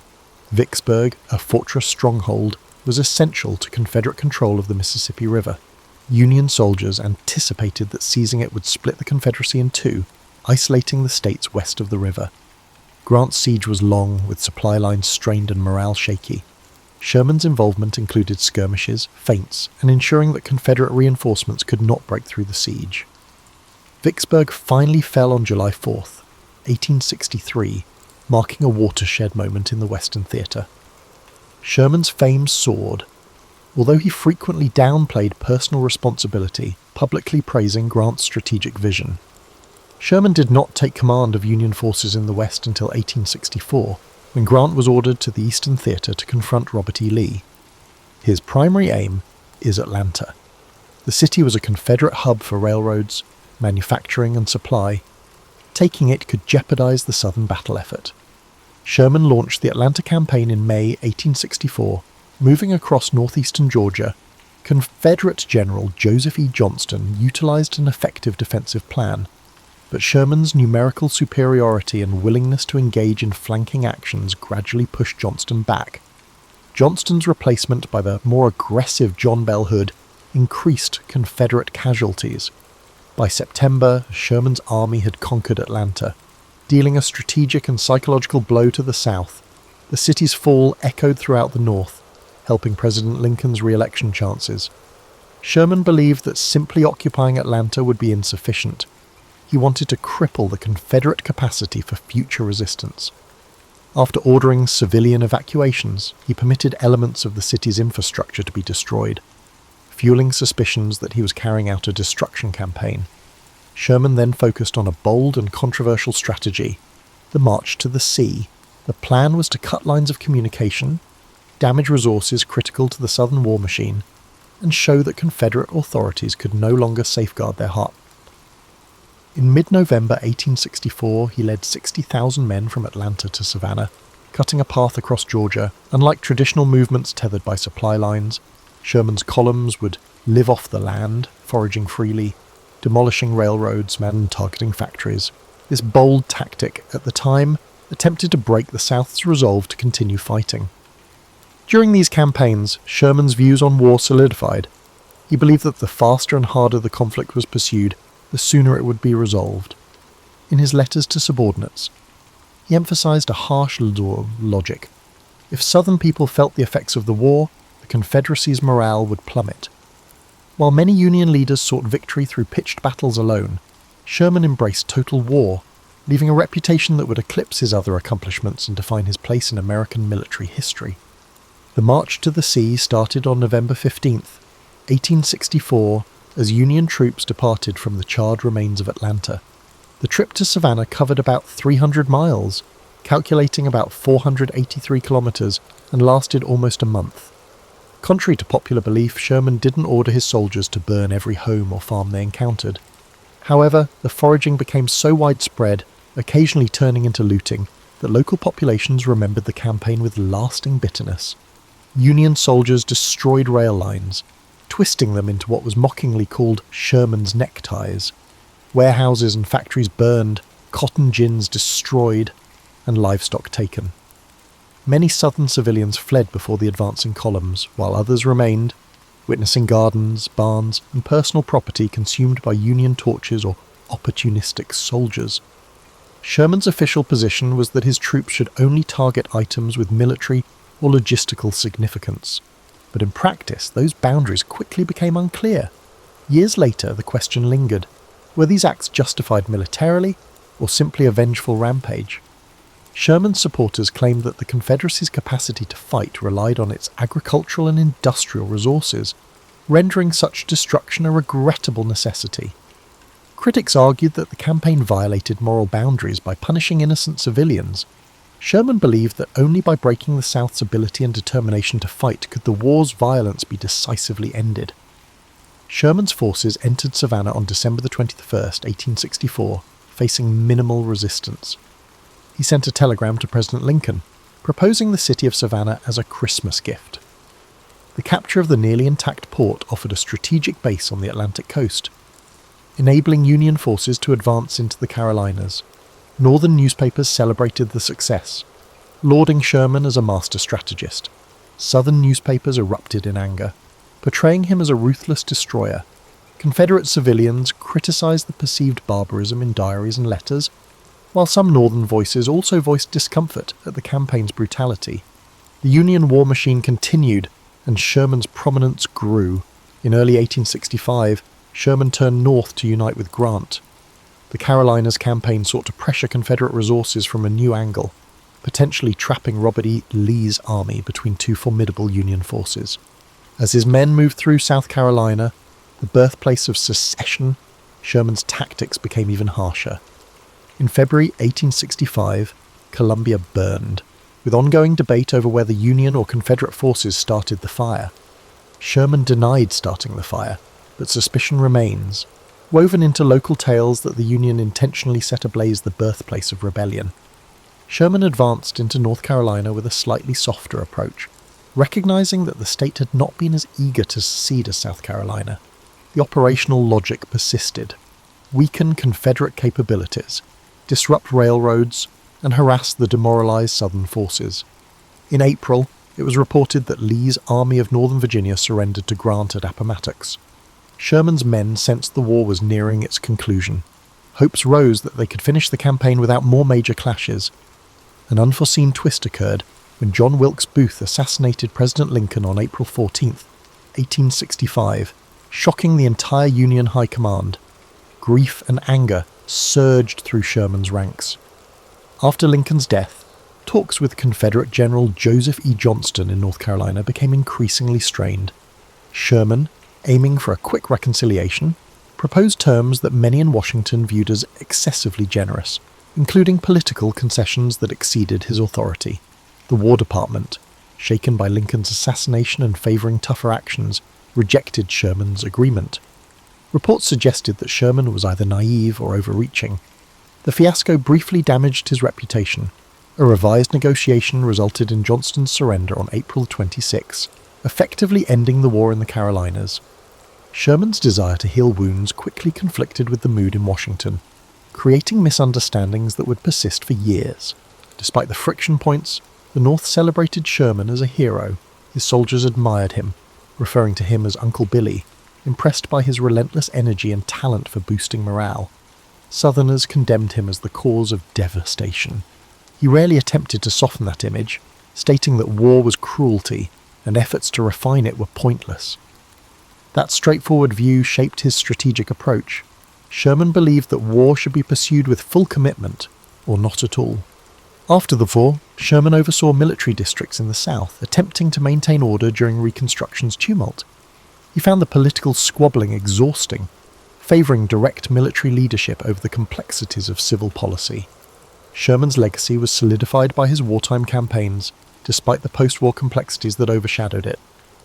The challenge for him, and for the nation, was how to address the resentment caused by total war, while also focusing on rebuilding a unified country.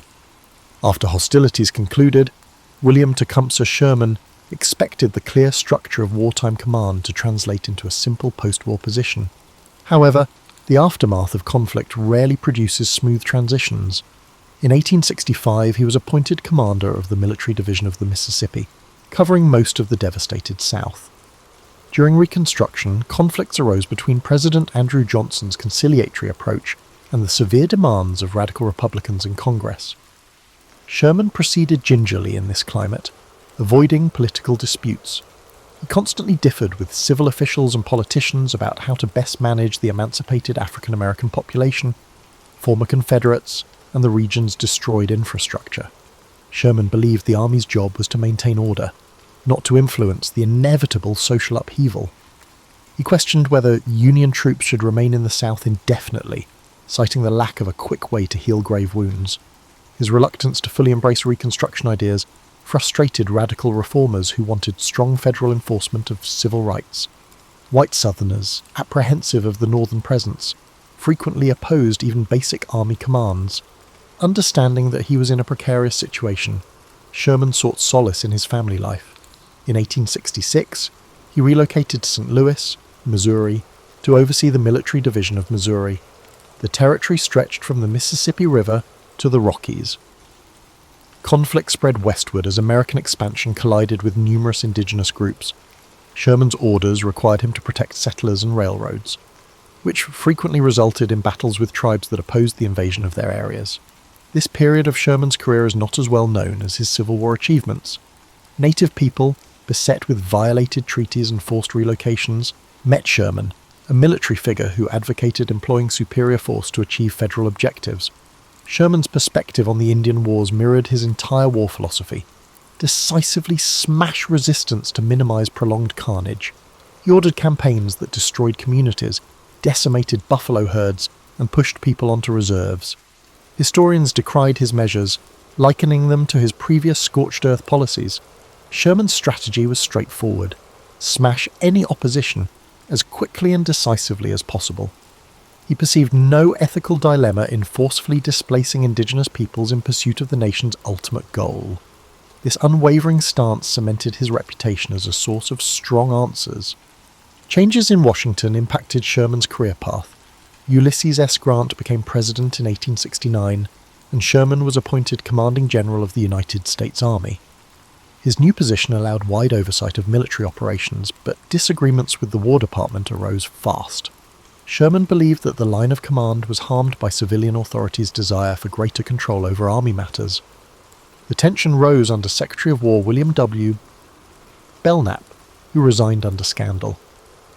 Sherman's private letters indicated his displeasure with the political milieu and a desire for the disciplined cooperation of wartime. Sherman suffered family issues. Ellen hailed from a devout Catholic household, whereas Sherman had no interest in organized religion. Their opposing viewpoints occasionally produced tension. One son, Willie, died tragically during the war, leaving an emotional scar on the family. Another son, Thomas Ewing Sherman, became a Jesuit priest, which Sherman reluctantly accepted. Sherman composed his memoirs during these changes, and they were first published in 1875. This 2-volume book, Memoirs of General William T. Sherman, gives a plain account of his life, from birth until the Civil War. Critics praised its readability and honesty, while several expressed concern about omissions and biases. He openly said at the outset that he would report events as he saw them, regardless of whether they disturbed anyone. The memoirs shaped the public's perception of him as a general who believed in direct action and open communication. Sherman headed an army that was struggling to find its place in a changing country in the 1870s. Industrialization accelerated, questions about global development arose, and the frontier vanished. The army shrank, overshadowed by new millionaires and the volatile politics of the Gilded Age. Sherman frequently bemoaned that the populace had grown complacent about national defense, ignoring the painful lessons of the Civil War. In quieter moments, he realized that a diminished army presence was precisely what a reunited country needed, even if it left him feeling a little lost. The Great Railroad Strike of 1877, which saw federal troops dispatched to quell labor unrest, was the final major dispute of his tenure. Sherman struck a compromise between compassion for workers' concerns and the necessity for order, directing a reaction that sought to minimize bloodshed. The incident pointed at a new sort of internal conflict, industrial turmoil supplanting sectional conflicts. Sherman, noted for his directness and rigidity, was reminded that war is never static, it changes with the intricacies of civilization. As the 1880s began, William Tecumseh Sherman entered retirement but stayed a notable public figure. In 1882 he stepped down as commanding general, concluding nearly 20 years of consistent leadership in a transforming army. Civic groups, lecture circuits, and political activists often pursued him. Some urged him to run for president, thinking his combat experience and integrity would resonate with Americans. Sherman famously declined, stating, "I will not accept if nominated and will not serve if elected." The statement reflected his post-war identity as someone who had witnessed the harsh realities of politics, leading him to avoid more profound involvement. His reluctance to run for government came from several factors. He was wary of the constant manoeuvring that characterized national elections. His straightforward attitude conflicted with the need to appease groups and trade favors. He understood that his reputation, forged through tough tactics in Georgia and the Carolinas, could provoke significant backlash in the South and among moderate northern voters. He felt his skills were better suited for organizing and leading in challenging situations, rather than in standard governance negotiations. Sherman traveled extensively, giving speeches on Civil War events and promoting a strong, practical military policy, even after leaving formal duties. He seldom softened his remarks. At veterans' reunions, he portrayed the stern uncle, reminding former troops that war was not a glorious adventure. He emphasized to younger audiences that the Civil War was much more complex than just heroes and villains. He stood firm in his decisions, asserting that his aggressive campaigns had reduced the conflict's length. He was honest about his views on Reconstruction's outcomes. He observed the South's economic recovery, the emergence of Jim Crow laws, and ongoing social inequalities. He did not advocate for radical solutions to racial disparity, viewing it mainly as a civilian issue. Some critics viewed Sherman's attitude as evasive, claiming he was dodging moral responsibility. He said his main aim was to preserve the Union, not to create an equal society. Although Sherman was strategically skilled, his limited view on social fairness reflects the shortcomings of his era, which is clear in hindsight. At the same time, narratives about his private life became gentler. He enjoyed engaging with former allies, especially Ulysses S. Grant, whose presidency concluded amid controversy and failure. Sherman stayed loyal to Grant, honouring their bond from the war despite any controversies. They occasionally gathered to voice their discontent regarding how their legacies turned into political issues. When Grant died in 1885, Sherman mourned publicly, delivering eulogies that highlighted loyalty, the virtue that had united them through numerous conflicts. In the 1880s, new industries and technologies captured public attention. Railroads spanned the continent, telephones connected people, and corporations grew. Sherman felt torn after observing these changes. He appreciated America's ambition for growth, but worried about possible societal instability. The Great Railroad Strike indicated rising unrest among industrial workers. He warned that if class tensions weren't handled correctly, they could erupt violently. Although he wasn't an economist, he identified conflict patterns and warned political leaders that neglecting labour demands could lead to chaos similar to the devastation of war. Sherman, who relocated to New York City later in the decade, joined various clubs and wrote letters condemning the rise of sensational journalism. He was accustomed to media scrutiny. During the war, he was portrayed as either a hero or a criminal. Tabloids thrived on sensationalism, making him cautious about interviews. Young journalists sought his views on military issues. He emphasized that future wars could lead to unimaginable destruction if not quickly contained, particularly with advanced weaponry. He insisted that the only real strategy was to either fully engage in war or not at all. Sherman's health declined as he got older. Stiff joints, persistent pain, and years of fatigue in uniform consumed him. He refused to disguise himself as a weak, elderly general. He walked through the streets of Manhattan in casual clothes, tipping his hat to those who noticed his distinctive grey hair. He visited West Point and other army locations rarely, providing straightforward advice: train with discipline, but hope you never have to use it in a civil war. Listeners felt that beneath his tough exterior were deep wounds shaped by the harsh realities of war. In his later years, the people embraced him as a grandfather figure. His once fierce demeanour mellowed over time. Fundamentally, he was the man who bravely marched through Georgia, firmly believing that such harshness was essential. In the evolving landscape of modern America, William Tecumseh Sherman remained prominent, his influence softened rather than faded, a reminder of when cities trembled at the sight of blue-clad troops. William Tecumseh Sherman spent his final months in New York surrounded by family and friends. He was stoic, yet he occasionally made sad remarks about how the Civil War ruined his reputation. He recognized that for many Southerners, his name symbolized terror, a reminder of burned houses, ruined railroads, and the unrelenting march of Union forces. To many, particularly in the North, he was the driving factor behind the Confederacy's demise, ultimately sparing many lives by ending the war. The dichotomy left him resigned. Historical assessments are rarely balanced, especially for those who shape conflict in new disputed ways. Sherman became ill with pneumonia in January 1891. Doctors tried to restore his health, but difficulties occurred. By early February, it was clear he was unlikely to recover. He faced his decline discreetly, eschewing some treatments and facing his mortality with the same candour he used in strategy. Family members watched him closely, recalling how the once unstoppable man appeared weak under the light of the bedside lamp. He died on February 14, 1891, at the age of 71. News spread across the country. Southerners reacted calmly to the announcement. Some newspapers ran brief obituaries, while others recalled the misery he caused. In the North, praises poured in, hailing him as a hero who broke the war's illusions and drove the South to its knees. Foreign commentators reflected on how the American Civil War influenced worldwide military thinking, observing that Sherman's death marked the end of an era of bold, large-scale maneuver warfare. Sherman's funeral in New York drew massive crowds to the streets. Veterans wearing uniforms saluted the casket. Young observers were captivated by the legend and listened to serious comments from generals who had served under him. The army provided full honours as a final homage to the man whose worldview was defined by his dedication to duty. Pallbearers included notable civic and military figures, emphasising his life's impact on American growth.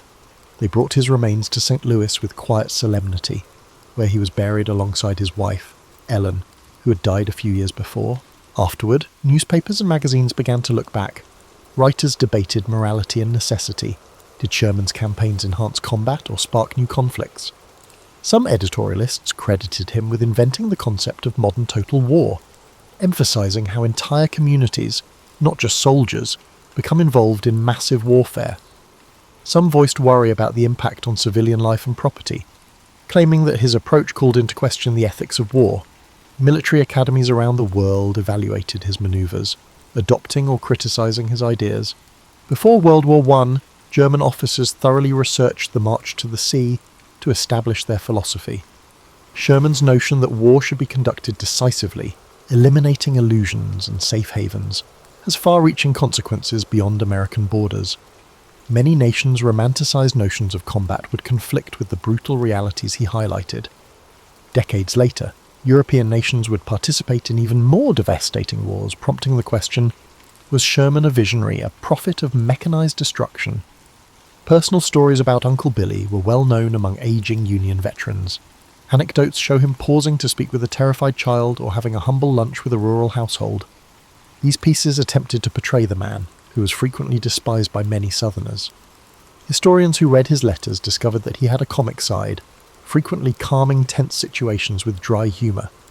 Contradictions abound, a kind father figure to his men, an unrelenting terror to his adversaries, and a scathing critic of half measures in combat.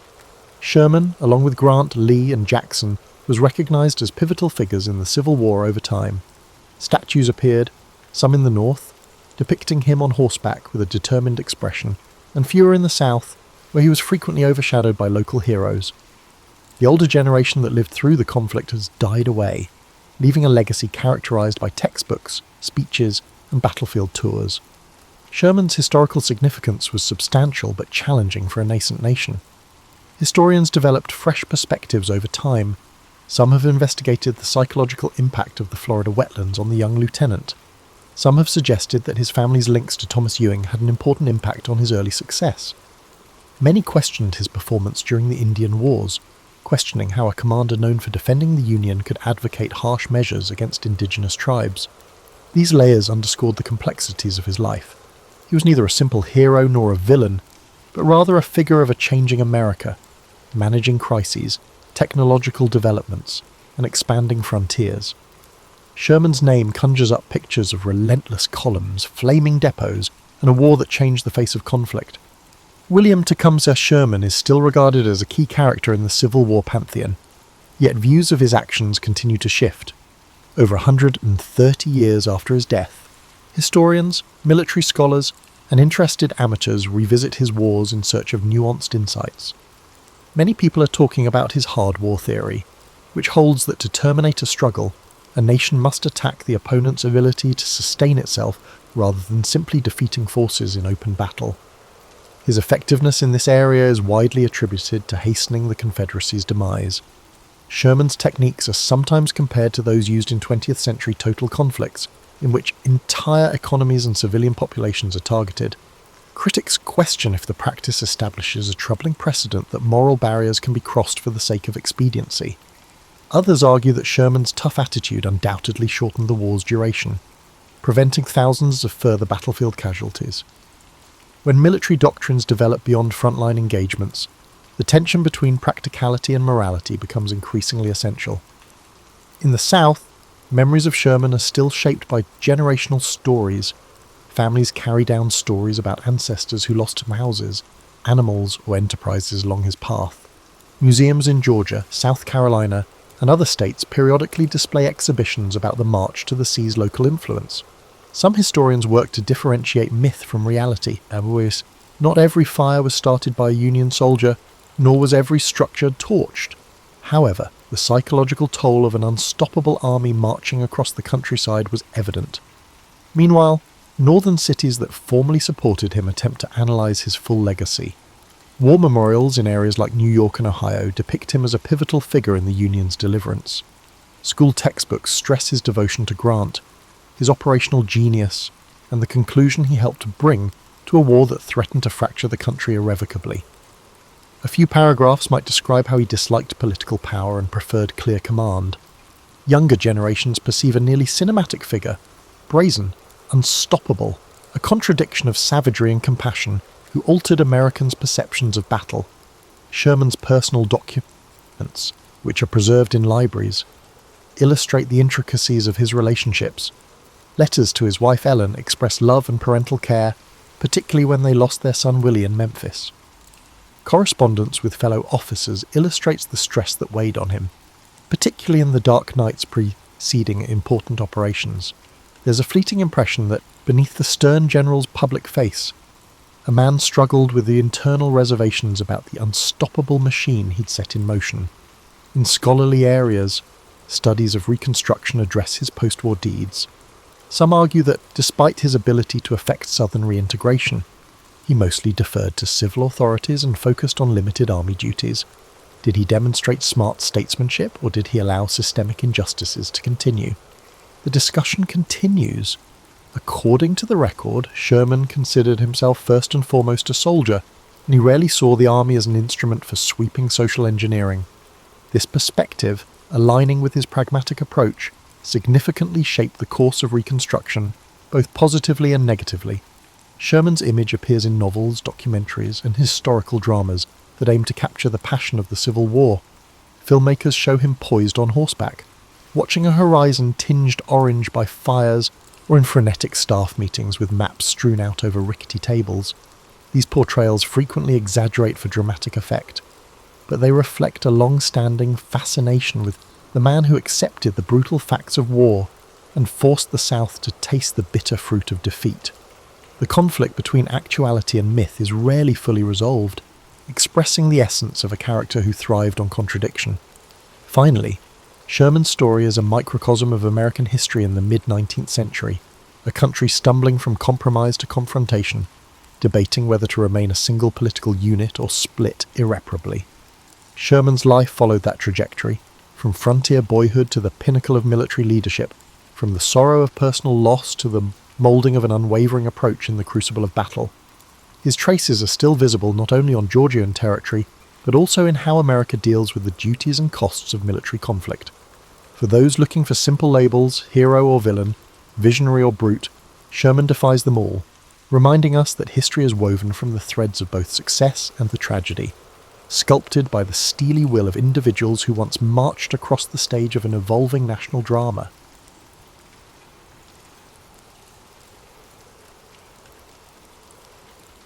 Elizabeth Schuyler came into the world on August 9th, 1757, cradled by the rolling vistas of the Hudson River. Her father, Philip Schuyler, was a respected military leader and landowner in the colony of New York, and her mother, Catherine Van Rensselaer, hailed from one of the most influential families in the region.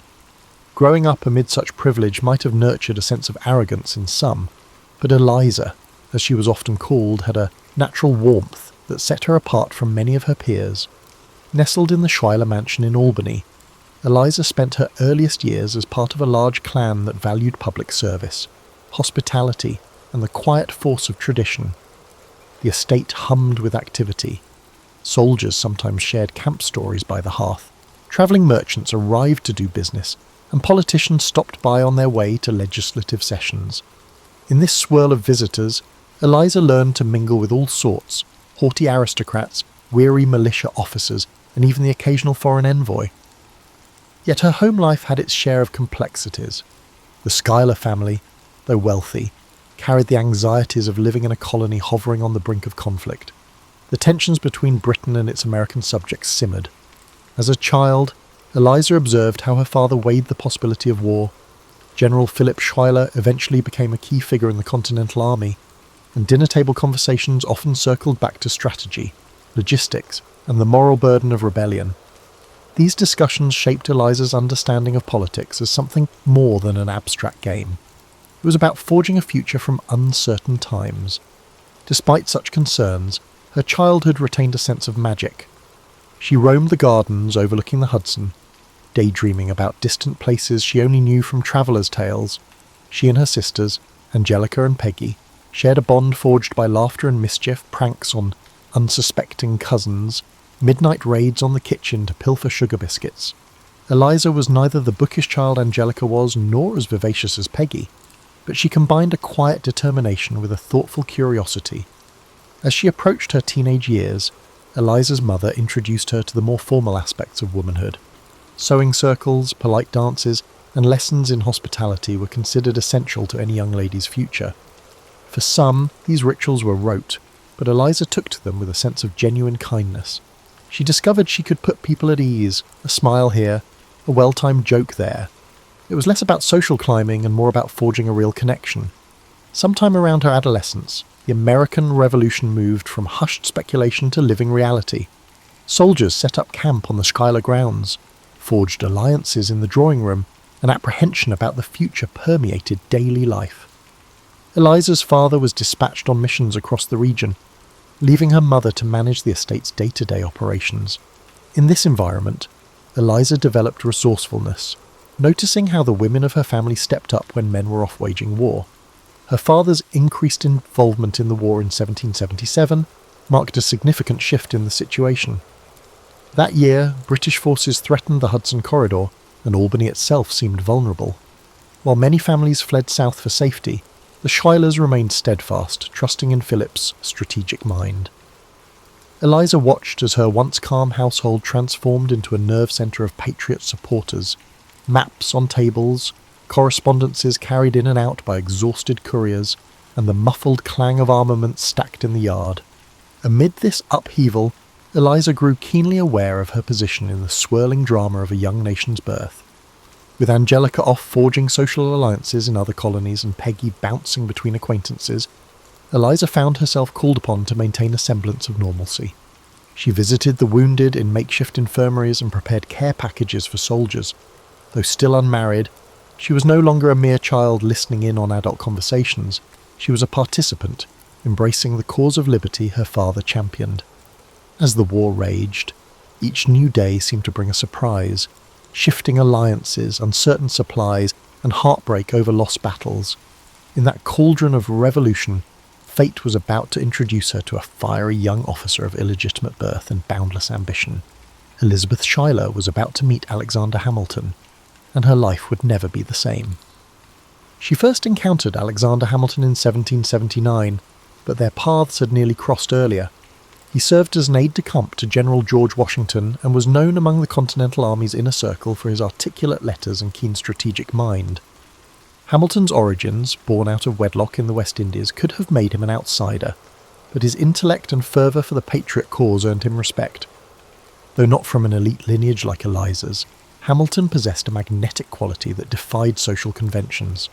When they finally met, it was through mutual acquaintances who gathered in the Schuyler household. Hamilton arrived with a swirl of laughter and conversation, an earnestness in his eyes that left an impression. He was no tall, gallant figure. Instead, he was compact and brimming with restless energy.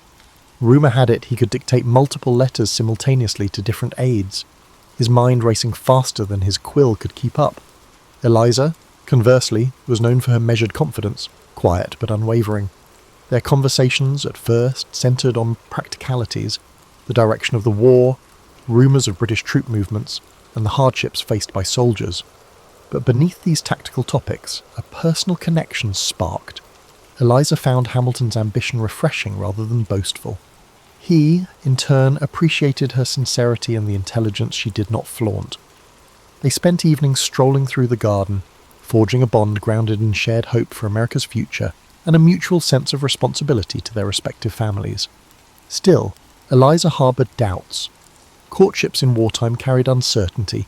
She saw how heartbreak could follow a letter announcing a casualty or a transfer to a distant front. But Hamilton's letters, penned during his absences, were tender, infused with more than just flattery. He spoke of unity, both for the nation and between two souls ready to face life's challenges together. When he addressed her as Eliza, it felt simultaneously intimate and reverent. They married on December 14th, 1780, in a ceremony that reflected the swirl of revolutionary fervour. The bride's father, though still weighed down by the complexities of war, offered a generous celebration at the Schuyler mansion. Guests included prominent military officers, local dignitaries, and friends from across the colonies. Candles flickered as violins played, and talk of independence mingled with toasts to love. For Eliza, that night felt like a bridge between her old life and a new horizon. In the early weeks of marriage, their world seemed to pulse with promise. Yet the realities of the war intruded almost immediately. Hamilton was pulled back to his post, drafting critical communications for Washington, orchestrating supply logistics, and occasionally heading into dangerous territory. Eliza, accustomed to supporting her father's campaigns, adapted swiftly. She learned to manage household finances, keep track of important documents, and serve as a confidant for Hamilton's anxieties about the fate of the revolution. She first encountered Alexander Hamilton in 1779, but their paths had nearly crossed earlier. He served as an aide-de-camp to General George Washington and was known among the Continental Army's inner circle for his articulate letters and keen strategic mind. Hamilton's origins, born out of wedlock in the West Indies, could have made him an outsider, but his intellect and fervour for the patriot cause earned him respect. Though not from an elite lineage like Eliza's, Hamilton possessed a magnetic quality that defied social conventions. When they finally met, it was through mutual acquaintances who gathered in the Schuyler household. Hamilton arrived with a swirl of laughter and conversation, an earnestness in his eyes that left an impression. He was no tall, gallant figure. Instead, he was compact and brimming with restless energy. Rumour had it he could dictate multiple letters simultaneously to different aides, his mind racing faster than his quill could keep up. Eliza, conversely, was known for her measured confidence, quiet but unwavering. Their conversations at first centred on practicalities, the direction of the war, rumours of British troop movements, and the hardships faced by soldiers. But beneath these tactical topics, a personal connection sparked. Eliza found Hamilton's ambition refreshing rather than boastful. He, in turn, appreciated her sincerity and the intelligence she did not flaunt. They spent evenings strolling through the garden, forging a bond grounded in shared hope for America's future and a mutual sense of responsibility to their respective families. Still, Eliza harboured doubts. Courtships in wartime carried uncertainty. She saw how heartbreak could follow a letter announcing a casualty or a transfer to a distant front.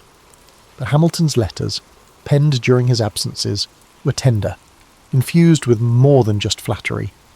He spoke of unity, both for the nation and between two souls ready to face life's challenges together. When he addressed her as Eliza, it felt simultaneously intimate and reverent. They married on December 14th, 1780, in a ceremony that reflected the swirl of revolutionary fervour. The bride's father, though still weighed down by the complexities of war, offered a generous celebration at the Schuyler mansion. Guests included prominent military officers, local dignitaries, and friends from across the colonies. Candles flickered as violins played, and talk of independence mingled with toasts to love. For Eliza, that night felt like a bridge between her old life and a new horizon. In the early weeks of marriage, their world seemed to pulse with promise. Yet the realities of the war intruded almost immediately.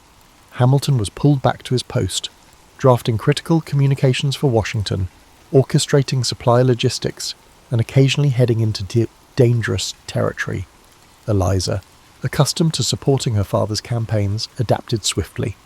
She learned to manage household finances, keep track of important documents, and serve as a confidant for Hamilton's anxieties about the fate of the revolution. When the Treaty of Paris officially ended the Revolutionary War in 1783, Alexander Hamilton found himself in a position to help shape America's future. After his bar admission, he established a thriving legal practice in bustling New York City. Initially, he focused on property disputes left in the war's wake, yet bigger ambitions loomed. He sensed the new nation needed a stable financial structure, a strong central government, and a cohesive framework for unity. Eliza, meanwhile, adapted to city life with the same resilience she had shown amid military camps.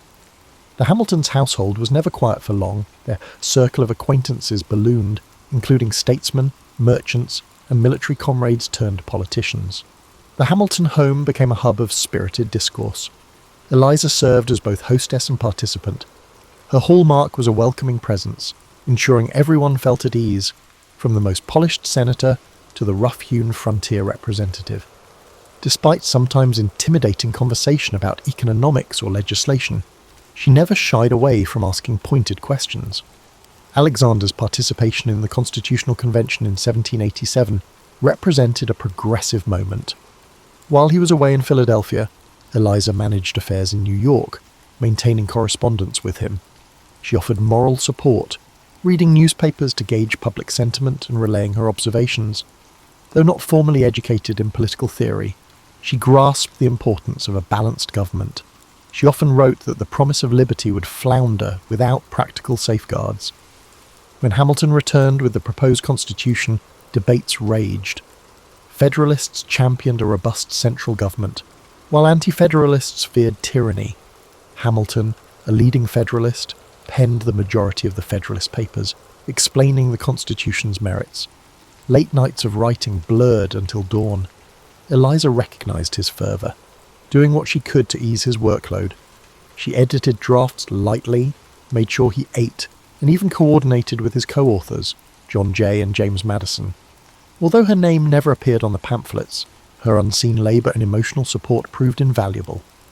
As the Constitution was ratified, Hamilton stepped into a new role, the nation's first Secretary of the Treasury under President George Washington. He tackled the public debt, proposed a national bank, and laid out an economic blueprint that would stir controversy for years.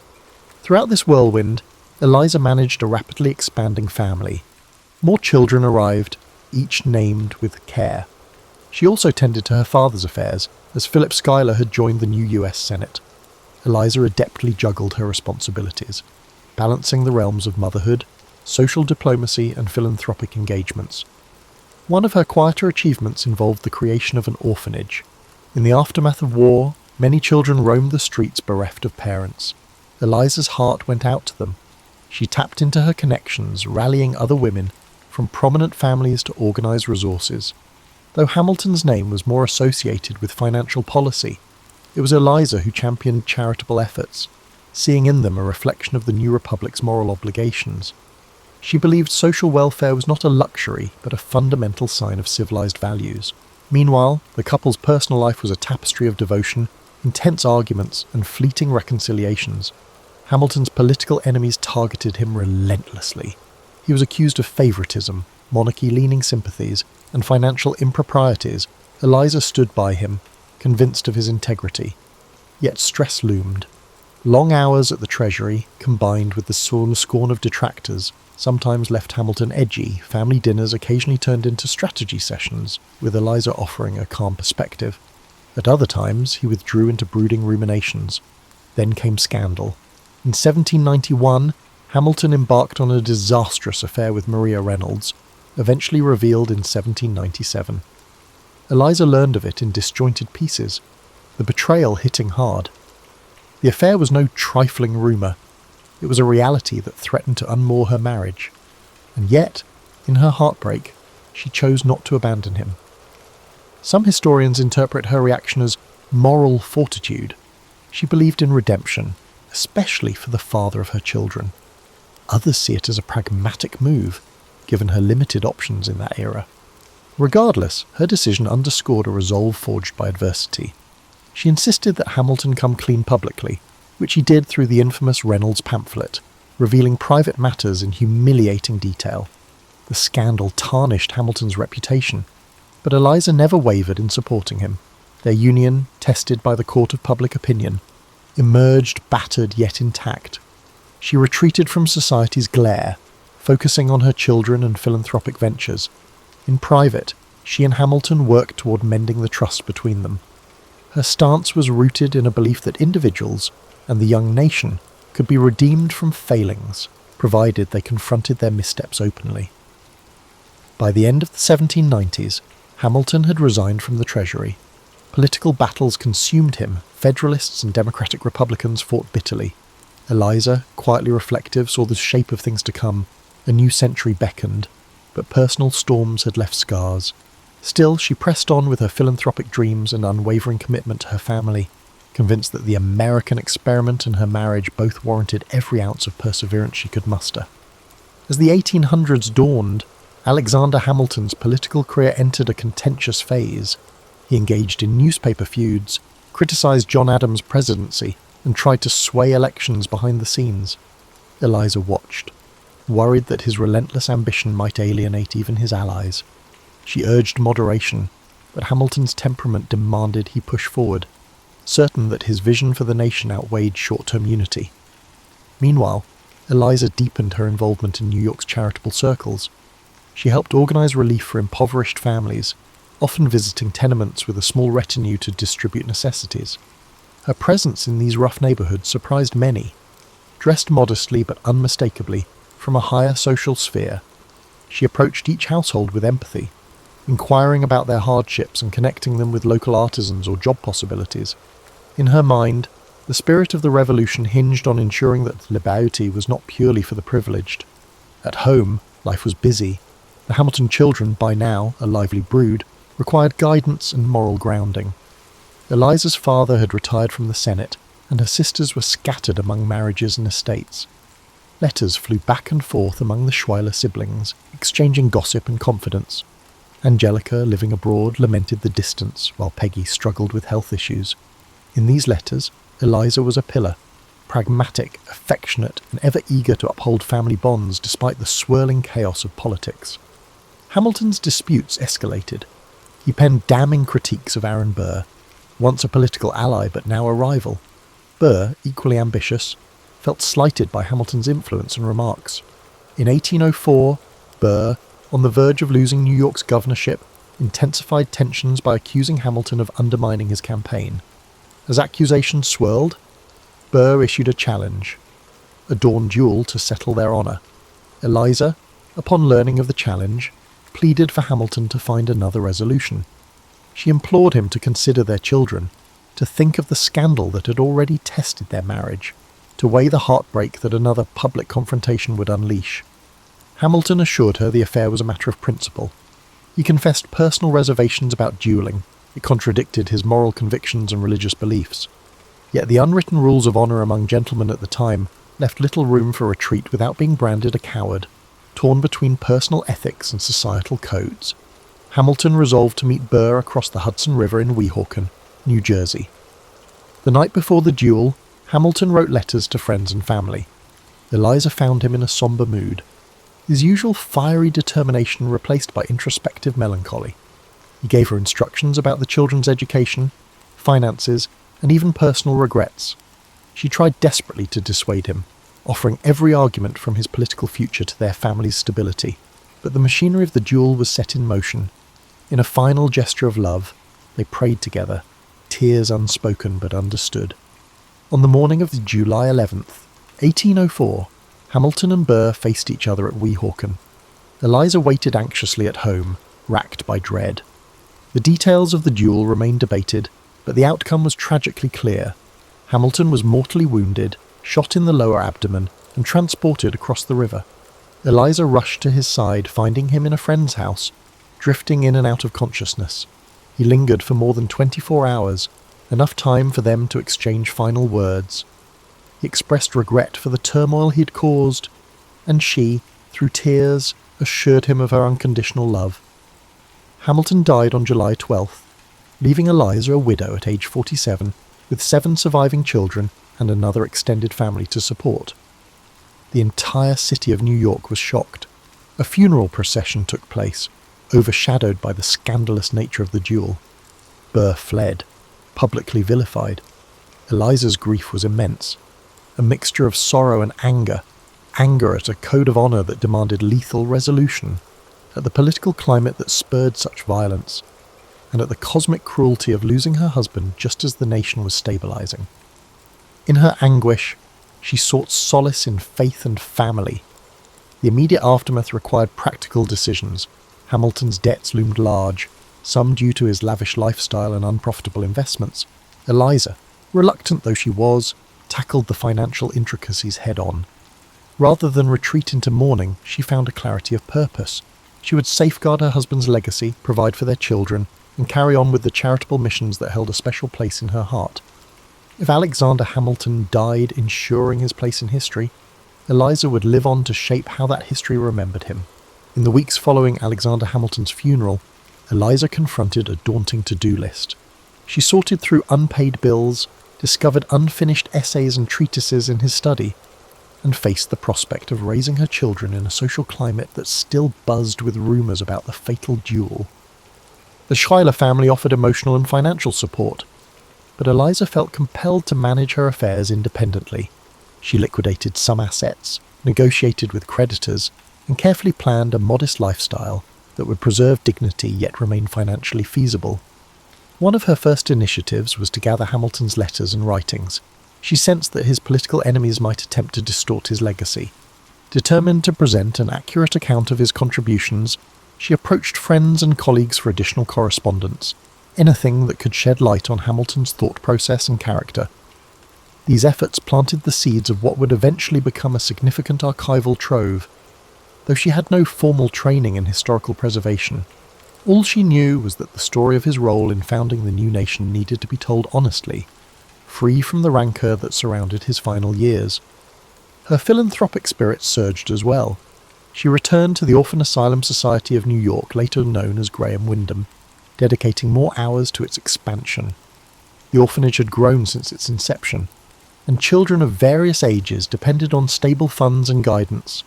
Eliza believed her personal grief could fuel a deeper compassion for those who had lost families under equally harsh circumstances. She organised fundraisers, leaning on acquaintances from Hamilton's Federalist circles and from her father's old networks. Donations trickled in, enough to expand the orphanage's facilities. At home, she took solace in her children's presence. Some older ones, like Philip Jr. and Angelica, stepped into supportive roles, though they too reeled from their father's violent death. Eliza's maternal instincts extended beyond mere comfort. She actively cultivated their education and moral development. Hamilton had always advocated for robust learning, so she ensured her sons and daughters had access to tutors and libraries. The younger children gleaned from her an abiding sense of hope despite life's traumas. Friendship with Dolly Madison, the charismatic wife of President James Madison, rekindled after the duel. Though Madison had once been Hamilton's political rival, Dolly admired Eliza's fortitude and philanthropic drive. The two women exchanged letters on everything from child-rearing to the complexities of shaping national identity. During visits to the capital, Eliza dined among statesmen who revered her husband's intellect yet had once clashed with him. Her presence in these circles underscored that while Hamilton was gone, his ideals and family remained part of America's evolving story. Over time, Eliza found a measure of peace. She read extensively scripture, philosophy, and even Hamilton's essays on finance. She became a discreet mentor to young women, advising them that loss did not have to define one's entire existence. In that process, she uncovered an internal wellspring of power. No longer defined merely as a general's daughter or a statesman's wife, she was forging her identity as a protector of children, a keeper of her husband's legacy, and a quiet, stabilizing figure in a nation still shaping its post-war identity. Yet she confronted constant reminders of the duel's aftermath. Burr's reputation had collapsed, but he lingered on society's fringes, and occasionally rumours of his presence in New York circulated. Some supporters of Hamilton yearned for Eliza's public condemnation of Burr. She responded by emphasising forgiveness, not for Burr's sake alone, but for her own spiritual health. Still, she admitted to close friends that the wound ran deep, and any mention of Burr reopened old pain. In 1806, tragedy revisited her life when her sister Peggy died. Though they had not spent as much time together recently, losing a sibling reignited her sense of mortality. Each family loss spurred reflection. Why does fate entwine sorrow and joy so tightly? She found partial answers in her faith, which had grown more earnest since Hamilton's death. Eliza turned to church communities for comfort, simultaneously offering her organisational skills to parish events. Slowly, the Hamilton household stabilised. Debts were gradually paid off. The children advanced in their studies or commenced livelihoods. Eliza's philanthropic projects flourished, earning her quiet admiration across class lines. Life was by no means carefree, money was tight. Social slights stung, but she navigated each challenge with calm determination. By middle age, she stood as a testament to endurance, weaving heartbreak, duty, and service into a tapestry that gave her a renewed sense of mission. As decades rolled on, Eliza entered a reflective phase of life. She remained in New York, though the city changed around her, evolving from a post-revolutionary port into a bustling metropolis.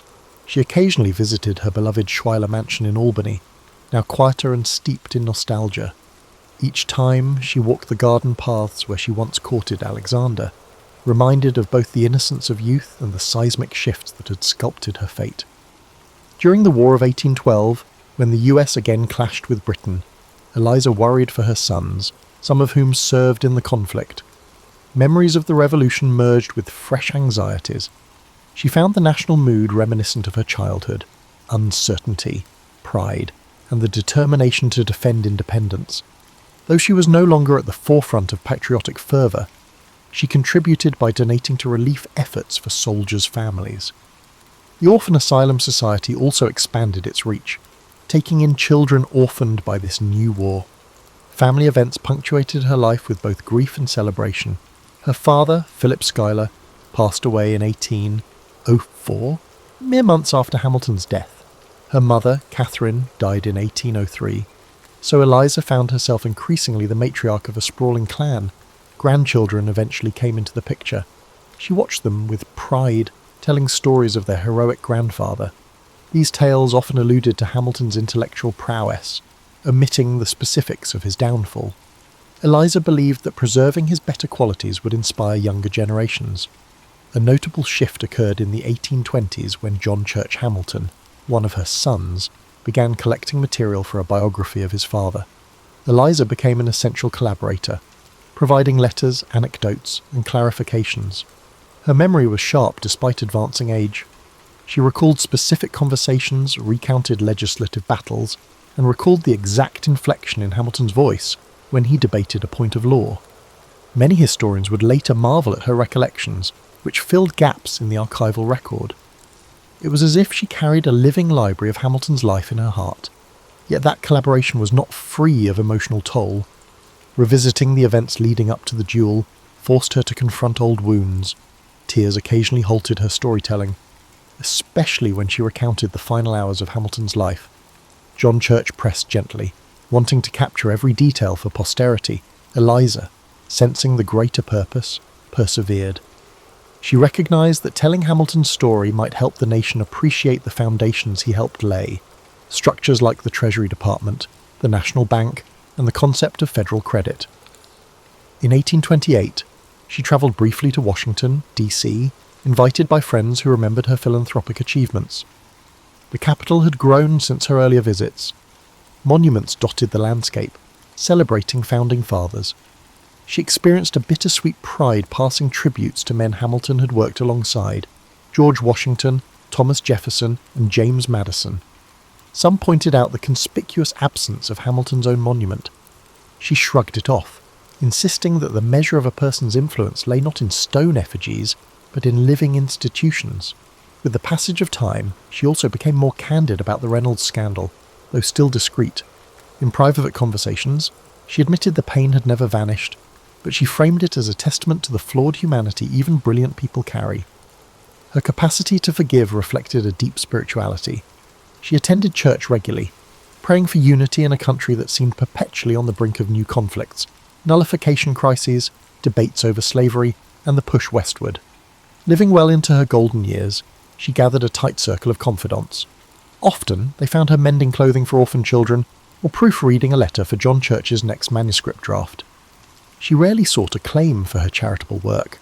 If praised, she gently redirected attention to the cause itself. For her, the real triumph lay in ensuring children had a chance at life, just as the nation's founders had tried to secure opportunity for future generations. In 1832, she experienced another heartbreak when her oldest son, Philip Jr., passed away after a struggle with illness. Each loss reminded her of time's relentless march, yet her faith and familial bonds kept her grounded. She wrote that her love for God and for the late General Hamilton fortified her soul against despair. Approaching 80, Elizabeth Schuyler. Hamilton was more than a relic of a revolutionary era. She was a living narrative of strength, weaving personal tragedy and national memory into a single tapestry of compassion and hope. Elizabeth Schuyler Hamilton lived to see Andrew Jackson's presidency and the beginnings of the Industrial Revolution. She watched America morph into a nation both deeply reflective of its revolutionary roots and straining toward modernity. Railroads spread, factories arose, as this political scene erupted with fresh tensions over states' rights and potential expansion. By now, Eliza was considered a venerable figure, one of the last living links to the nation's founding generation. In her final years, she resided in a modest home in Washington, D.C., partly to be nearer some of her children. The city had matured since the muddy, partly built capital she once knew. She took quiet walks with visitors, reflecting on how her husband had helped shape the financial systems that fueled such growth. Political leaders occasionally sought her out for anecdotal insights, hoping to glean from her personal glimpses into Hamilton's strategies and relationships. She obliged politely, though she often reminded them that real progress required fresh ideas, not mere nostalgia. Her commitment to philanthropy never waned. Even in advanced age, she attended Orphan Asylum Society meetings when possible, offering guidance on fundraising and resource management. Younger trustees listened intently, aware that the Society's founding mother was still sharp despite her frailty.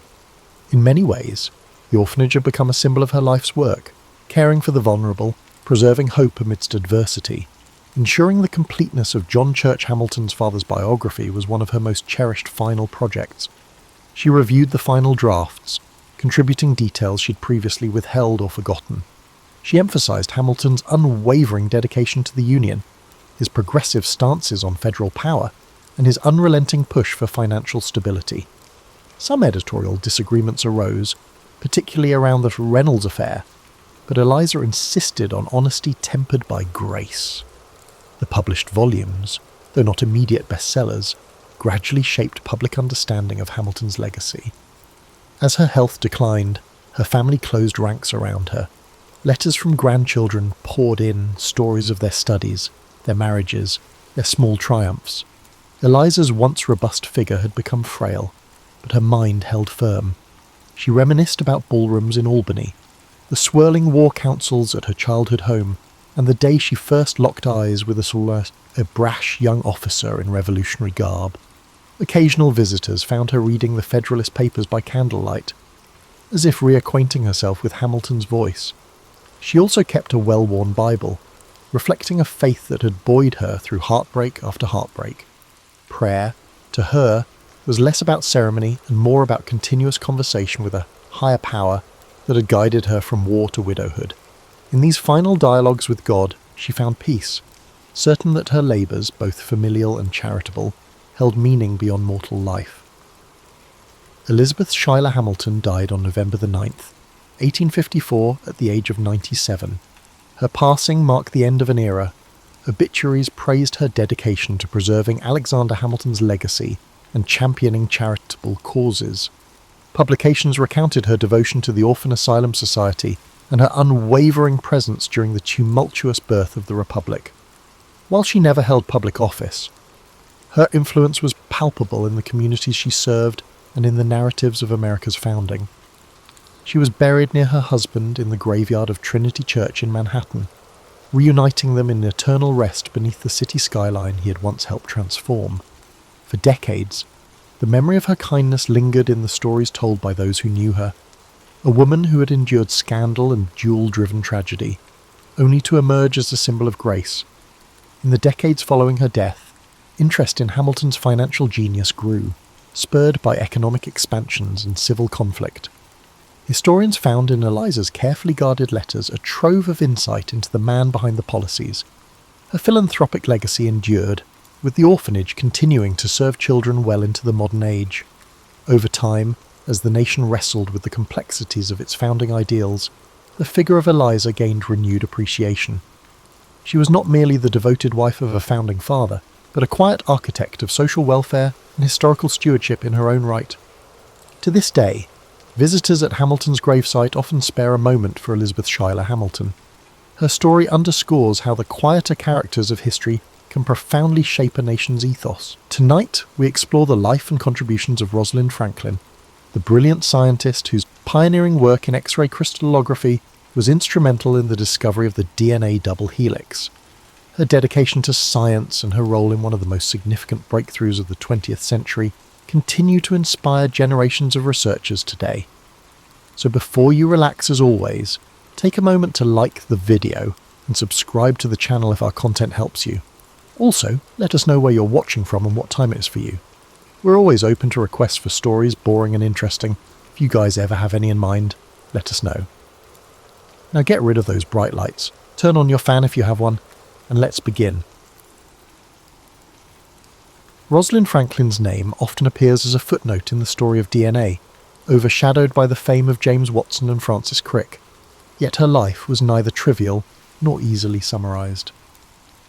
Born in London in 1920 to a prominent Jewish family, she grew up when few encouraged women to pursue rigorous science. Even as a child, she displayed a fierce hunger for knowledge that defied social norms. Her father, Ellis Franklin, supported her education yet worried about her independent streak. At St. Paul's Girls' School, she excelled in math, chemistry and languages, while her peers aimed at more conventional futures. A scholarship to Newnham College, Cambridge, put her among mentors who valued her promise but questioned women's roles in labs.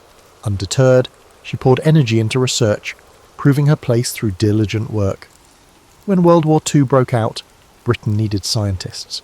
She joined the British Coal Utilisation Research Association, studying carbon's microstructures. There, she discovered a passion for methodical experimentation. She also encountered X-ray crystallography, a technique aligning perfectly with her meticulous nature. After the war, a fellowship in Paris brought her to Jacques Méring's lab, where she refined her skill in X-ray diffraction. Her high standards and exacting methods yielded notable papers on carbon structure, establishing her as a rising star in crystallography. By the early 1950s, King's College London offered her a position to study DNA. Maurice Wilkins and his team believed X-ray diffraction could unlock the molecule's secrets. Franklin arrived armed with expertise, determined to implement new protocols and improve equipment. Lab tensions surfaced quickly. Wilkins had expected a collaborator. Franklin insisted on autonomy. Some colleagues admired her precision, while others found her difficult. Still, she pressed on, convinced that careful data could cut through any confusion. Working with her student, Raymond Gosling, she captured a series of images, the most famous labelled Photo 51, revealing a striking helical pattern. She wanted more evidence before announcing a conclusion, preferring thoroughness over speculation. Yet behind the scenes, her data slipped into other hands. Unbeknownst to her, a colleague showed Watson and Crick her diffraction results. Already pursuing a helical model, they seized her findings as key confirmation. Franklin, for the moment, was focused on perfecting her analysis, unaware that her painstaking work was fueling a major discovery elsewhere. Even so, the tension at King's grew. Franklin's direct style clashed with Wilkins's reserved manner.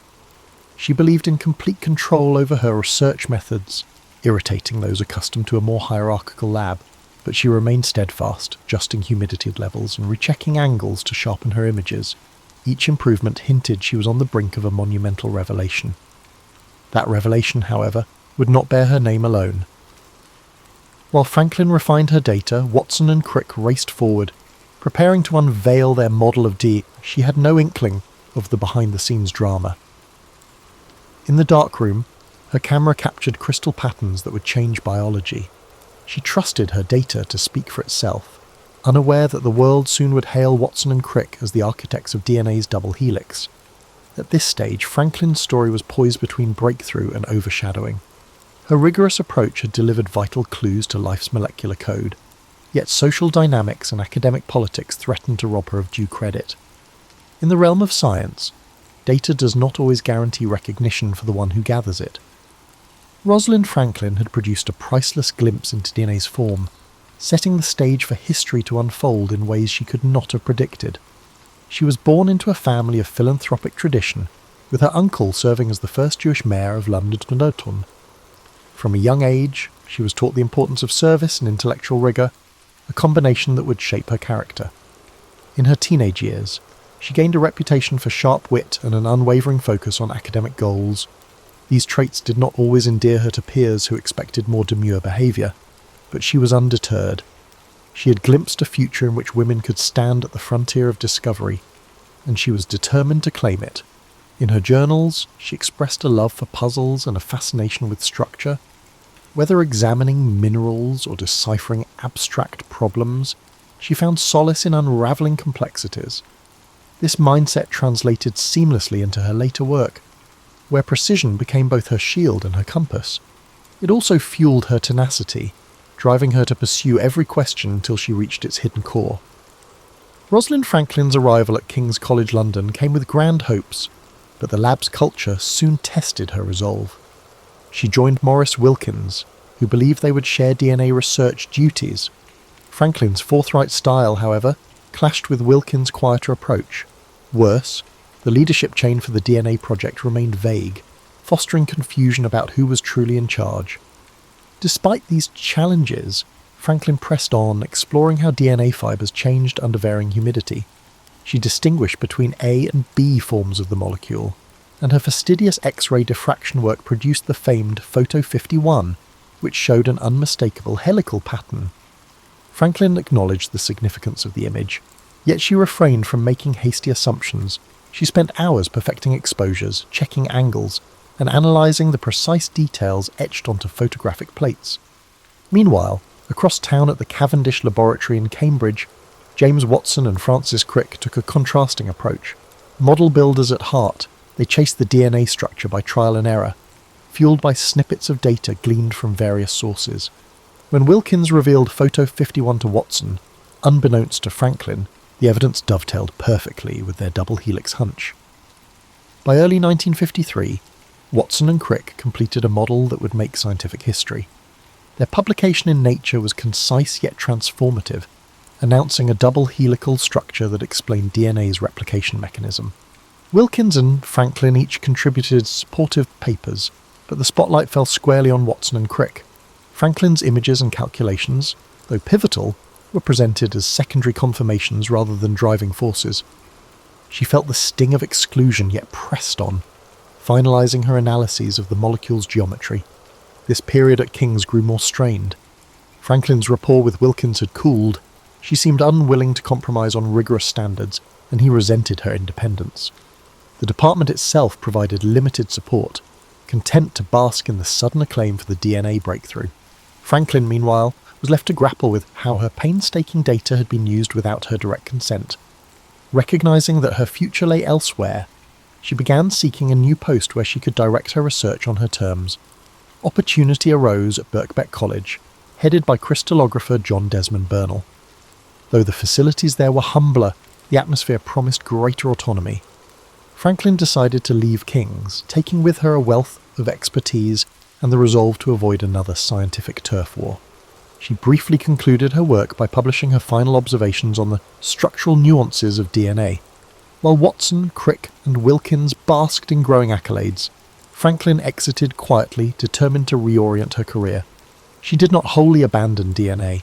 Friends and colleagues occasionally asked for her insights, and she answered candidly, yet she had no desire to entangle herself further in debates about authorship or recognition. The overshadowing she experienced became a cautionary tale. In science, data is currency, and the one who controls its dissemination wields significant power. Franklin preferred to move forward rather than dwell on what might have been done differently. In her last months at King's, she remained cordial but distant, focusing on practical tasks. Her colleagues recognised her departure as a loss. Her techniques had been central to illuminating DNA. Still, few openly acknowledged the imbalance that had allowed others to leap ahead with her findings. Privately, Franklin harboured disappointment at the missed chance for genuine collaboration, yet she rarely indulged in public complaints, believing the project's success should outweigh personal grievances. She fully engaged in planning her new life at Birkbeck by the mid-1953. She aimed to pivot to viruses, which she saw as a logical extension of molecular biology. If DNA held the code, viruses manipulated it for replication. It was a fresh frontier, free of the swirl around the double helix. Some wondered if she might regret turning away from a molecule that had just earned global fame. But Franklin's mind was already set. She craved an environment where precision and exploration mattered more than departmental politics or star power. In this decision, Rosalind Franklin demonstrated a fierce independence that would define her future endeavours. The DNA story continued to unfold, with Watson, Crick, and Wilkins moving into the scientific limelight. Franklin, meanwhile, headed for new challenges, confident that her diligence and clear-sighted approach would again yield groundbreaking discoveries. The transition set the stage for the next chapter of her life, a chapter in which viruses, not DNA, would become her primary focus. Rosalind Franklin's move to Birkbeck College in 1953 allowed her to escape the tensions around DNA and forge a fresh path in virus research. Under John Desmond Burnell, she found greater independence for her meticulous approach. While viruses lacked the immediate fame of DNA, Franklin considered them equally vital. If DNA was life's blueprint, viruses were intruders capable of hijacking that plan. Her chosen subject, the tobacco mosaic virus, TMV, presented unique challenges. Franklin painstakingly prepared samples to ensure uniformity, using X-ray diffraction to decode TMV's rod-like structure. She teamed up with Aaron Klug and others, methodically interpreting diffraction patterns. Even as a smaller lab, Birkbeck became a haven where Franklin could shape projects by her exacting standards. She still carried scars from King's College. Some wondered why she had shifted from DNA to viruses, but Franklin pressed forward. Drawing parallels to her earlier work, she again insisted on data-driven analysis, never rushing to publish before confirming every detail. Her lab environment combined intensity with a collaborative spirit, offering trainees an unparalleled education in crystallographic rigour. Between 1954 and 1955, Franklin's group made steady gains. They confirmed TMV's protein subunits arranged in repeating units around the viral RNA. These findings, though less glamorous than the double helix, garnered respect among structural biologists. Unfazed by the overshadowing DNA narrative, Franklin kept expanding her scope. She ventured into spherical viruses, hypothesizing that structural symmetry might unify diverse pathogens. Her reputation grew, and she presented at conferences, describing how the same methods that had illuminated DNA could unpack viral design. Publicly, Watson and Crick dominated headlines, but within crystallography circles, Franklin was acknowledged as a leading figure. She rarely spoke of the DNA controversy, though colleagues sensed unresolved feelings. Instead, she concentrated on perfecting viral data. Believing scientific progress mattered more than personal credit. Outside the lab, Franklin led a quiet life. She enjoyed travel and found respite in the outdoors, but her main passion remained the quest to visualize biological structures. Funding was tight, and she often lobbied for grants to buy better equipment. Each new insight strengthened her conviction that viruses, small yet formidable, merited the same painstaking scrutiny as Ding. By 1956, her work expanded further. Collaborators like Aaron Klug advanced diffraction analysis, revealing intricate protein shells encasing viral RNA. Franklin believed these advances might guide future strategies against viral diseases. The thoroughness she had applied to DNA now propelled virology forward, an accomplishment overshadowed by the double helix's spotlight but crucial to understanding viral replication. Yet signs of illness emerged. She dismissed bouts of pain as stress, unwilling to slow down. Unbeknownst to her, she faced a serious condition that would soon escalate. For the moment, research remained her anchor, and she pressed on, analysing each image that emerged from her diffraction apparatus.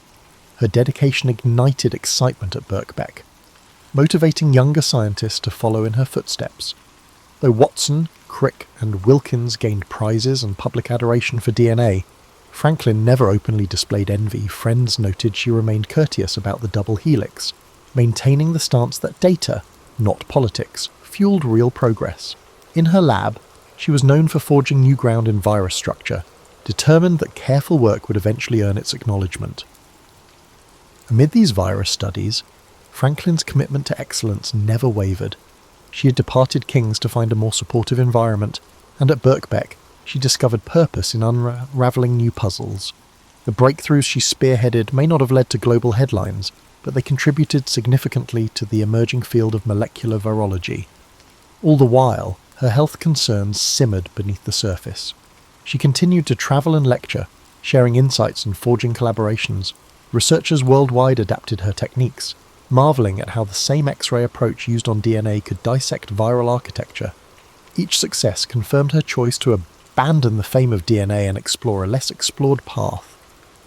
Rosalind Franklin's years at Birkbeck stand as a testament to her resilience and intellectual drive. Where others saw missed fame, she saw a chance to deepen knowledge on a frontier with vast implications for medicine and agriculture. This period defined her as more than the woman behind Photo 51. She became a leading light in virus crystallography, advancing an entire field through tireless devotion. By late 1956, Rosalind Franklin could no longer dismiss her discomfort as mere fatigue. Severe abdominal pain sent her to a specialist, where she received a stark diagnosis: ovarian cancer. News of the disease hit hard. She was only in her mid-30s, with a thriving lab at Birkbeck and an unrelenting drive to uncover the secrets of viruses. She tackled the situation with the same unwavering determination that characterized her scientific pursuits. Franklin underwent surgery, followed by radiation treatments that left her exhausted. Remarkably, she insisted on working whenever she felt even a little strength. Her laboratory colleagues witnessed a woman who, despite obvious pain, maintained precise standards and pressed forward with X-ray diffraction experiments. Some urged her to rest, but she believed that meaningful research could serve as a form of hope, both for herself and for the broader scientific quest. Meanwhile, her research group continued its progress on tobacco mosaic virus. Aaron Klug and John Finch helped manage day-to-day tasks, but Franklin remained the intellectual force behind the projects, analysing data from her hospital bed when necessary. She had always been meticulous, but now her instructions became even more methodical, as if every experiment needed to be double-checked due to the uncertainty of time. Medical treatments showed initial promise. Franklin's health rebounded enough for her to attend conferences and deliver lectures with renewed vigour.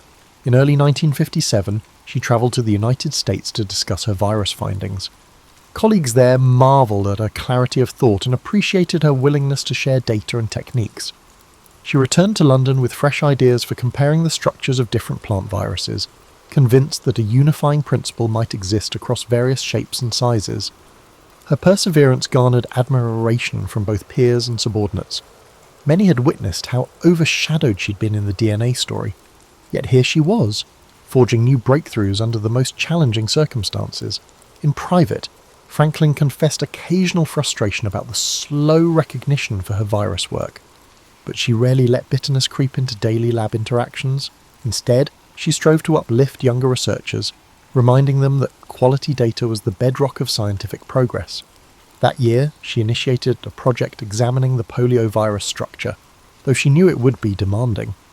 Polio remained a global health concern, and Franklin hoped that precise diffraction studies might reveal new angles for vaccine development. She collaborated with researchers at other institutions, coordinating sample exchanges and cross-checking results. The effort required significant energy, but Franklin refused to lower her standards. By mid-1957, however, her health took another downturn. Hospital visits became more frequent, and her doctors suggested further treatments. This time, the prognosis was darker. She confided in a few close friends, admitting she feared she might not complete her most ambitious projects. Still, she held on to the lab as her anchor, juggling medical appointments with diffraction sessions that extended late into the night. In August, a sudden improvement sparked renewed optimism. She joked with colleagues about planning a celebratory trip once she fully recovered. Letters to friends abroad show her balancing gratitude for extended life with a scientist's inherent curiosity about her illness. She compared cancer's invasion to a virus infiltrating a cell, determined to observe and fight it with all the tools available. Yet the disease progressed relentlessly. By fall, pain flared again, and even routine tasks became difficult. Franklin's unwavering determination masked its severity to most outsiders. She drafted research notes from her bed, outlining next steps for her team. In an act of foresight, she delegated leadership roles, ensuring that ongoing experiments wouldn't falter if she had to step away. Those around her admired this quiet resilience. Despite her personal struggles, Franklin never overlooked the wider impact of her research. She viewed viruses as intricate pieces of nature, with each discovery serving as a crucial tool for comprehending disease and safeguarding human lives. Observers found her courage extraordinary, though she rarely framed herself as heroic. In her view, she was simply continuing what she had always done, methodically gathering data, refining conclusions, and believing in the power of science to uplift humanity. As 1957 came to an end, Rosalind Franklin found herself at a pivotal point. Her lab is brimming with fascinating research on viruses that may help unravel biological mysteries. She had a disease that no amount of scientific rigor could cure. Early 1958 brought new waves of uncertainty as Rosalind Franklin's health deteriorated. Yet within the Birkbeck lab, momentum persisted. She had established a system of shared responsibilities, ensuring that vital experiments continued even if she needed hospitalization. Aaron Klug and others stepped up, organizing data from the tobacco mosaic virus and now the poliovirus studies Franklin had launched. Despite her weakened state, she remained mentally sharp, offering guidance from her bedside in carefully written directives. Franklin's presence was palpable during her occasional visits to the lab. Sporting a lab coat over her frail frame, she would scrutinize the latest diffraction photographs, pointing out slight anomalies in symmetry or angle. Colleagues found it both inspiring and heartbreaking. Here was a world-class mind refusing to yield, even as her body faltered. She updated notebooks with unwavering clarity, as though the act of writing itself could keep her tethered to the work she loved. Her medical team advised rest, but Franklin pressed on, citing not mere stubbornness but an ethical drive. In her view, scientific progress was a collective venture. If her findings could improve the understanding of viruses, she owed it to the broader community to see them through.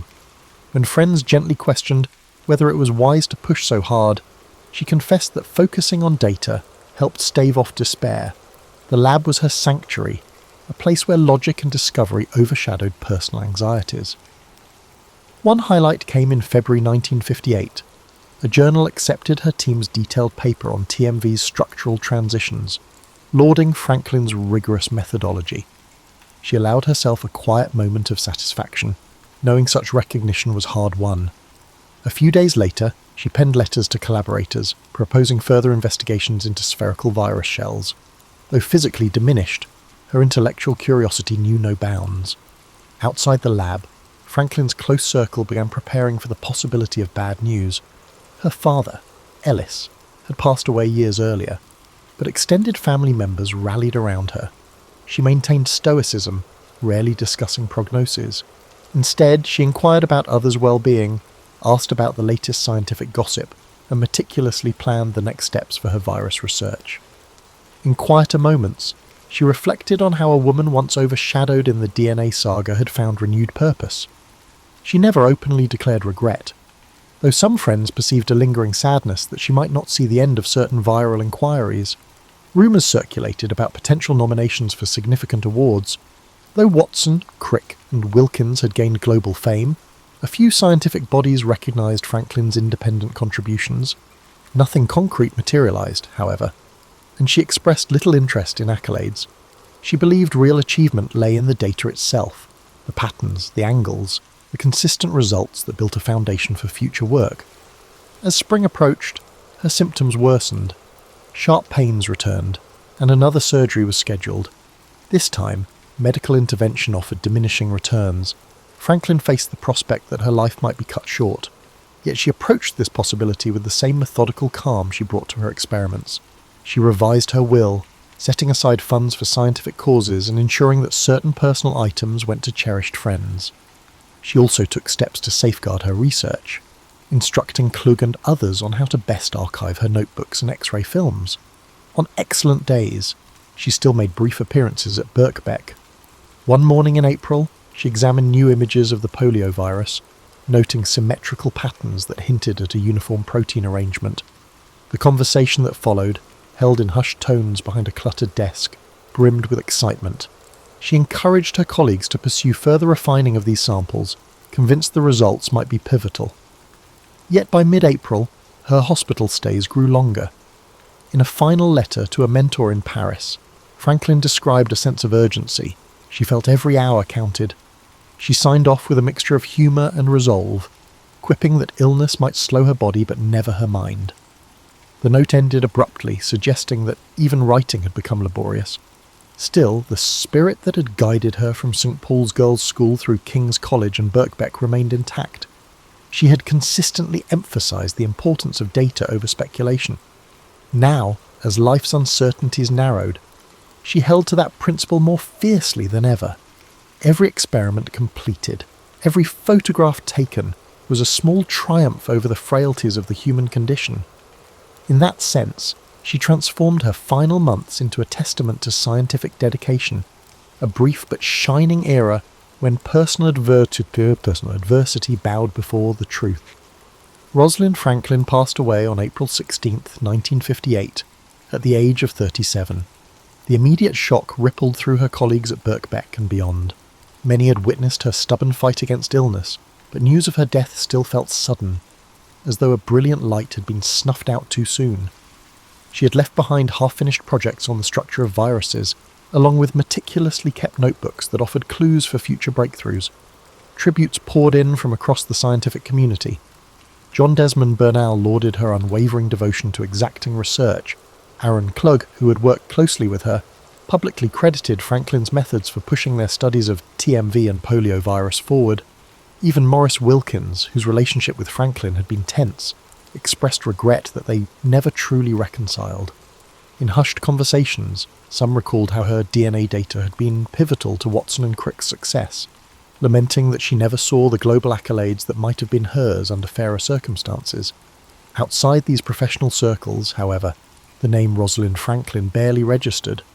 Watson and Crick's double helix model had claimed the public's imagination, casting other contributors in peripheral roles.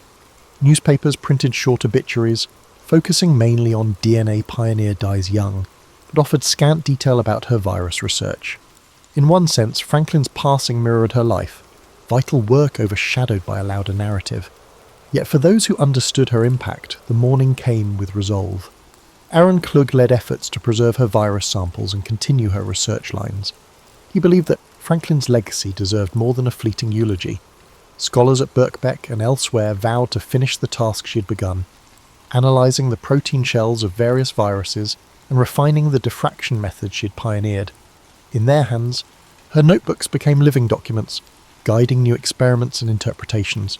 Meanwhile, Watson, Crick, and Wilkins navigated a complex emotional space. The broader public saw them as the DNA triumvirate. Privately, they acknowledged that Franklin's data had accelerated their discoveries. Wilkins, in particular, hinted in letters that he wished circumstances had played out differently. Yet the train of recognition had long since left the station. The Nobel Prize in Physiology or Medicine loomed on the horizon. Franklin, no longer alive, was ineligible under the rules of the Nobel Committee. leaving many to debate whether her name would have appeared on that honour had she survived. Franklin's work on viruses started to yield results in a distinct area of science. The structural insights gleaned from her approach informed the eventual creation of vaccines and treatments. Subsequent generations of researchers, delving into polio and other viral pathogens, cited her pioneering methods. Over time, references to Franklin's approach or Franklin's precision surfaced in published papers. In these specialised circles, her influence quietly grew. Yet in the popular imagination, her role in DNA remained a buried footnote. The double helix story, retold in magazines and television specials, typically highlighted the eureka moments of Watson and Crick. Rarely did they emphasise the behind-the-scenes images or the quiet researcher who died young. To her friends, the loss was both painful and unsurprising. They recognised that history often favours the bold personalities who announce breakthroughs, not the meticulous minds working in the shadows. Still, there were flickers of recognition. A handful of articles in scientific periodicals praised her for bridging chemistry and biology. Female scientists, in particular, found in Franklin a model of perseverance. She had, after all, navigated a male-dominated field with unflinching dedication. Her story suggested that brilliance alone does not guarantee acclaim, especially when personal politics and timing intervene. In the months following her funeral, Bernal and Klug compiled her unpublished data, releasing some of it in collaborative papers.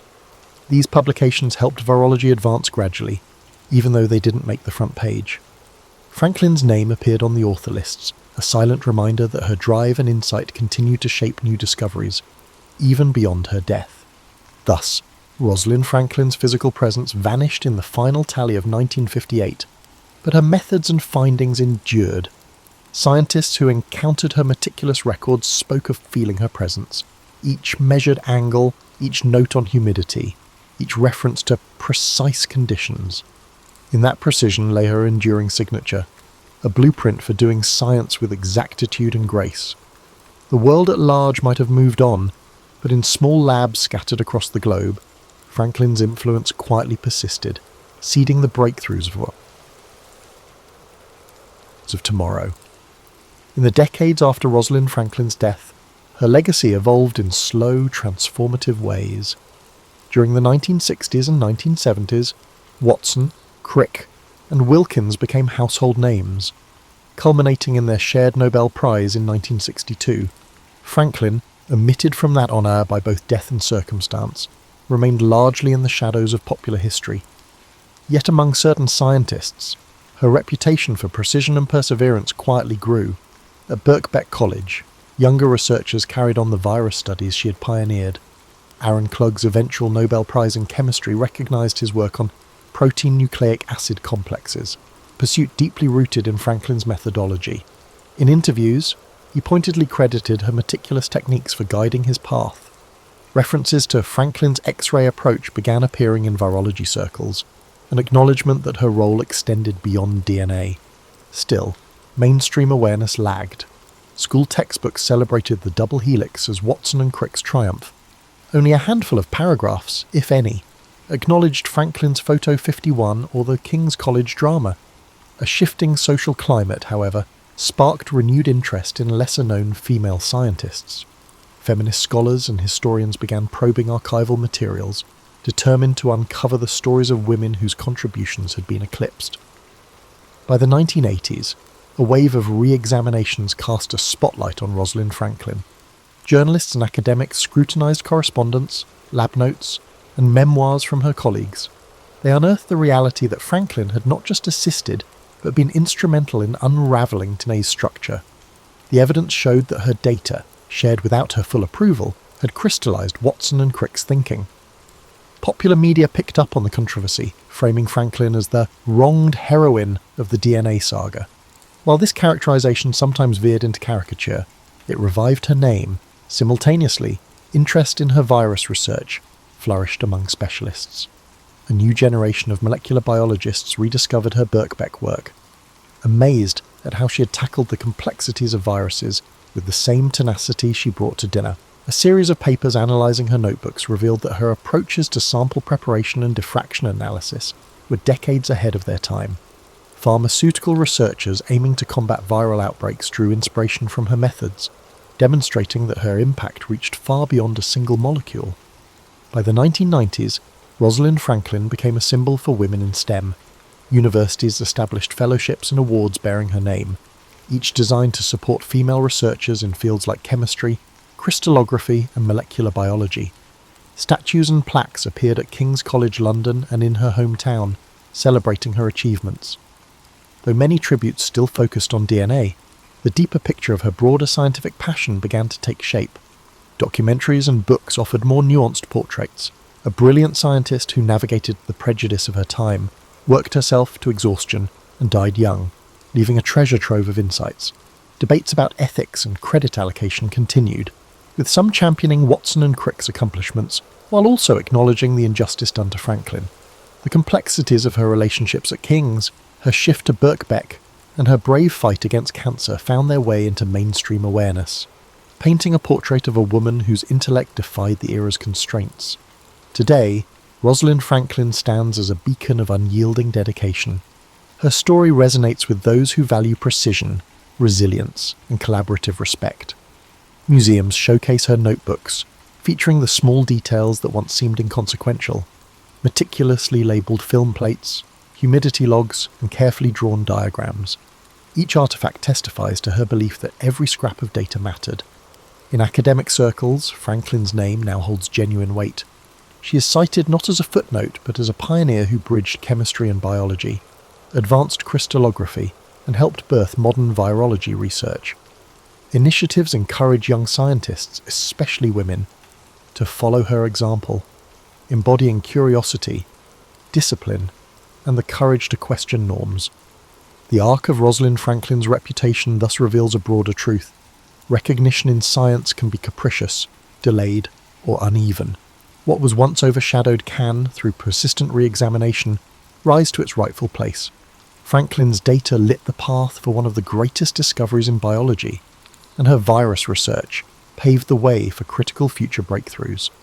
Generations after her passing, the full story of her contributions has come into clearer focus, ensuring that her voice, once muffled, now echoes across labs and lecture halls worldwide. And just like that, we've reached the end of our main story tonight about someone who was truly brilliant with science. Hopefully you've already drifted to sleep by now, but if not, I know my insomniacs when I see them. We got your back with stories of different types in case this wasn't something interesting to you. I hope you have a fantastic day and get the best rest that you deserve. Sleep peacefully, my friends, and as always, good night. Nikola Tesla's boyhood in the small village of Smiljan, nestled in the rural reaches of the Austrian Empire, now Croatia, was as far removed from the noise of modern contraptions as one might imagine. Yet even amid this pastoral backdrop, Tesla found ways to indulge his curiosity. His father, Milutin, was an Orthodox priest often occupied by religious duties, but he also possessed a serious library where young Nikola snuck away to read. In fact, Tesla frequently credited these secretive explorations for sparking his fascination with science. Meanwhile, his mother, Juka, a resourceful and gifted woman, crafted household tools with her hands, granting Tesla a first-hand look at the interplay between imagination and utility. One story that rarely gets retold, overshadowed perhaps by grander anecdotes, involved a small wooden water wheel he built at age 9, determined to harness the churning stream that ran behind his home. Tesla carved rough paddles from scavenged driftwood and improvised an axle from a broken cart part. While the contrivance was crude, it worked, sort of. It sputtered and jammed more often than it spun, but this half-success taught him the power of redirecting natural forces. Even as a child, he recognized that nature housed tremendous energy, just waiting to be tapped. It was also during these early years that Tesla started experiencing acute visualizations.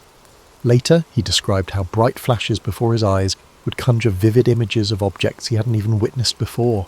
This phenomenon, which he called his mind's eye, sometimes unsettled people around him, but it had a silver lining. Whenever an idea flickered through his consciousness, he could examine its details in these mental pictures, rotating and refining them before he ever set pen to paper. This unique ability, often minimized in popular accounts, shaped his inventive process. Of course, not all was idyllic. As a schoolboy, Tesla nursed a rebellious streak and loathed rote memorization. His teacher once scolded him for insisting that the Earth was a giant magnet, telling the class that Tesla was letting his imagination run wild. The teacher was unaware of how close Tesla was to the truth, nor how that minor humiliation inspired him to study magnetism more thoroughly. Some say the seeds of his future AC motor began here, in the tension between authority and Tesla's unwavering self-belief. In spare moments, the young Tesla found camaraderie with friends who joined in his experiments, like building hand-cranked contraptions or trying to talk through tin can telephones. Yet, if a contraption failed, Tesla vanished into introspection, recalculating every step in his mind. In those hours, no one could pry him away from his reflections. It was as if he was lost in that luminous inner workshop. Despite bouts of quiet withdrawal, Tesla still lived in a household that valued performance, especially rhetorical flair. His father believed in the power of eloquence and would often deliver stirring orations. Perhaps this is how Tesla learned to present radical ideas with poise. He also gleaned from his mother the virtue of patient tinkering, an aspect overshadowed by stories of his brilliant flashes of insight. Though untrained formally, Duca's improvisational skills showed him that great inventions need not come from grand laboratories. They could begin at a humble table or by the riverside, as long as one had the drive to see them through. By the time he reached adolescence, Tesla had devoured nearly every science book in his father's library. He immersed himself in electricity, magnetism, and mechanical wonders, his fascination growing with each page. Late at night, when the household slept and a single kerosene lamp flickered in the corridor, Tesla mulled over new concepts, making mental notes on how to apply them. He never just read, he scouted for clues, each bit of knowledge layering onto his mental designs.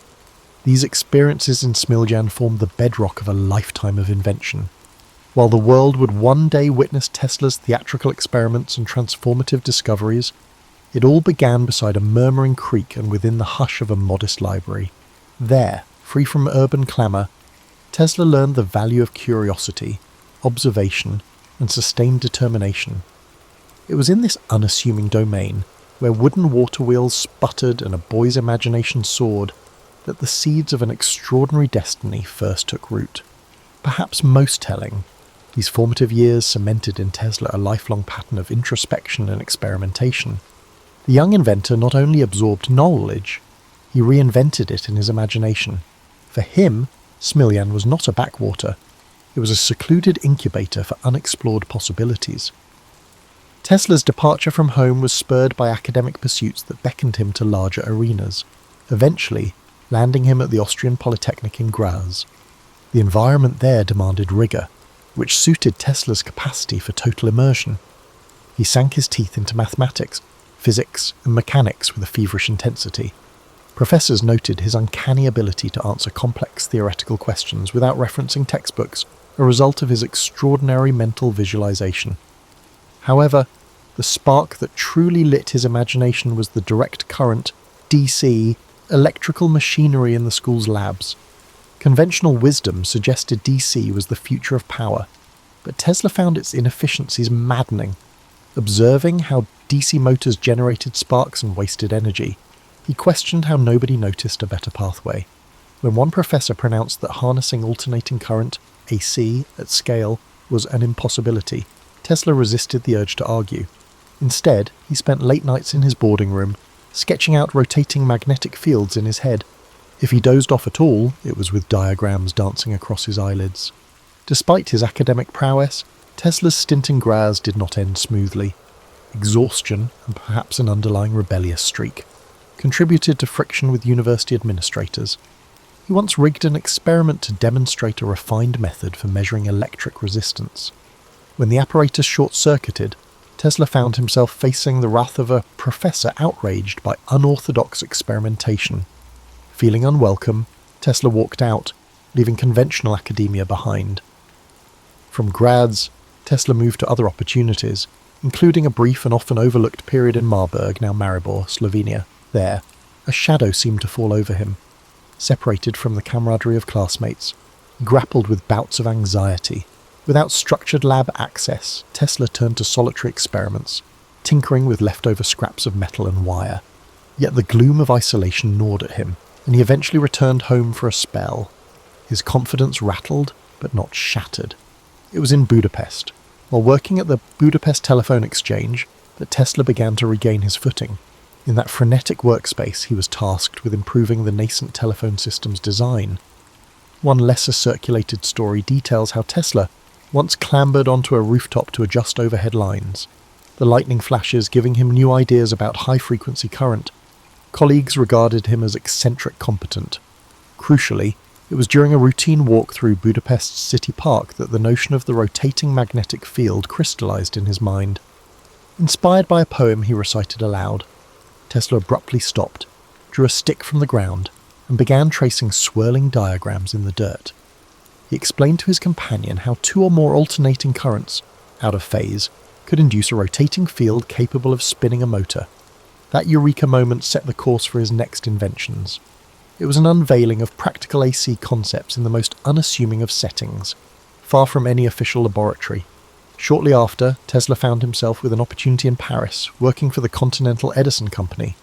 His tasks involved troubleshooting installations of Edison's DC systems, the very technology that had vexed him back at Graz. Even so, the job introduced him to real-world engineering challenges, from power outages to generator malfunctions. By day, Tesla tackled these issues, becoming something of a specialist in diagnosing electrical breakdowns. By night, he refined sketches of his AC motor, desperately wishing for the chance to build a prototype. The interplay between the daily grind of DC hardware maintenance and the nightly pursuit of AC innovation lent Tesla's life a peculiar duality, an unresolved tension between the present and what he believed the future should be, although overshadowed by the high drama of later years. These formative experiences taught Tesla resilience.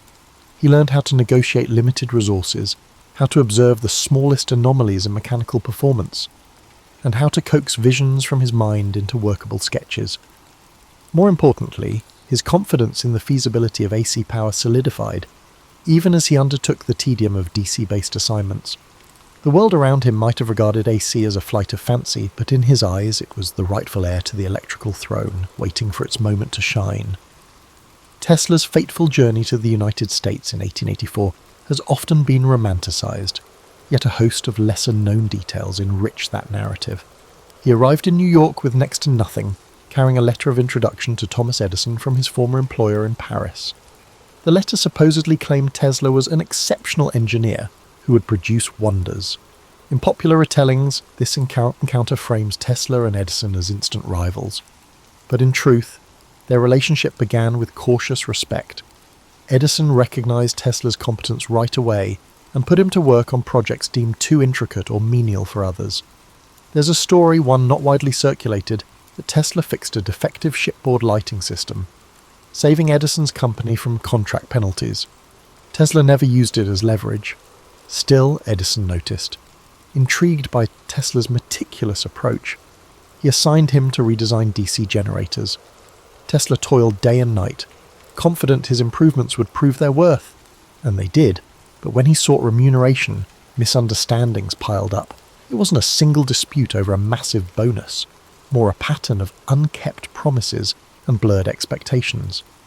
By early 1885, the veneer of cordiality evaporated, and Tesla left Edison's employ. That was the genesis of a rivalry later amplified by newspapers, driven more by conflicting technologies than personal hatred. Financial troubles beset Tesla almost immediately. With few acquaintances in New York, he found himself digging ditches for $2 a day. Yet it might have been that physical labour, under a harsh sun, that sharpened his resolve.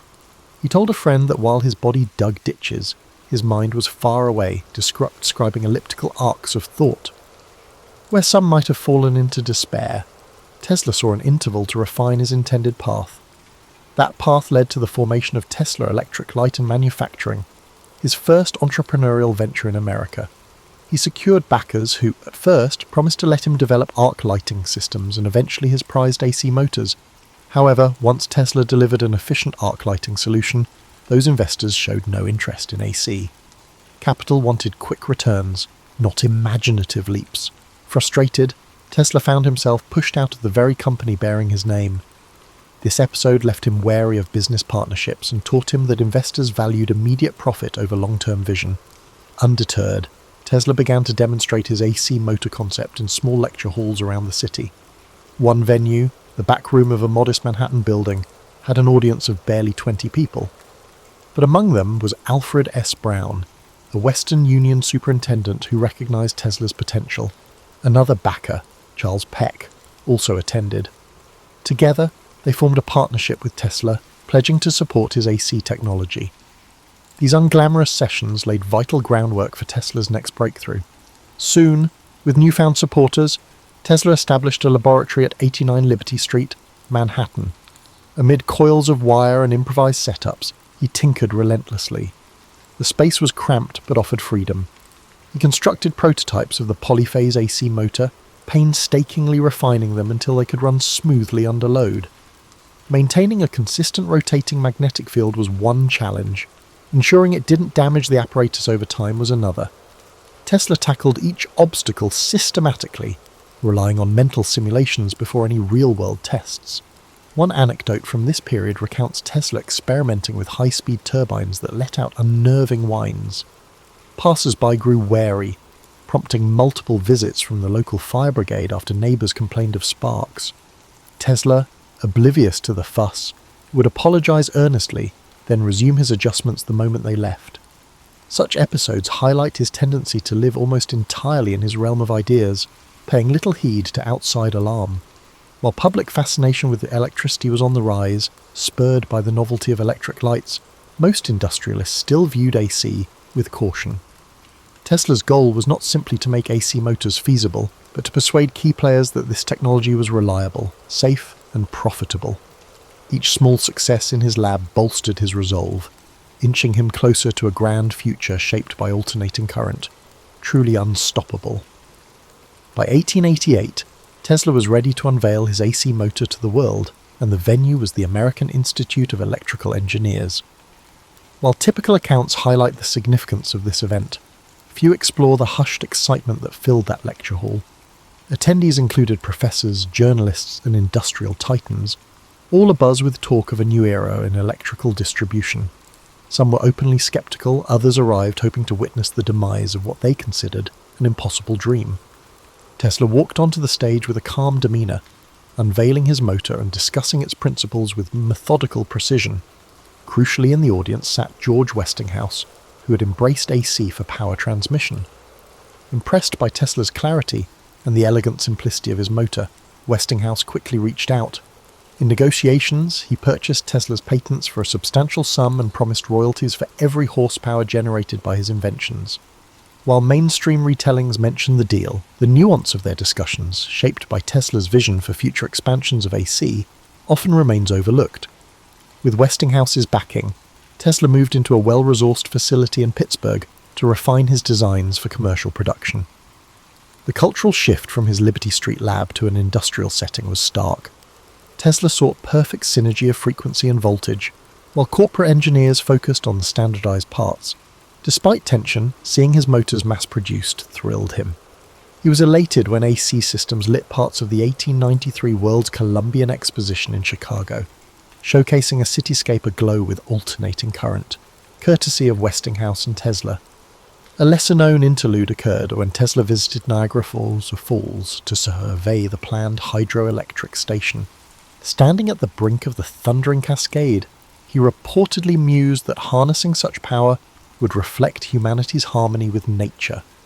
When it went online, delivering electricity as far as Buffalo, it proved AC's potency.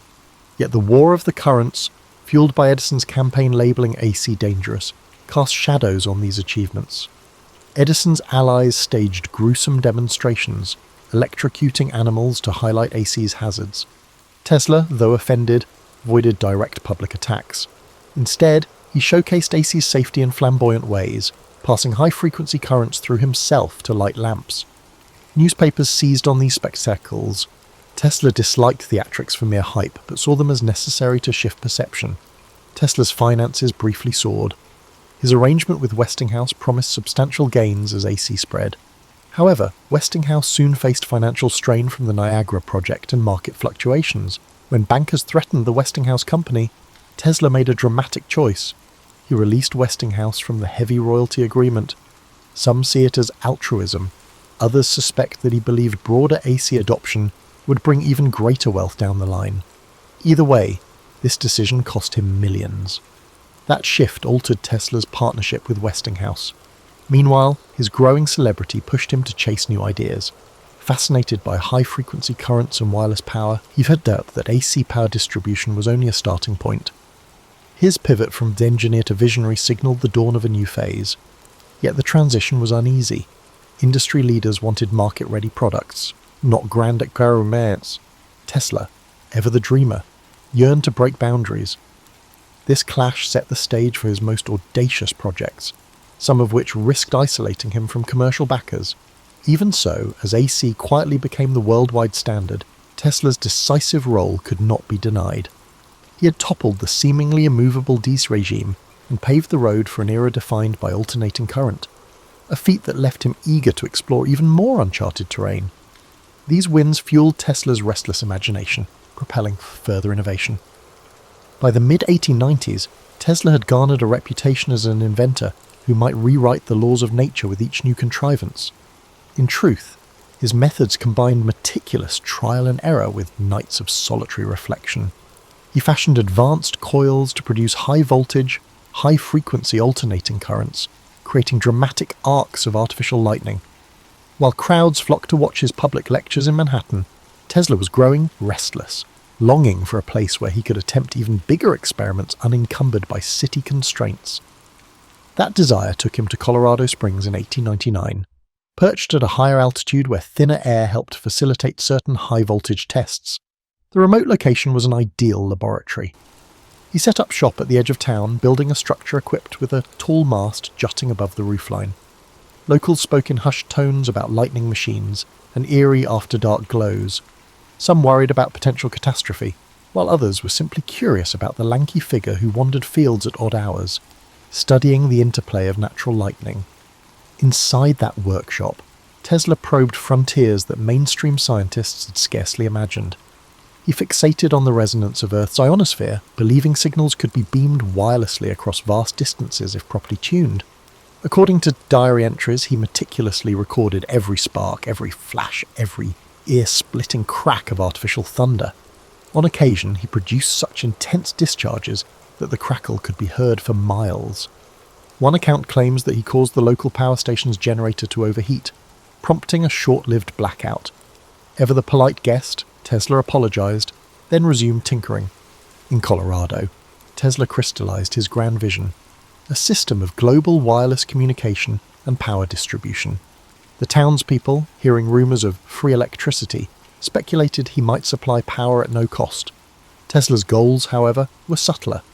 He pictured networks of towers resonating with the Earth's natural electrical charge, carrying voice or energy anywhere. This concept was a precursor to technologies that would surface decades later, from radio transmissions to radar and beyond. Yet life in Colorado was more than just experiments and thunderous arcs. Tesla occasionally mingled with the locals, regaling them with tales of Europe and his earlier exploits in New York. Despite his eccentric schedule, he possessed impeccable manners.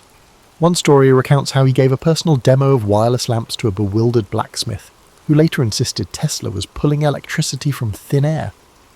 Such encounters spurred legends of Tesla as a wizard, blending science with something like sorcery. Still, financing these colossal tests drained Tesla's resources. His main backer, J.P. Morgan, had initially supported the wireless project, likely anticipating a monopoly on global information.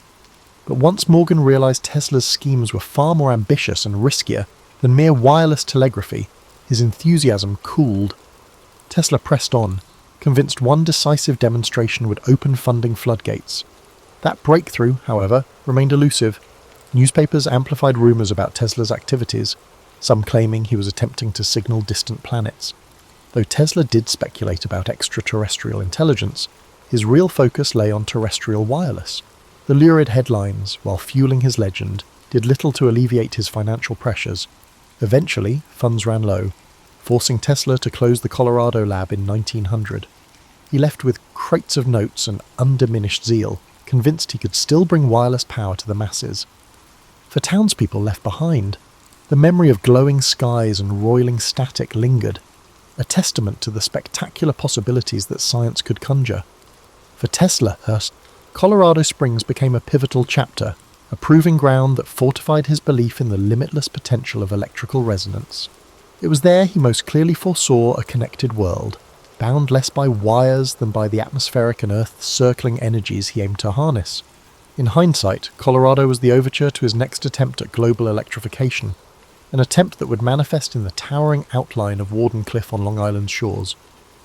Upon returning to New York, Tesla consolidated his findings from Colorado Springs into an audacious new venture, the Wardenclyffe Tower Project. With financing from J.P. Morgan, initially obtained under the premise of groundbreaking wireless telegraphy, Tesla purchased land in Shoreham, Long Island, overlooking the Atlantic. Construction began in 1901. The looming structure stood nearly 187 feet high, topped by a bulbous metal dome, and extended deep below ground through a network of iron rods. Many observers had no idea what to make of it. Tesla, ever enigmatic, preferred sweeping claims about sending both signals and energy across continents. What often goes unappreciated is how deeply Tesla believed in the underlying physics. His notes show that Wardenclyffe wasn't limited to broadcasting telegraph signals.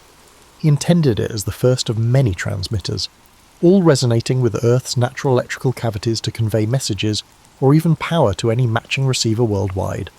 In his mind, it wasn't fantasy. It was a logical leap from the high-voltage experiments he had run in Colorado Springs. However, the timing was not in his favour. In the same year that Wardenclyffe's skeletal form emerged from the treetops, Guglielmo Marconi successfully conducted the first transatlantic radio transmission. Reporters hailed Marconi as a giant in wireless communication. Tesla, outraged, pointed out that his own patents on alternating current and related technologies predated Marconi's work. Nevertheless, the public and financiers were smitten with Marconi's simpler, more immediately marketable setup. Morgan's patience wore thin. Why bankroll Tesla's massive tower if Marconi's apparatus sufficed for long-distance signalling? Wardenclyffe, still incomplete, hemorrhaged money. The crew building it dwindled, salaries went unpaid, and Tesla found himself pleading for fresh capital. Each conversation with Morgan ended in terse demands for tangible proof, which Tesla couldn't produce fast enough. Desperate for funds, Tesla tried licensing auxiliary inventions, turbines, pumps, and even a plan to harness geothermal heat. But investors questioned his broader intentions, wary he might pivot their money into the tower. As financial constraints tightened, Wardenclyffe remained a half-realised vision. By 1905, the site was effectively deserted, the tower a silent monument to Tesla's ambitions and the shifting tides of investor faith. During these bleak years, Tesla's public persona grew more eccentric. Journalists occasionally interviewed him, only to hear about proposals for death rays or atmospheric power. Rumours circulated that he was becoming a recluse. Yet his mind stayed agile, continuing to churn out possibilities. He foresaw solar energy as a future mainstay, though few listened. The industrial world seemed enthralled by oil and coal, while Tesla's musings about sun-powered engines drew smirks. Wardenclyffe was never fully operational, and the newspapers offered little sympathy. Some newspapers ridiculed him, portraying him as an unrealistic idealist. Others barely mentioned his name, focusing instead on Marconi's ongoing successes. The sting of being overshadowed was palpable. Tesla clung to the belief that one day the world would recognize the practicality of wireless power. Indeed, later generations would adapt many of his principles for radio and beyond. But in his time, the tower's failure left him saddled with debt and weighed down by public skepticism. Even so, Tesla didn't abandon optimism. He often spoke as if Wardenclyffe had simply been delayed, not cancelled. In private, he refined sketches of improved transmitters, reimagined the tower's design, and kept dreaming of a worldwide grid of resonant stations. He believed that the planet itself, with its vast electrical potential, could be turned into a conduit of universal energy. The fact that society wasn't ready did little to dampen his conviction. Despite setbacks, fragments of Tesla's vision crept into later technological revolutions. Wireless communication would evolve in leaps and bounds, though powered by the more conventional means. Concepts like global connectivity and broadcast energy, dismissed in Tesla's day, surfaced decades afterward in varying forms. Yet at the dawn of the 20th century, Tesla faced only mounting bills, evaporating capital, and a tower rusting away on Long Island. The heartbreak of Wardenclyffe marked a turning point, leaving Tesla to operate mostly on the margins of an industry he had once revolutionized. As the 20th century marched on, the world Tesla had done so much to illuminate surged ahead. The AC systems he championed became the backbone of modern infrastructure, yet Tesla himself slipped from the spotlight. He moved between New York hotels, sometimes leaving unpaid bills behind. Public interviews grew sparse. When he did speak, he mentioned theories of beam weapons, weather manipulation, and advanced propulsion, sowing intrigue even as some questioned his grasp on reality. But his notebooks, to the extent they survive, reveal how these ideas built on earlier experiments rather than mere whimsy. A lesser-known facet of Tesla's later life was his nightly ritual of feeding pigeons in Bryant Park. Observers saw a solitary figure scattering seeds by lamplight, but Tesla found solace in caring for those birds, claiming a special bond with one white pigeon in particular. It may have seemed an odd pastime for a renowned inventor, yet it reflected a familiar pattern. Tesla's deep empathy for natural phenomena, creatures included. Meanwhile, patent disputes raged over the origins of radio. Tesla had filed patents before Marconi's breakthroughs, yet Marconi was lauded for bringing wireless transmission into the mainstream.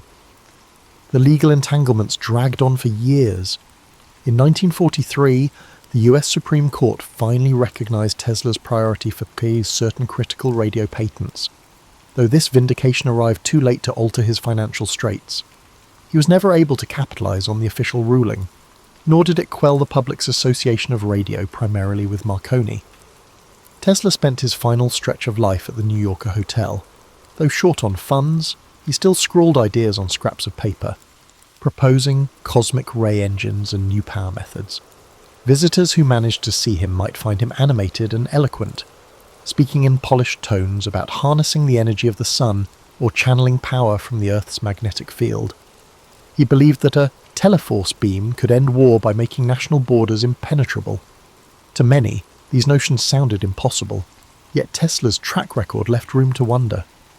When he passed away on January 7, 1943, in room 3327, he left behind boxes of documents that soon became the subject of intense scrutiny. Authorities seized some of his papers, fueling rumours of hidden innovations or weapons too dangerous for public consumption. Conspiracy theories flourished. While the reality likely involved routine security concerns, the secrecy lent mystique to Tesla's legacy. It became hard to disentangle fact from folklore over the decades. Tesla's standing in popular consciousness swung wildly. Edison's name overshadowed his for a time, especially in school textbooks. Only later did movements rise to credit Tesla for his revolutionary contributions to AC power, radio technology, and more. Modern engineers, scientists, and curious laypeople uncovered his patents and writings, marvelling at how he'd anticipated entire fields of inquiry, from robotics to wireless communication. His pioneering theories on resonance and frequency also informed aspects of modern electronics, though that debt was seldom acknowledged until much later, in daily life. Tesla's true genius shines in the simplest of ways. Flick a light switch, and you reap the benefits of alternating current. Use wireless devices, and you operate on a principle Tesla believed could reach across the planet. The synergy he envisioned between inventor, nature, and the unstoppable march of progress remains a potent reminder of how one brilliant mind can shape whole eras. Tesla's story is, above all, a study in perseverance and paradox.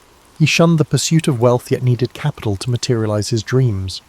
He relished public demonstrations yet often worked alone, lost in interior worlds. He was both lauded and dismissed, recognized as a key figure in electrifying the modern world, yet branded at times as an eccentric on the fringes of acceptable science. Even so, he left an imprint rivaled by few. Long after his death, the hum of AC power lines, the glow of electric lamps, and the chirp of wireless signals echo Tesla's influence. He never saw the breadth of his triumph in person, yet the future he glimpsed was not mere fantasy. It was an inevitable extension of the forces he harnessed so elegantly. And though the man himself passed in relative obscurity, His ideas still crackle with a vitality that defies the boundaries of time and imagination. He was born in Frankfurt in 1929, entering a world already trembling beneath financial hardship and political acrimony. From the outset, she displayed a lively temperament, an eagerness to scribble down thoughts on scraps of paper, a tendency to examine curious objects in the house with unguarded fascination, and a readiness to question the grown-ups around her.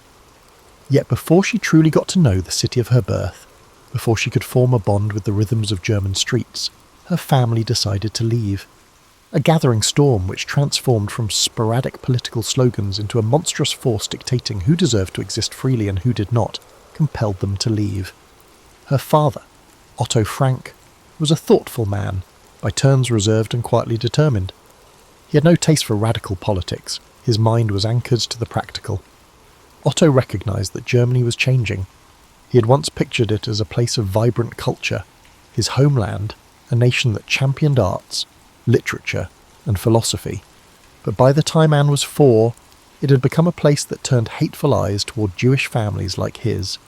The Franks uprooted themselves, leaving old neighbours behind and stepping into what they hoped was a kinder environment in Amsterdam. Amsterdam in the early 30s was not entirely tranquil. No place in Europe could claim complete serenity then, but it at least allowed the Franks to breathe without immediate fear. For Anne, it was a wonderland of bicycles clacking over cobblestones, flower stalls lining canals, and people whose different accents floated through the city like a living orchestra. She was intrigued by each subtlety of daily life. She watched the canal waters shift from grey to glittering green and found novelty in the simplest tasks, from brushing up on Dutch words to examining the swirl of watery reflections on her window. Still, life was not always breezy.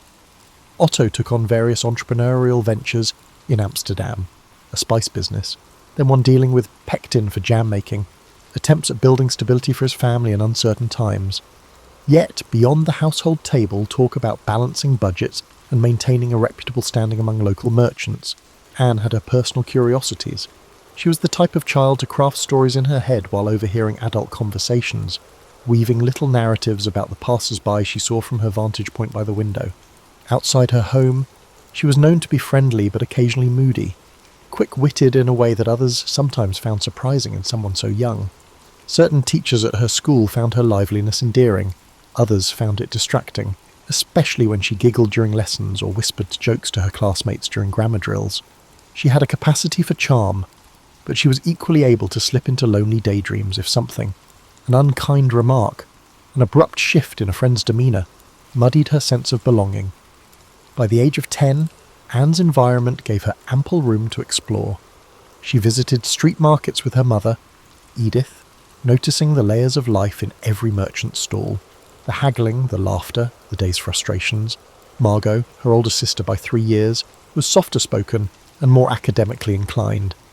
The contrast between the two sisters became a household joke, Margot with her pristine schoolwork, Anne with her comedic flair and unstoppable chatter. Yet behind that playful tension was genuine affection.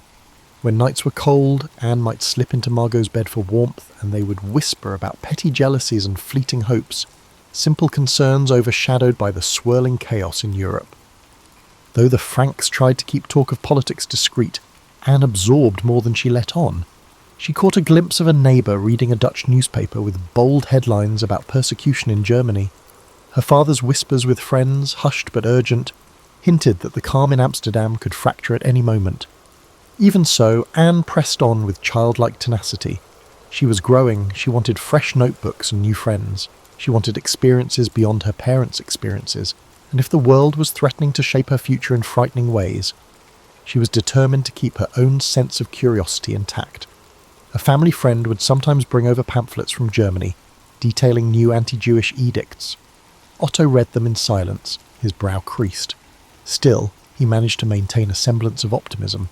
Perhaps the Netherlands would stay safe, he reasoned. Perhaps all of this ugliness would remain confined to distant borders. But the dread was difficult to fully conceal. Anne sensed it in the way her mother's voice caught when asked about the future. She felt it in the hush that settled over her father's face when he listened to the radio in the evening, straining to hear news of the next ominous shift in Europe. In the meantime, she grew comfortable in her new city, Walking canals with that open-hearted stare reserved for the young. The promise of tomorrow still excited her. The possibility of a new friend, a new game, or a new rumour swirling at school. She was, after all, still just a child, not entirely conscious of the forces that were about to tighten their grip on her life. The curtains were only just beginning to draw shut on a chapter she had barely started writing. During the late 1930s, Amsterdam's charm still glowed, though a sense of caution dimmed the edges of daily life for Jewish families. Anne learned the city through her own lens, a mixture of innocence and growing awareness. She observed the chattering customers in small cafes, the varied dialects of dock workers, and the clatter of trams. She found it all mesmerising. Yet, she was not naive. At school, she overheard quiet discussions among older classmates, unpleasant changes in neighbouring countries. She would sidle close, gleaning half-facts about hatred and unbridled authority.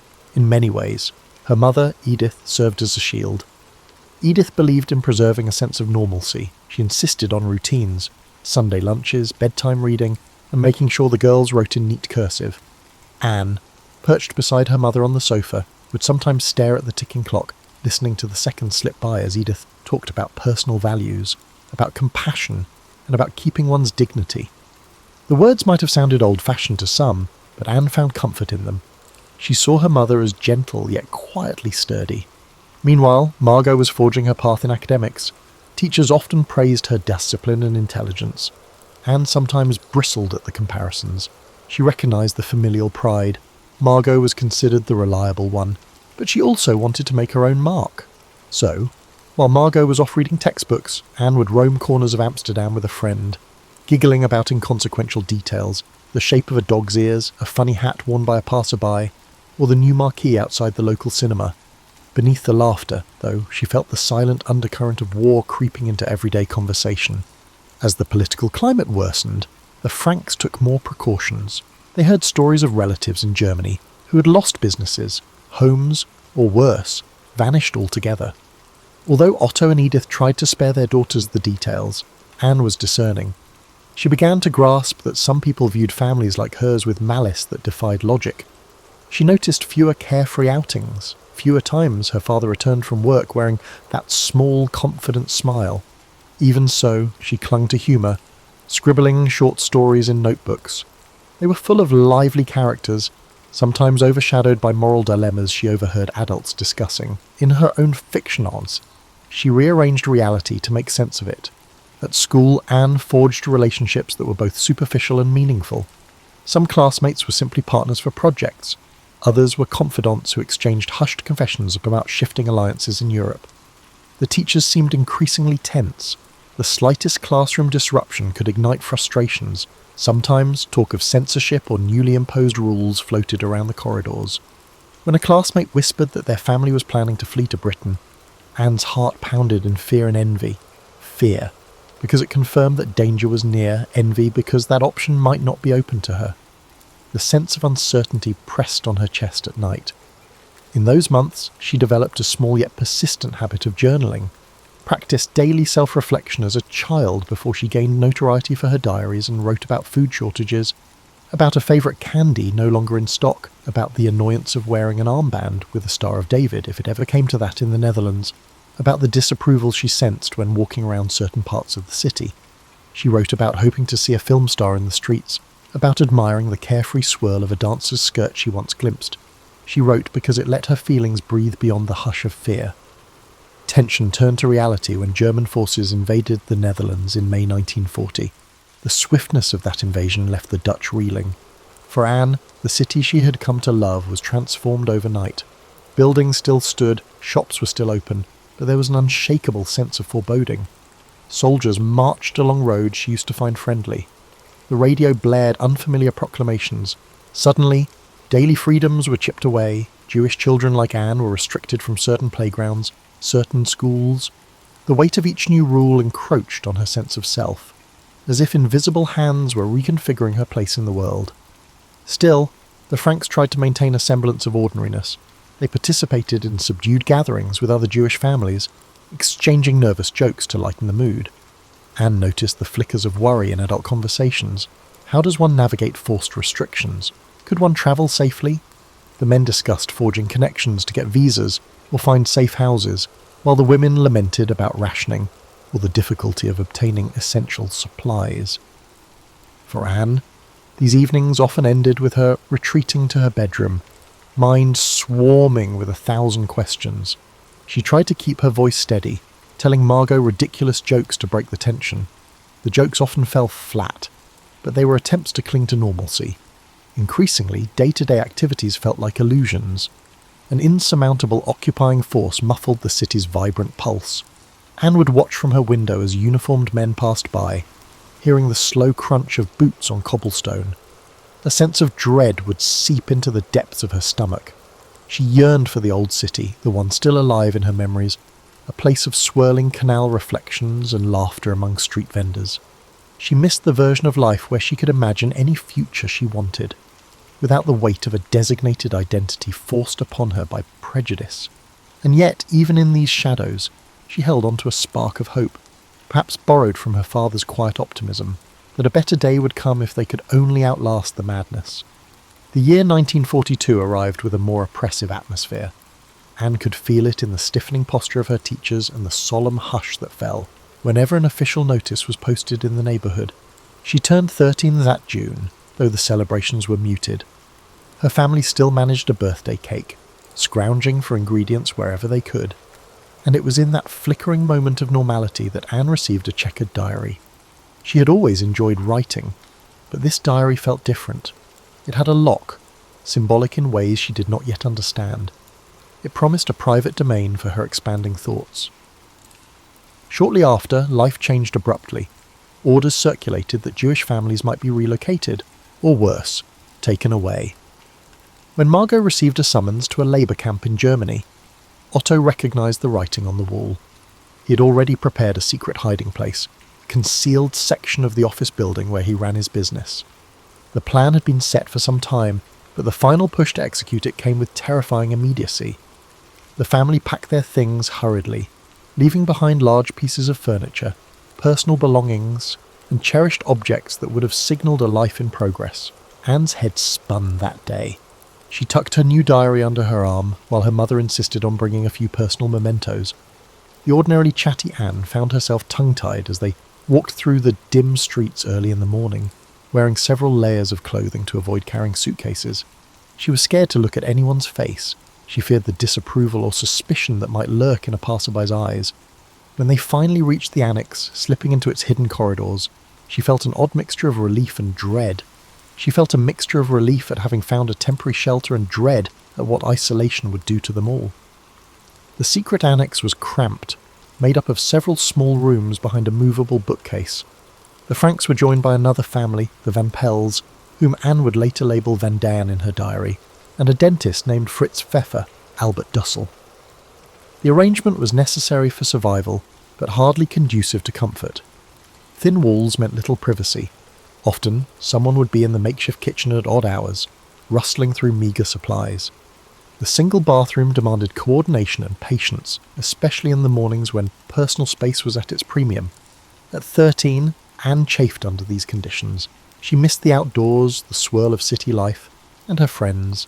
In her diary, she spilled raw honesty onto the pages, frustration with the grown-up scoldings, her disagreements with Mrs. Van Pels, her feelings of being misunderstood by her mother. She felt stifled by the incessant reminder that she must remain quiet during certain hours so the workers downstairs wouldn't suspect their presence. She discovered how footsteps on creaky floorboards could set her pulse racing. Every muffled noise became a potential danger. The annex was a fortress made not of stone but of secrecy, where any slip in vigilance might lead to catastrophe. Yet, amid the tension, there were flickers of hope. Helpers on the outside, trusted employees like Miep Gears, risked their safety to provide supplies and updates. Through them, Anne kept a tenuous link to the world beyond. She heard rumours of Allied forces pushing against Nazi lines, gleaned stories of neighbours who had managed to flee. The news was not always comforting, often it relayed more horrors, but it was a reminder that life existed beyond the walls she now inhabited. Anne's emotional world became increasingly complex. She found that her diary was the sole outlet where she could shed the mask she wore around the annex's cramped quarters. She named the diary Kitty, personifying it as her confidant. Each page was a story on which she could vent her teenage frustrations, the pangs of budding romance she harboured for Peter Van Pels, the sense of inadequacy she felt when compared to Margot, and the longing to be recognised as more than a chatterbox. She craved independence, yet her entire existence now depended on the group's collective ability to stay invisible. The mental strain of living in tight confinement tested everyone. Small disagreements ballooned into thunderous standoffs. Someone's cooking style became a proxy for deeper resentments. A snore at night might provoke laughter one day, and fury the next. Anne, perceptive as she was, noted these shifts. She saw how fear chipped away at adult composure. Even the calm, steady Otto lost some of his cheerful veneer. He worked painstakingly on ledgers and accounts, trying to help manage the business from afar. But it was an odd charade, acting as though life was normal while concealed behind a bookshelf. As weeks turned into months, the outside world receded. The war raged on beyond their concealed perch. Occasionally, Anne glanced out a hidden window at the church tower that loomed above the city. Its bells reminded her that life still ticked forward, unstoppable. Every ring was a brief invitation to imagine the bustle of a free world. And yet, each ring was also a reminder of her entrapment, that the clock was running in a timeline she could not fully join. Every day, she wrote. She poured her observations into lines that tried to reconcile the tension of living with hope in the midst of imminent danger.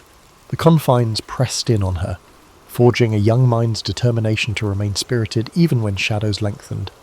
As summer gave way to autumn in 1942, the secret annex adopted its own patterns, stilted ones, but patterns nonetheless.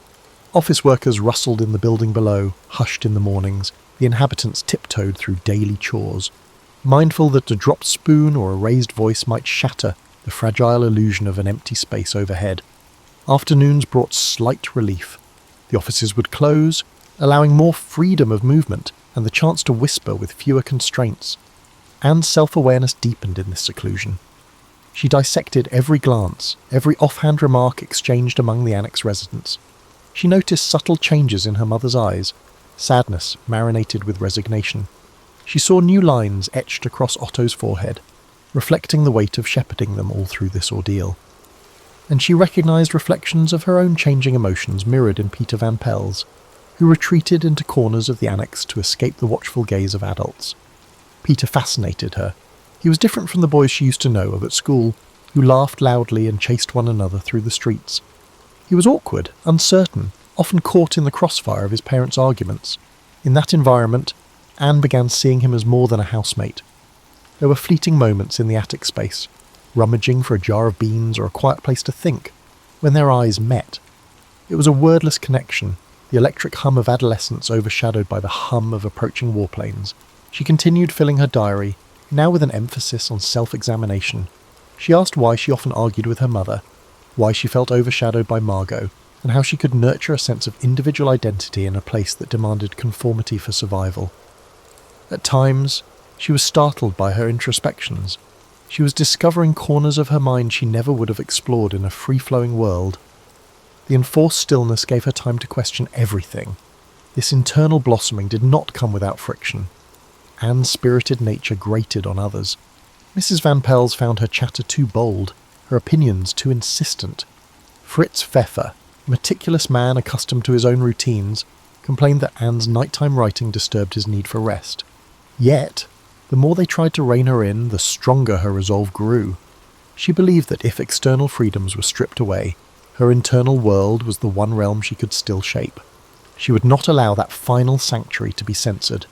Meanwhile, the war pressed closer. Occasionally, they heard about neighbourhood raids or saw glimpses of uniformed soldiers carrying out arrests in the distance. Every time they heard knocks or footsteps near the bookcase, their hearts raced. The fear of discovery gnawed at them daily. Anne was learning how easily terror could become normal, how one could adapt to a constant state of near panic, eventually folding it into the fabric of everyday existence. Food shortages became a pressing concern, meals grew monotonous. Potatoes, once a staple, became a treasure when they could get them. Dried beans and cabbage soup rotated through their limited menu. These hardships kindled resentment. It was simple to blame each other for miscounted rations or mistakes in planning.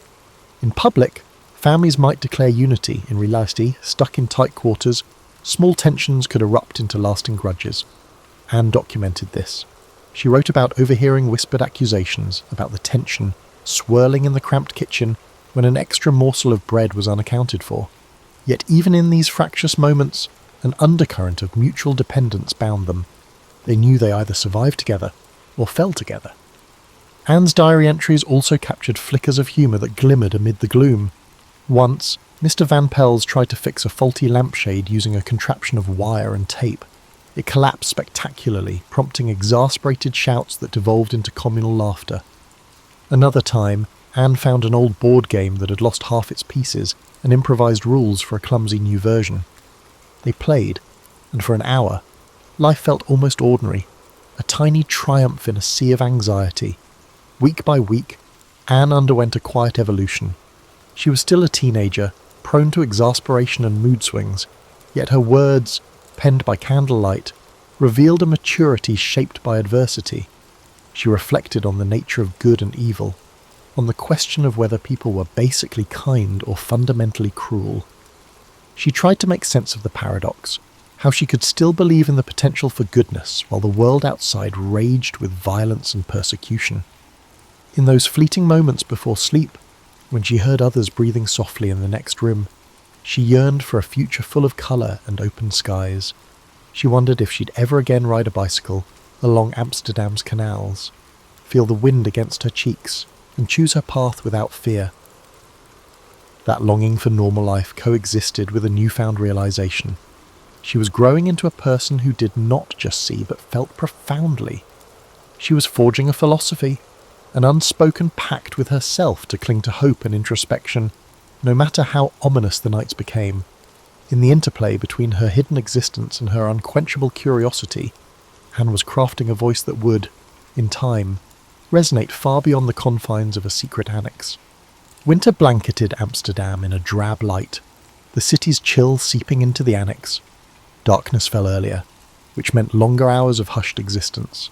The building's wooden beams groaned in the cold, a haunting reminder of how fragile and temporary their refuge was. Inside, the residents braced for gloom, not just meteorological but emotional. With each passing day, the outside world carried rumours of intensifying conflict, deeper atrocities, and diminishing hope for those targeted by Nazi decrees. During these months, Anne's reflections took on a more poetic bent. She wrote about the shapes of clouds beyond the attic window, about missing the sun on her cheeks. Whenever she managed a glimpse outside, a pang of loss coursed through her. She grieved not just for the restrictions placed on her life, but for the uncountable stories unfolding in the city below. Stories of neighbours, acquaintances, entire families being torn from their homes. She yearned to capture that heartbreak in words, as if writing could stitch together the frayed edges of collective suffering. Inside the annex, relationships continued to evolve. Anne's dynamic with Peter became deeper and more complicated. In half-lit corners, they spoke in halting whispers, sometimes about trivial things, childhood pranks or favourite foods, but increasingly about the future. Each conversation was tinged with a sense of borrowed time. They didn't declare romance in any grand way. In fact, their connection felt more like a quest for solace. Two adolescents drawing warmth from each other's company, while surrounded by a menacing void. However, it was impossible to suppress teenage impulses. Occasional jealousy flared. Anne sometimes felt overshadowed by Margot's studious composure. Meanwhile, Peter felt claustrophobic under the constant watch of his parents. The push-pull of adolescence, typically played out in schoolyards and social gatherings, was compressed into this hidden space. A single harsh word could unravel hours of unspoken camaraderie. They each grappled with the realization that they were forced to grow up faster than they'd ever wanted. Despite the daily dread, intellectual pursuits flourished in the annex, spurred by the older inhabitants' desire to keep the teenagers' minds engaged. Otto and Mrs. Van Pels quizzed Margot and Anne on geography, history, languages. Pfeffer, for all his quirks, had moments of generosity, sharing knowledge about dentistry or discussing foreign literature he'd read in his younger days. Books, smuggled in by helpers, were as precious as any ration. They devoured them, gleaning glimpses of worlds untouched by the crackdown they faced. These small acts of learning became defiance, an assertion that they still had the right to grow, think, and imagine. However, the tension of captivity took its toll. Privacy was scarce. If one person needed a moment alone, they had to negotiate with the rest, rearranging the living area or waiting for others to be occupied elsewhere. Tones of voice grew sharper. Some nights, Anne pressed her ear to the thin walls and listened to the muffled arguments. Money worries, fear of betrayal, or the question of whether to trust certain acquaintances outside, everything was debated in hushed, urgent tones. The claustrophobia was physical, but it was also spiritual. Each person carried the dread that one betrayed secret, one careless word could doom them. In the diaries, Anne noted these cracks in the foundation of their enforced togetherness, but she did so with a remarkable empathy for the adults. She recognised they were doing their best in unthinkable circumstances. Otto tried to maintain an even temperament, urging reason when tempers flared. Some nights, he'd gather everyone to read a book aloud or discuss a snippet of radio news. For a short while, the flickering lamp would illuminate a circle of sombre faces, each participant clutching at hope that maybe, just maybe, the tide of war was turning. As the winter wore on, the line between day and night blurred. The impetus to remain hidden, combined with the shortage of indoor light, meant it was all too easy to lose track of time. Sometimes Anne woke, unsure if dawn was near or if it was still the depths of midnight. In that surreal twilight, she'd scribble in her diary by candlelight. Despite her uncertainty about what love meant in such dire circumstances, she penned confessions of love in her diary. She wrote about the anger she felt toward a world that had pinned a target on her family's back. She wrote about the faith she still had in human decency, though it teetered precariously. One particular entry documented a profound realization. She understood that her life's narrative might never be fully shared with the world. The diaries could be lost, or she could vanish. The thought of losing the diaries struck her with a chilling force. Rather than giving in to despair, she channeled that fear into a fierce determination to document everything she could. If this was the only record she might leave behind, she wanted to ensure it was honest. She refused to portray herself merely as a victim. She wanted the pages to convey the complexity of her internal life, the moments of laughter, the daydreams, the defiance, and the longing for small acts of liberation. Outside, the war crept closer. The sky sometimes roared with aircraft engines, Allied bombers perhaps forging a path that might liberate Europe, but with each tremor, the Annex residents clung to each other, uncertain if bombs might tear the neighbourhood apart. In the hush that followed these raids, Anne's breath would catch in her throat. She sensed the precariousness of her existence. Yet each time dawn came, she would push back against despair, buoyed by an unexplainable resolve. If she couldn't move freely in the physical world, she would soar through the realm of thought, words and dreams. That was the ember she refused to let go. Spring of 1944 brought faint glimmers of optimism to the Annex. Allied successes were whispered about, fueling speculation that liberation might be on the horizon. Anne was buoyed by these rumours. Each new snippet of promising news was a lifeline in her claustrophobic reality. She reread the few books they possessed, letting her imagination roam beyond the walls. She allowed herself to imagine post-war life, returning to school, travelling through open roads, carving out a future in journalism or literature. In her diary, she poured these fantasies into paragraphs bursting with yearning. Each page was a testament to her growing confidence as a writer. She refined her style, grappling with bigger questions about humanity and morality. If the outside world discovered her words, she wanted them to see a teenager who had wrestled with life's rawness under extraordinary pressures. She revised entries, polishing them like a craftsman, seeking clarity and expression. It was a bid for self-determination in a sphere she could control, however small. Yet behind the buoyancy of hope, tension still simmered. The Annex had endured nearly 2 years of confinement, and patience was wearing thin. Arguments erupted over trivial issues, how to budget dwindling resources, who neglected to wash dishes properly, or whose footsteps had been too loud during office hours. Sometimes these disputes opened deeper wounds, releasing anxieties about betrayal, or doubts about whether the helpers could continue risking their own safety indefinitely. Anne found these blow-ups both draining and strangely fascinating, as if she were watching an intricate play in which everyone was an unwilling actor. By midsummer, the atmosphere in Amsterdam felt expectant. Air raids became more frequent, indicating that the war front was shifting. Rumours circulated about a possible Allied invasion. Anne's heart soared each time she heard the drones of planes overhead. It meant the Nazis might soon lose their grip on the Netherlands. She pictured soldiers marching in to free them, imagined stepping out of the annex and blinking in the bright sunlight of an Amsterdam street. The daydream was so vivid she could almost taste it. Then, one August afternoon, the unthinkable happened. In a flurry of panic, their hideout was discovered. The exact circumstances remain debated. Some suspect a tip from an informant, others blame an accidental slip of information. For Anne, all that mattered was the sudden pounding on the door, the heavy boots on the stairs, the abrupt intrusion into their concealed world. Fear seized her body, a terror so stark it made her eyes blur. It was as if everything slowed. The look of shock on Otto's face, the trembling hands of Mrs. Van Pels, the hush that fell over them as uniformed officers burst in. In the aftermath, they were taken into custody, forced to surrender personal belongings, including Anne's beloved diary. She had no time to secure it, no chance to salvage her carefully honed words. She felt as though part of her identity was wrenched away. Together with her family and the others, she was hustled into the trucks, then trains, herded alongside strangers wearing the same bewildered, hollow expressions.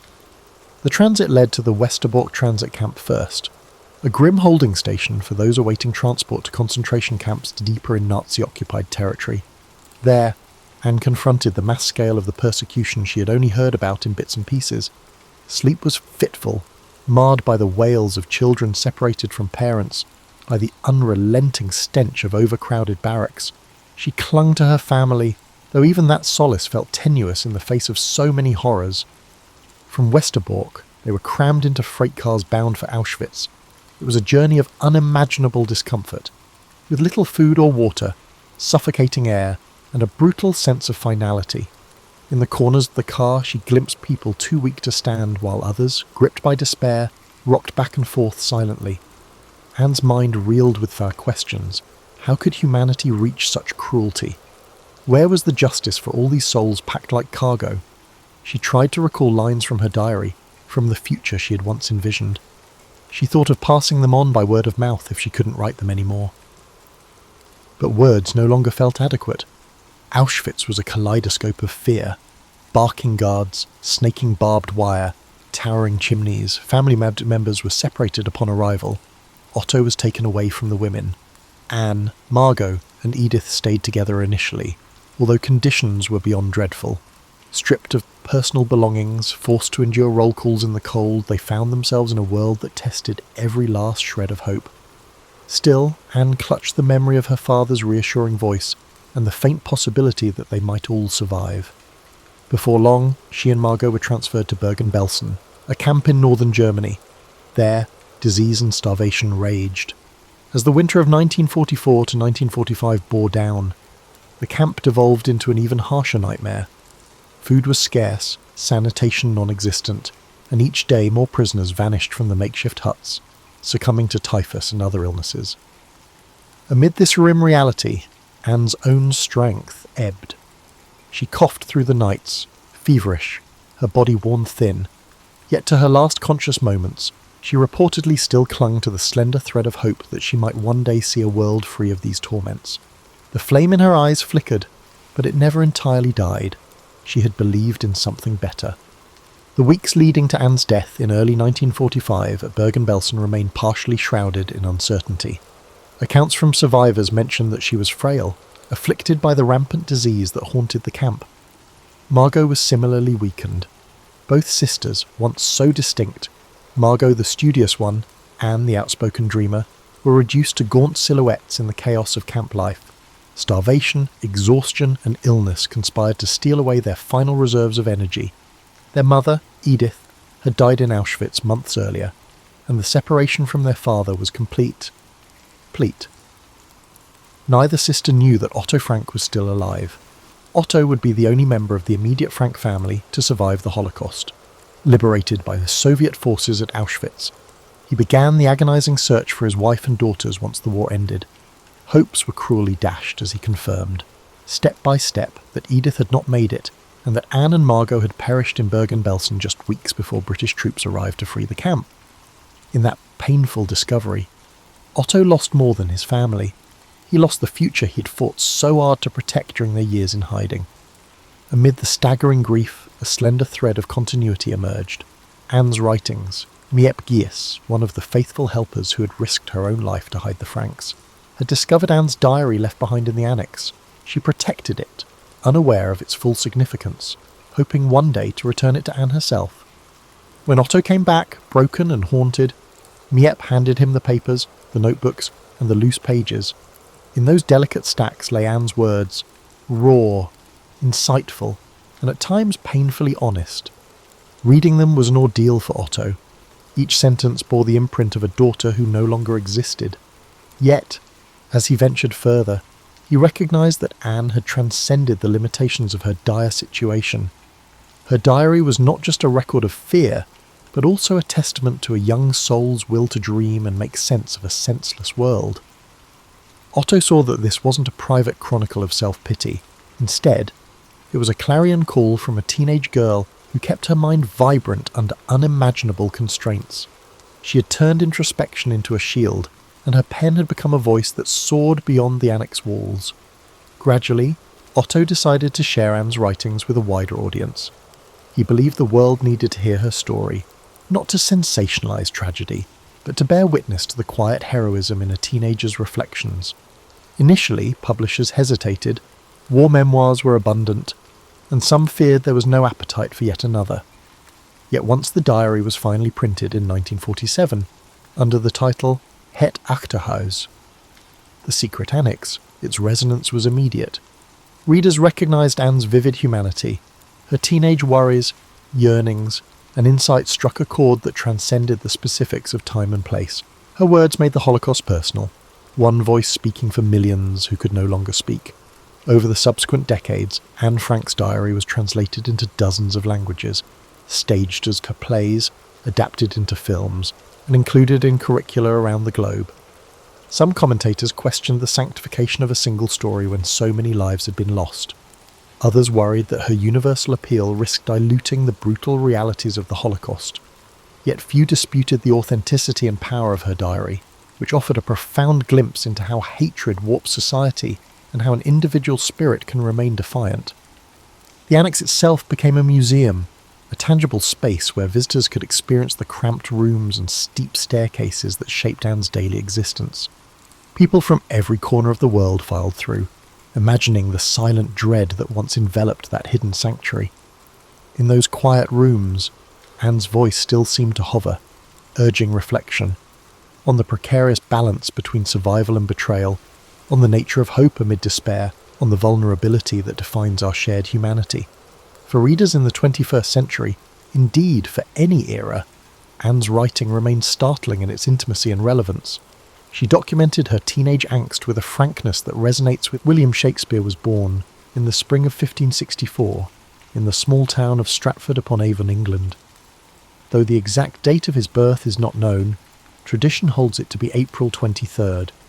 The streets of Stratford were quiet, lined with timber-framed houses, their white plaster walls crisscrossed by dark wooden beams. The gentle flow of the River Avon had meandered through the town, reflecting the sky in its soft, rippling waters. William was the third child of John Shakespeare, a glove-maker and local merchant, and Mary Arden, who came from a respected farming family. Their home on Henley Street was modest, but comfortable, filled with the sense of leather and parchment from his father's work. In those early days, William's world was shaped by the sounds of bustling markets, church bells, and the hum of conversation among townsfolk. The air in Stratford was filled with the rhythms of everyday life, the changing seasons, and the echoes of a world on the brink of cultural awakening. As a boy, William likely spent time exploring the fields and woods beyond the town, where wildflowers bloomed and the calls of birds filled the air. He may have wandered along the banks of the Avon, his curious eyes taking in the flowing water, the shifting light, and the small wonders of nature. William attended the King's New School, where he received a solid education in reading, writing, and classical literature. He studied the works of Roman poets like Ovid and playwrights like Plautus and Seneca.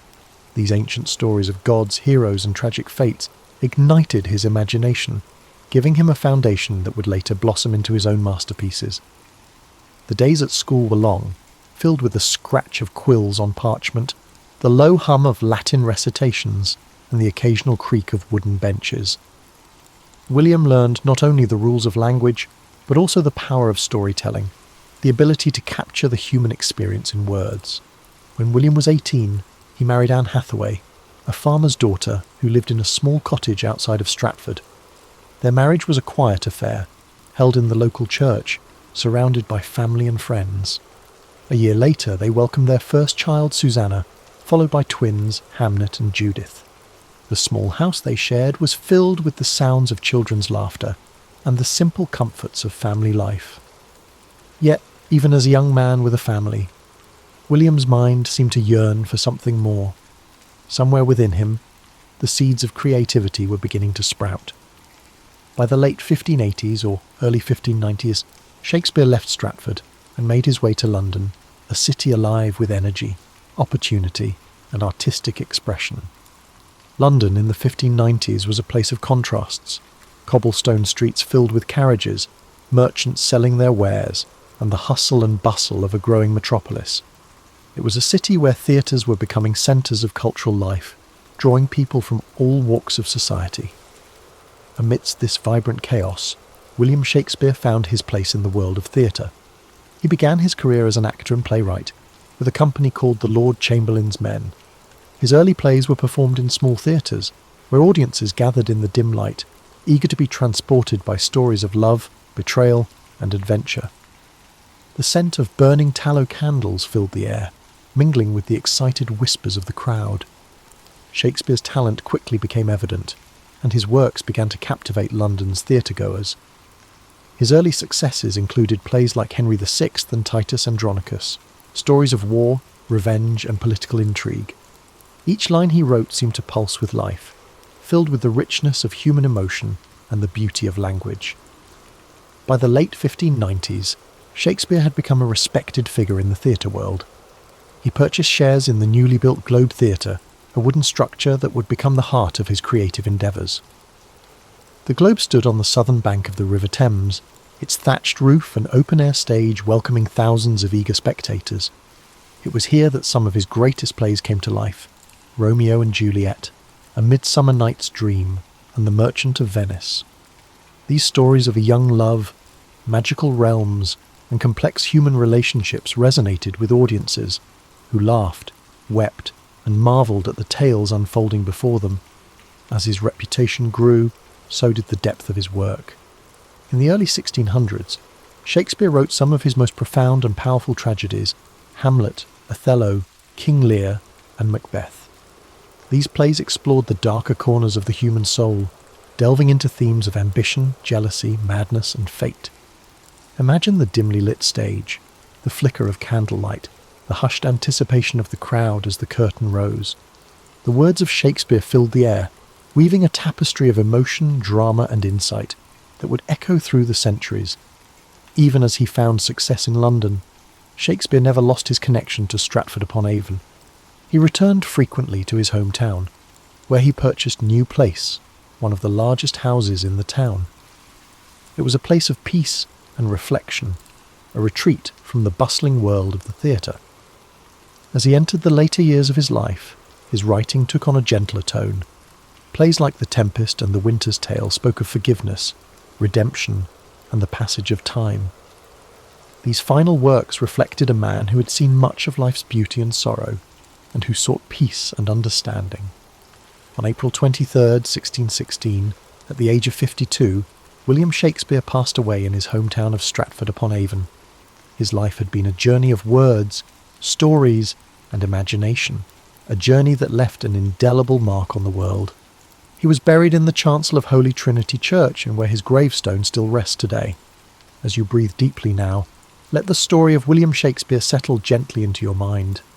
His legacy lives on, in every play, every sonnet, and every line that continues to inspire generations. His words remind us of the beauty of language, the complexity of the human experience, and the power of storytelling. William Shakespeare's life was one of continuous growth, creativity, and exploration. Even though he left the world far too early at the age of 52, his legacy continued to flourish long after his death. His works were not confined to his own time. They transcended generations, cultures, and continents, shaping the world of literature, theatre, and language in ways no one could have predicted. In the years following his passing, Shakespeare's fellow actors and friends, John Hemingway and Henry Condell, took on the task of preserving his work. They compiled and published the first folio in 1623, a collection that ensured his plays would be remembered and performed for centuries to come. This remarkable volume contained 36 of his plays, including comedies, histories, and tragedies, preserving works that may otherwise have been lost. Without the dedication of these friends, some of Shakespeare's most beloved works, such as Macbeth and The Tempest, might never have reached us. Thanks to this labour of love, his stories endured, spreading far beyond the theatres of London to inspire future generations of readers, actors, and writers. Shakespeare's influence on the English language is unparalleled. He coined or popularised thousands of words and phrases, many of which are still in use today. Expressions like break the ice, wild goose chase, and heart of gold can all be traced back to his plays. His ability to capture human emotion and experience in words gave the language a richness and expressiveness that endures. His works reflected the human condition in all its complexity, the joys, the sorrows, the triumphs, and the tragedies. Shakespeare's characters were not just figures on a stage, but living, breathing reflections of humanity. They spoke of love, ambition, betrayal, and redemption with a clarity that resonated across time. Imagine Romeo and Juliet, young lovers torn apart by the feud of their families, speaking words that echo the passions and heartbreaks of every generation. Picture Hamlet, the introspective prince, grappling with questions of life, death, and morality. Think of King Lear, an old man facing the consequences of his pride and folly, or Macbeth, driven to ruin by ambition and fate. These stories were not just meant to entertain. They were designed to make audiences think, feel, and understand themselves and the world around them. In Shakespeare's time, the theatre was a place where the barriers of class and status melted away, where the common folk and the nobility could come together to share in the experience of a story. The Globe Theatre, with its thatched roof and wooden beams, echoed with the laughter, tears, and applause of audiences who saw their lives reflected on stage. Shakespeare understood that stories had the power to unite people, to reveal truths, and to inspire change. In his quieter moments, Shakespeare returned to Stratford-upon-Avon, where he enjoyed the peace of his family home. Here, he could escape the noise of the city and the demands of the theatre. He tended to his affairs and spent time with his family and walked the familiar streets of his hometown. But even in retirement, the creative spark never truly left him. Later years, he collaborated with younger playwrights and continued to refine his craft. The serenity of Stratford offered him a chance to reflect on his life's work, to find peace in the knowledge that he had given the world something timeless and extraordinary. Though his life ended on April 23, 1616, his impact was only just beginning. Over the centuries, Shakespeare's works were performed in countless theatres, translated into every major language, and adapted into countless forms.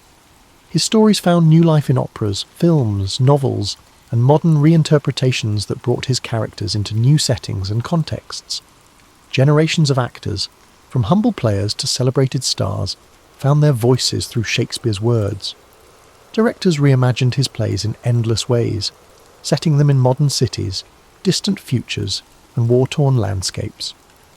Each interpretation shed new light on his timeless themes. In schools and universities, students continue to explore his plays, discovering the brilliance and depth of his writing. His sonnets, with their delicate beauty and insight into the nature of love and time, continue to touch the hearts of readers across the globe. Shakespeare's legacy is not just in the pages of books or on the stages of theatres. It lives in the way we use language, the way we tell stories, and the way we understand ourselves. His genius lies in his ability to capture the full spectrum of human experience, from the lightest moments of comedy to the darkest depths of tragedy. As you lie here, feeling the weight of sleep gently pressing upon you, know that Shakespeare's story is one of inspiration, creativity, and boundless imagination. He reminds us that even the simplest beginnings can lead to extraordinary journeys, that the world is full of stories waiting to be told, and that words have the power to change hearts and minds. Allow his life story to guide you into a restful slumber, where dreams unfold like the scenes of a play, filled with wonder, beauty, and endless possibility. Let the words of the past wrap around you like a soft blanket, comforting and timeless. As we continue to reflect on the life and legacy of William Shakespeare, his story weaves a rich tapestry of creativity, resilience, and timeless brilliance. Though the world around him changed, his works remained steadfast, a beacon of human expression that endured across centuries. The years following his death saw a gradual rise in recognition, as scholars, actors, and audiences began to understand the profound impact of his words. In the decades after his passing, you have the first folio published in 763, 1623 by his friends and fellow actors, secured his place in history. This collection ensured that plays like Macbeth, The Tempest, Twelfth Night, and Julius Caesar would be preserved and shared with future generations. Each of these works held a mirror to society, reflecting the complexities of human nature, politics, and morality. As time went on, Shakespeare's works spread beyond the shores of England. Travelling troupes of actors performed his plays across Europe, carrying his stories to new audiences. By the 18th century, his influence had reached the far corners of the world, with translations bringing his words to new languages and cultures. The universality of his themes, love, ambition, betrayal, and redemption, resonated with people from all walks of life. His birthplace, Stratford-upon-Avon, slowly became a place of pilgrimage for lovers of literature and theatre. Visitors walked the same cobblestone streets, passed by the same riverbanks, and stood in the same rooms where Shakespeare once lived. The small town grew into a symbol of creativity and artistic heritage, forever linked to the legacy of its most famous son. As the centuries progressed, Shakespeare's plays were studied in schools, performed in grand theatres, and adapted for new media. Actors found endless opportunities to breathe life into his characters, from the tragic figures of Hamlet and King Lear to the comedic brilliance of Much Ado About Nothing and A Midsummer Night's Dream. Directors reimagined his stories in modern settings, on battlefields, in boardrooms, and in far-off galaxies, proving that his themes remained ever relevant. His influence on the arts is immeasurable. Painters depicted scenes from his plays in rich, vibrant canvases. Composers like Felix Mendelssohn and Giuseppe Verdi turned his works into operas and orchestral pieces. Poets and writers drew inspiration from his words, finding new ways to explore the human experience. In the 19th century, Shakespearean festivals began to emerge, celebrating his works with performances, lectures, and readings. The Royal Shakespeare Company, founded in the 20th century, became a beacon for the continued performance and exploration of his plays. The dedication to his work ensured that his stories remained alive, evolving with each new interpretation and performance. Shakespeare's works also found a home in cinema, with directors like Laurence Olivier, Kenneth Branagh, and Baz Luhrmann bringing his plays to the silver screen. Films adapted from his plays reached audiences around the world, introducing his characters and stories to new generations. The power of cinema allowed his words to take on new dimensions, with stunning visuals and powerful performances amplifying their emotional depth. Even in the modern world, his influence persists. Expressions he penned over 400 years ago are part of everyday language. When someone speaks of wearing their heart on their sleeve, or describes a task as a wild goose chase, they are echoing Shakespeare's voice. His ability to capture the human condition ensured that his words would forever be woven into the fabric of our lives. As you lie comfortably, breathing gently, imagine the quiet streets of Stratford-upon-Avon, bathed in the soft glow of twilight. Picture the river Avon flowing peacefully, its surface shimmering with the last rays of the setting sun. The breeze carries the faint scent of blooming flowers, and the world slows to a tranquil hush. Let the image of a young William with eyes full of wonder and curiosity fill your mind. See him wandering the countryside, dreaming of the stories he would one day tell. His journey reminds us that creativity, passion, and perseverance can shape a legacy that outlives us all. Allow these thoughts to soothe you, like the gentle turning of pages in an old book. The weight of history and the timeless beauty of Shakespeare's words settle around you, a comforting presence that whispers of endless possibilities. As sleep draws you deeper, know that you are connected to a rich lineage of dreamers, thinkers, and storytellers. The same stories that moved audiences in Shakespeare's time continue to resonate today, bridging the gap between past and present.